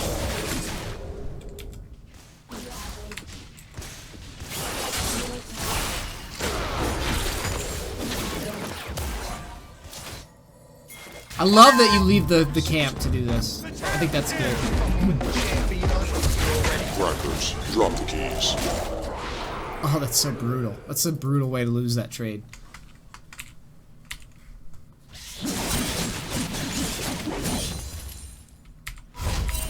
So you clear, and then you go back and buy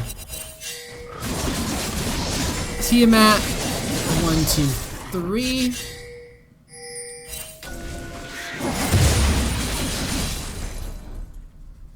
This pink ward does nothing.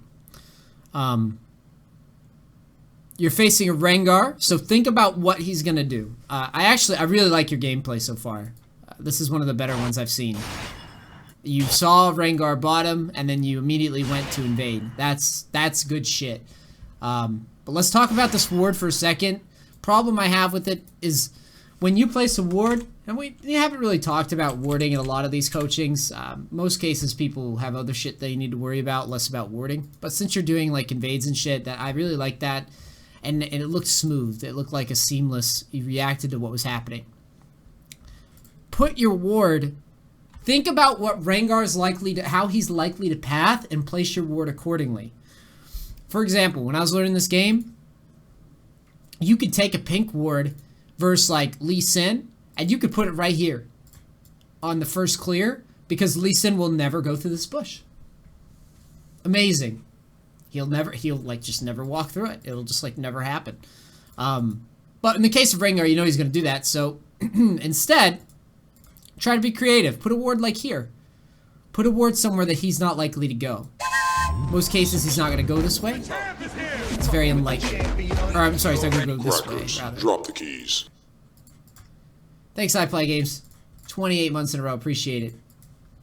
Thank you, thank you. So yeah, if you put the ward there, there's a chance that he, you know, walks around it or whatever. This ward, you know he's going to catch it, and it's just a waste. I mean, if you're going to place that way, you might as well put the pink ward in the mid lane, you know? That ward's not doing you any favors. Killing spree.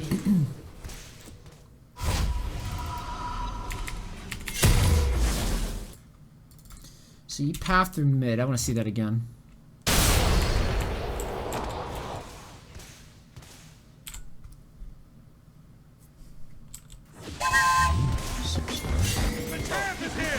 You technically, future reference, you could have shoved this. Drop the keys. I think this is like a really close spot though, but you're kind of supposed to shove this in because it doesn't actually crash under tower. And technically, Yasuo can miss all of it. I hope you understand what I'm saying. You're not setting the wave up in a bad spot or anything. I think if anything, you're just equalizing the lane, and that's more beneficial. Thanks, Butcher Alba. Appreciate it. Crackers. Drop the keys.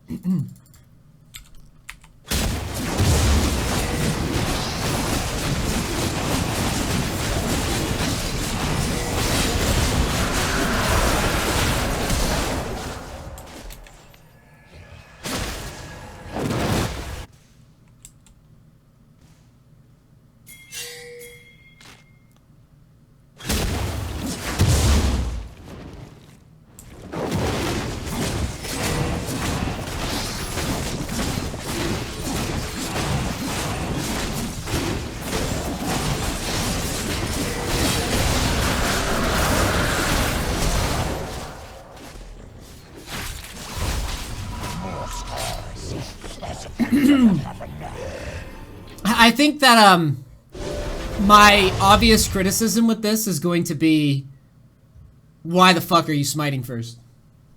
The fuck is that? Why did you do that? Like, you would get this dragon every time here. But yeah, it was just lazy play by you. Also,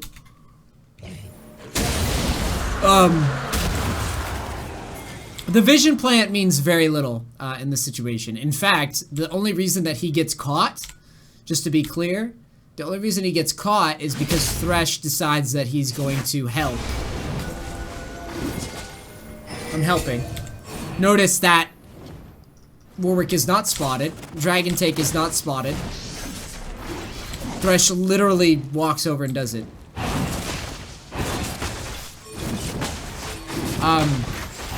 Which I think is just unlucky.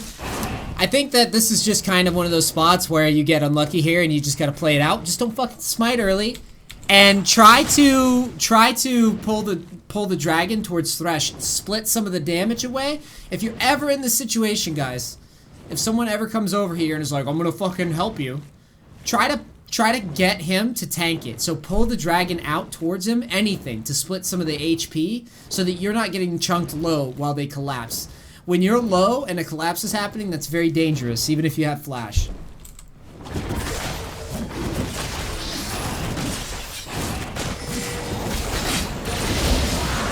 what I mean?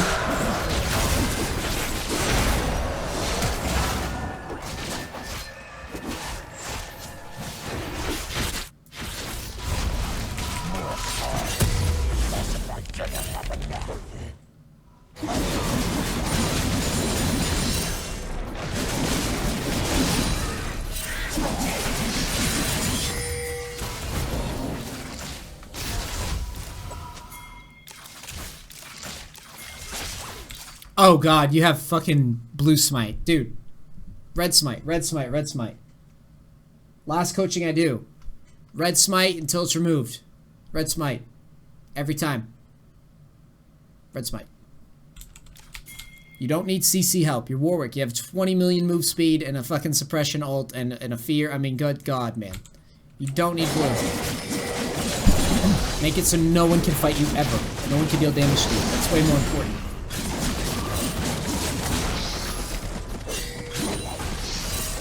Okay, you need to shove this lane.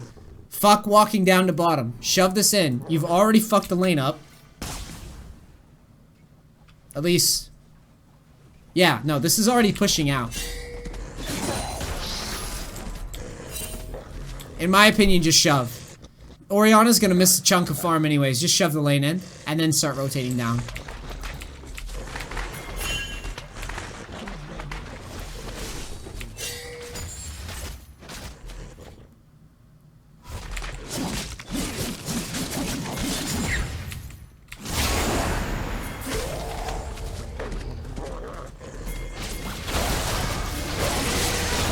You have absolutely zero reason to ult there. Zero.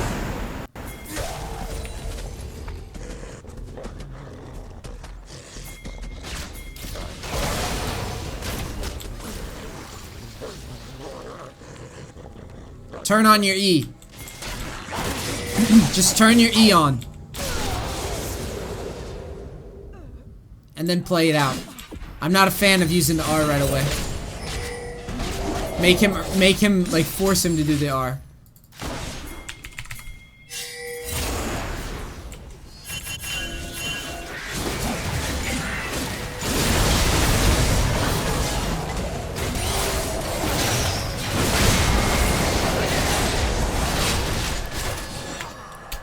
This is really bad.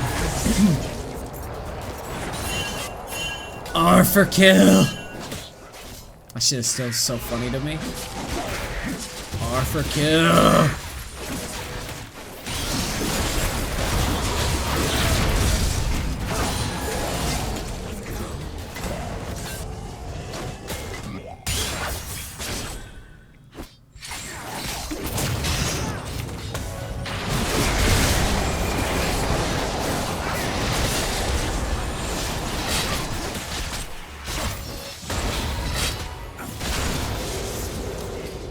It kind of goes without saying, but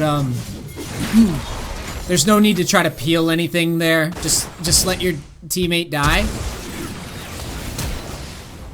Let your teammate die there, let him go, and just chill. Like, your Oriana got caught, you don't need to die as well. That's just lazy by you. There's no reason. Just back away.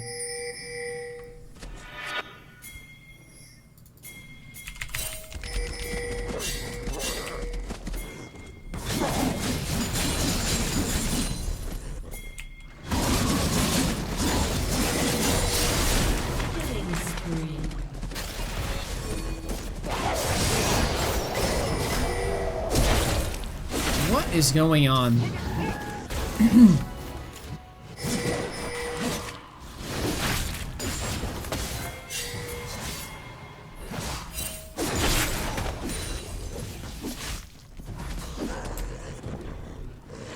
Bro, I get, like, this is a weird...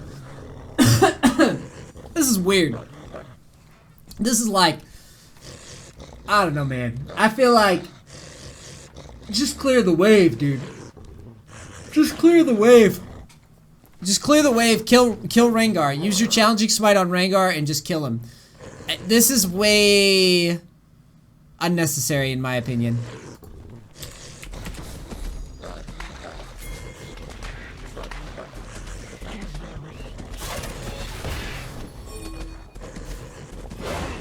I can't believe he hit that ult, though. So I would rather you, with Red Smite, walk up, ult the fucking Rengar and kill his ass. Or just challenge the Rengar with E and then just kill him. This shit, like, and you didn't clear the wave so your turret takes damage. I would rather you just, because you'd keep your flash up in that way. Like, what are you gonna do to this push? Those guys back and getting that kill doesn't do anything to keep the tower up. See what I mean?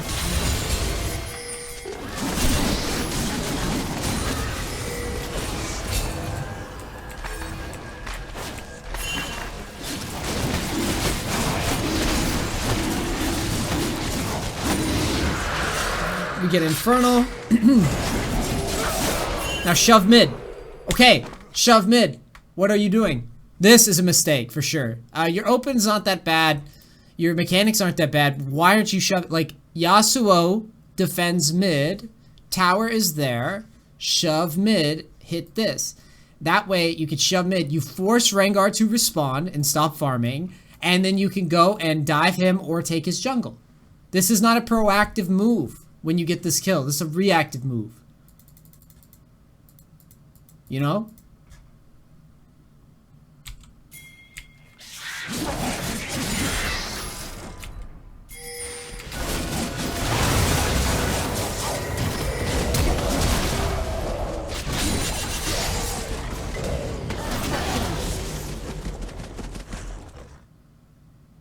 I would rather you shove the wave and hit the tower than dive him. Are you noticing a trend here? You're getting kills and that's all well and good, but you need to knock down objectives.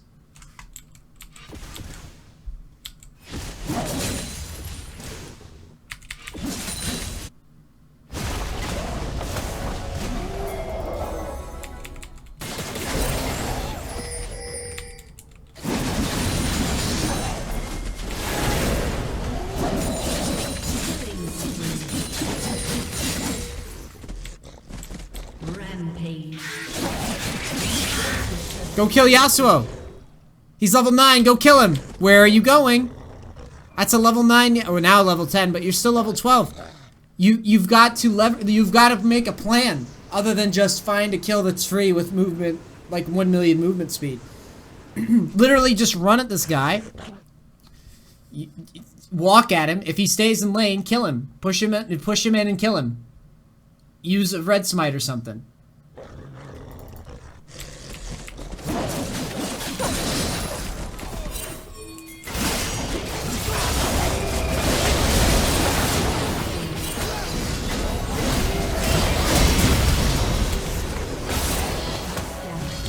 So you're chasing in.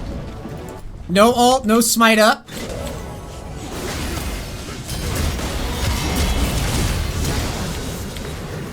Why are you going up here? There's nothing up here for you. We need to get this tower down. A lot of just kind of like running around without a clear... Like, you're doing good things. Like, you're farming and paying attention to the map. But dude, after you get the kills, or like after fights happen, you need to think, how is what I'm about to do going to get me an objective? Because it doesn't matter. If you dive to a tier 2 and kill a low health Vayne, that just means that other people were respawning and now you're behind towers and you can't push. You understand?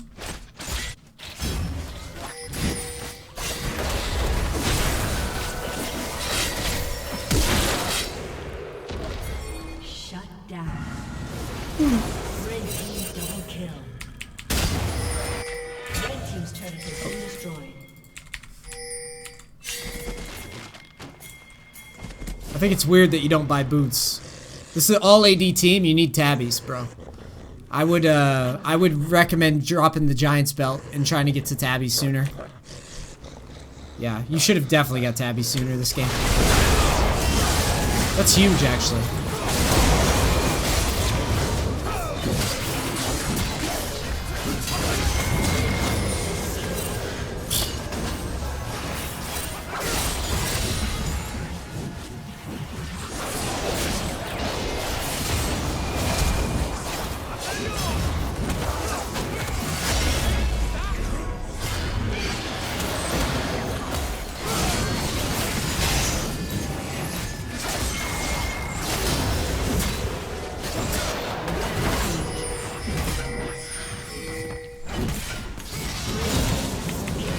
I think, yeah. I think that failure on Red Smite and tabbies is actually going to hurt you a shit ton in this game.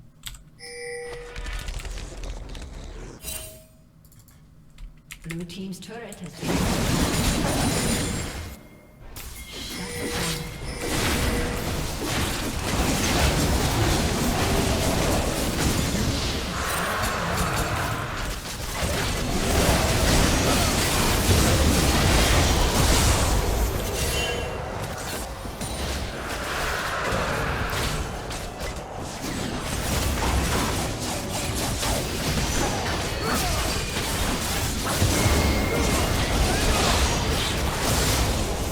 I don't want you face tanking in these fights either. Like, you made a good play, and then you should sit and face tank. Try to bait, kite a little bit. Like, rotating back and taking free damage and setting up for your teammates to collapse is better than what you just did, face tanking the Yasuo like that. Kite it out a bit more, dude. There's no need to just stand there and battle. And yet again, another good reason for tabbies. You'll be a little bit more mobile in the close quarters fights. Not only is it more efficient in terms of blocking damage. Wow, nice hook.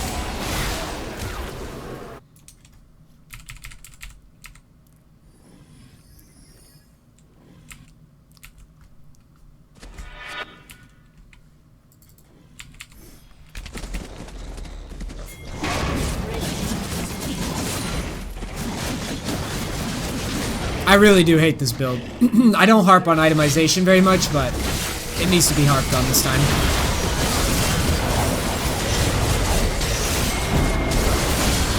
I don't know why they're diving. You need to do Baron. No, do Baron. Do Baron, dude. This is a huge mistake. You've got 5 teammates right there. Go to Baron and clear it and do it. Their jungler is like out of commission here.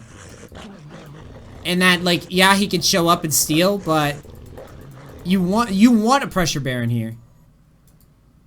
Yasuo's low, Vayne's top for some reason. Force a Baron fight. And by the way, I'm saying do Baron. I'm not saying that you have to just mindlessly commit either. Like, you can pull off a Baron or whatever depending, but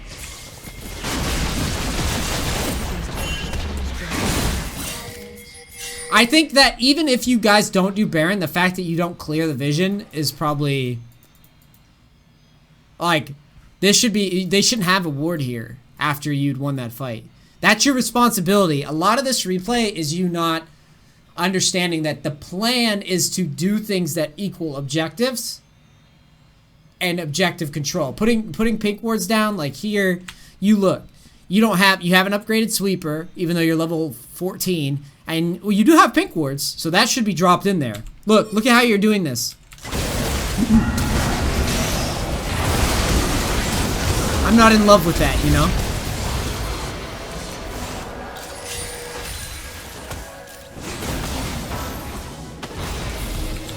Why do I have Thresh on my screen? Oh, because you died. Got it.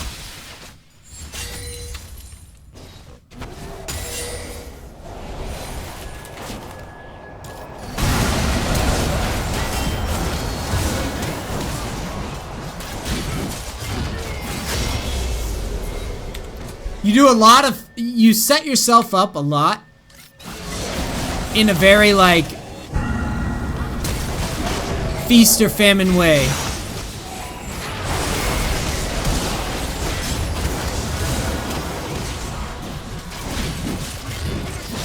Here, you set yourself up because you commit to the fight without your ult up. Dude, just wait the extra 9 seconds before making the crazy play, and then this fight goes completely different. Completely different. You'd be able to fear in, or you'd be able to, yeah, you'd be able to walk in with your fear, or do your flash engage, and then ult away towards your team, and like and catch somebody. Like, so many different plays. Don't just force it because you see everything. Think about protecting yourself and making the best plays for yourself.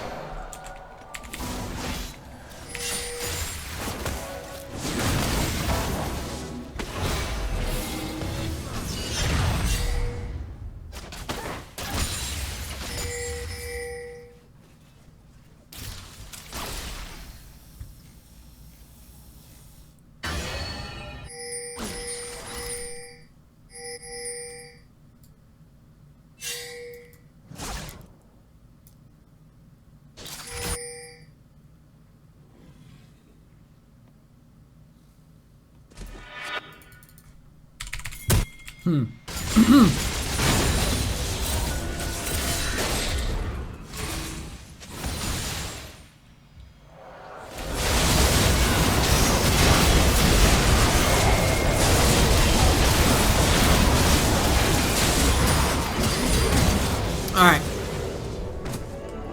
I could sum up your replay pretty quickly. First things first, why are we getting the kills? to get towers. So stop looking at every like low target and think that guy's low, I can just push here. It's not a big deal. With the invade and like paying attention to the map where the jungler is and reacting is very good. That's good. Do not lose that habit. What's bad is that every fight you literally, I can see your character, you turn your brain off and you just let your character just fucking do this every time. Like, you need to practice controlling the fights, using your E to get in and then get out. Tabbies would help a lot with that, and that's my next point. Itemization. This no boot shit's gotta go. Not only is it more efficient in terms of like blocking damage gold-wise in this situation, but like, you need to move in your fights. And the last thought that I have based on this replay is that this fight here, you could have literally wiped the enemy team even without your boots. If you just waited the extra 9 seconds for your ult, you could have had a much smoother fight to play. But all these things combined make this game a lot harder. Oh, and the fact that you go blue smite instead of red smite. You don't need blue smite on Warwick. You're fast enough. I tell people to take red smite on Shyvana. You think you're gonna sell blue smite to me on Warwick? Fuck no.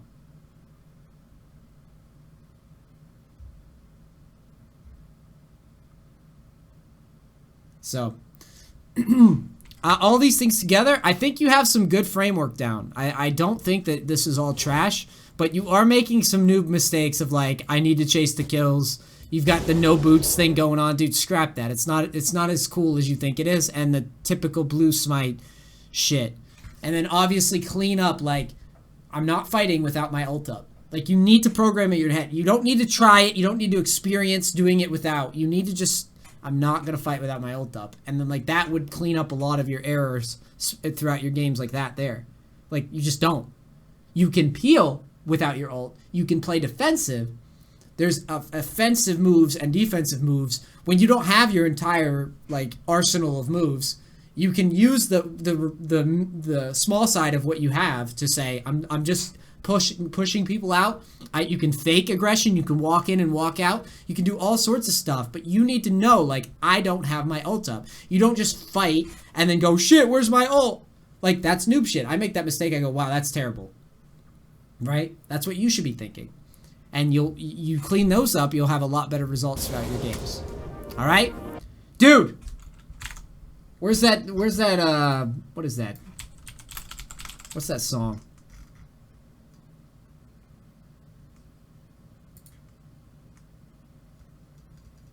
What's the sad recorder or whatever the fuck it is?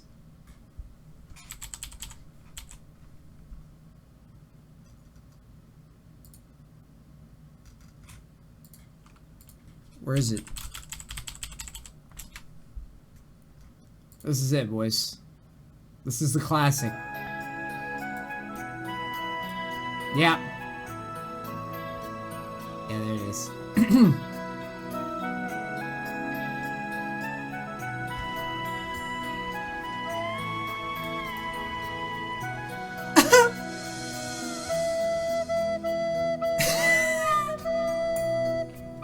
It's so good.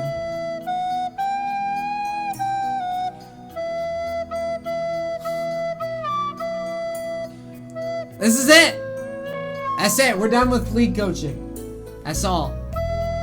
That's all I got.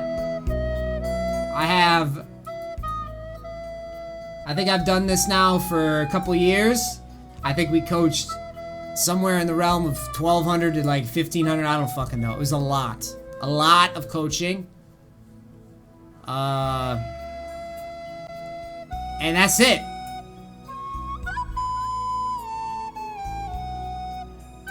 Alright, I'm good with that. But shit. It was a good run. Last year was great for me.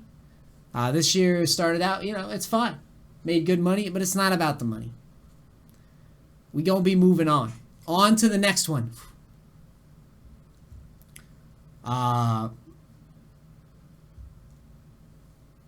You guys can't make me cry. Not again. I'm all cried out today. Yeah, I mean, honestly, I'm excited. I'm excited to try something new, and I'm committing. That's what this is. That's what this stream is. I am committing to doing some new stuff and expanding the horizons a little bit. and trying not to lose sight of why this content even happened in the first place. The only reason why I even did anything like this was because of a genuine passion for this, and I just don't have as much as I used to for this stuff, and that's unfair to you guys to keep churning away shit that I don't take pride in, or just doing it to get a paycheck, or you know what I mean. That's just not healthy. That is not healthy. I don't care what anybody says. I don't care how much money you make. If you don't enjoy it, you should not be fucking doing it. You know, if it isn't across the board something you want to do, you shouldn't do it. So yeah, I would like to thank every single person that has ever watched a coaching, that has ever donated to a coaching, has ever laughed at a coaching, shared a coaching. This stuff is not the mainstream content. It's not. It will never be. Educational content, I mean, I thought when I got into this stuff that'd be kind of cool, but it's not. And it's because of people like you, even though it wasn't mainstream, people paid for it, people supported it. I lived pretty damn good off of it. I'm pretty sure I'm going to live pretty damn bad off of where we're going next for a while. But I think I'm ready for a change, and it's not really about money. Life's too short. So yeah. Shit. That's all I got. Thank you. And I hope that you find something if you're still into league content. You know, I've got plenty of old shit, but there's plenty of good content creators out there. I'm sure they're not going anywhere, and they'll make tons and tons and tons of awesome content, some of them, who that you'll enjoy. All right? But, yeah. It's hard to do this. I'm pretty emotional myself. But it's got to happen. All right? So, anyways. Cringy outro. One last time. YouTube. That's it. That's all I got. End of coaching. Thanks for being there. Thanks for allowing me to do this. All right. Love you. I'm out. Peace. Crackers.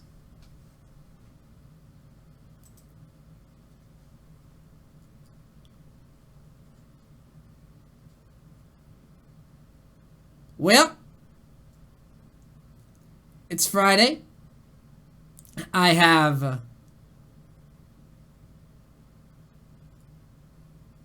done it.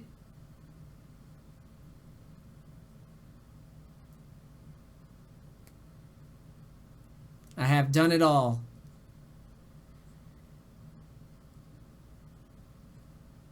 We survived streaming for 5 years of League of Legends. We had a little break in the middle, but I'm not gonna lie. It's a little sad, but I mean, I'm more sad. I'm not sad about deciding to move on. I feel bad for you guys because there's so many people that are so pumped about League stuff still, and I appreciate it.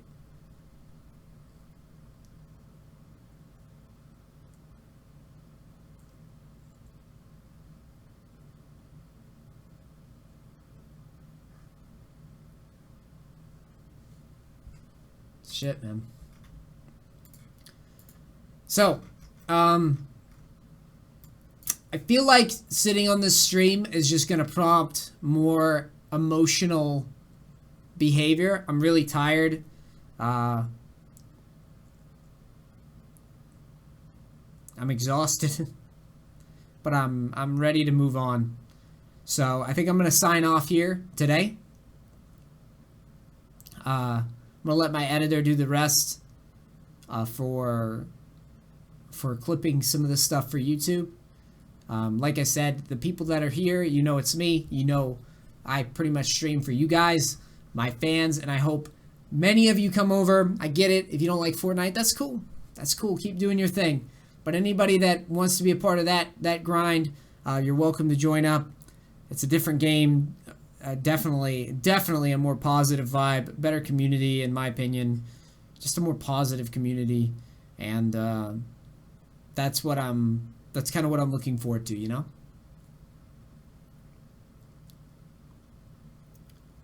But now, I'm gonna get offline and then start.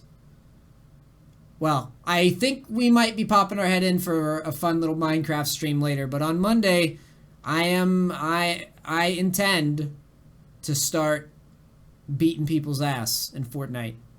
You will not find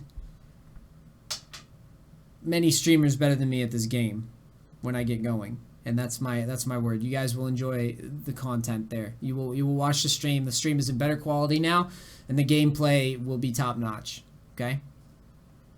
So, that's my goal, and to just be there with you guys, get you through your work day, and you guys can hopefully hang out with me. And obviously I'm nervous. Obviously I'm concerned about how many subs and how much money I'm losing, but I'm telling you, you gotta keep evolving. You can't stagnate. You can't keep doing things that you don't like, and you can't lie to your fans about whether or not you like something. That's bullshit. You can't do that. You can do whatever you want to do, but it's not healthy. You won't feel good about yourself. And as hard as the stream was today for me to get through, I think it had to be done. So, you guys, I'm getting offline before I start crying again. I love you all very much. All my subs, donos, thank you. Sincerely. This is Neace. I'll see you guys next time, alright? I'm out. Peace. Crackers. Bye.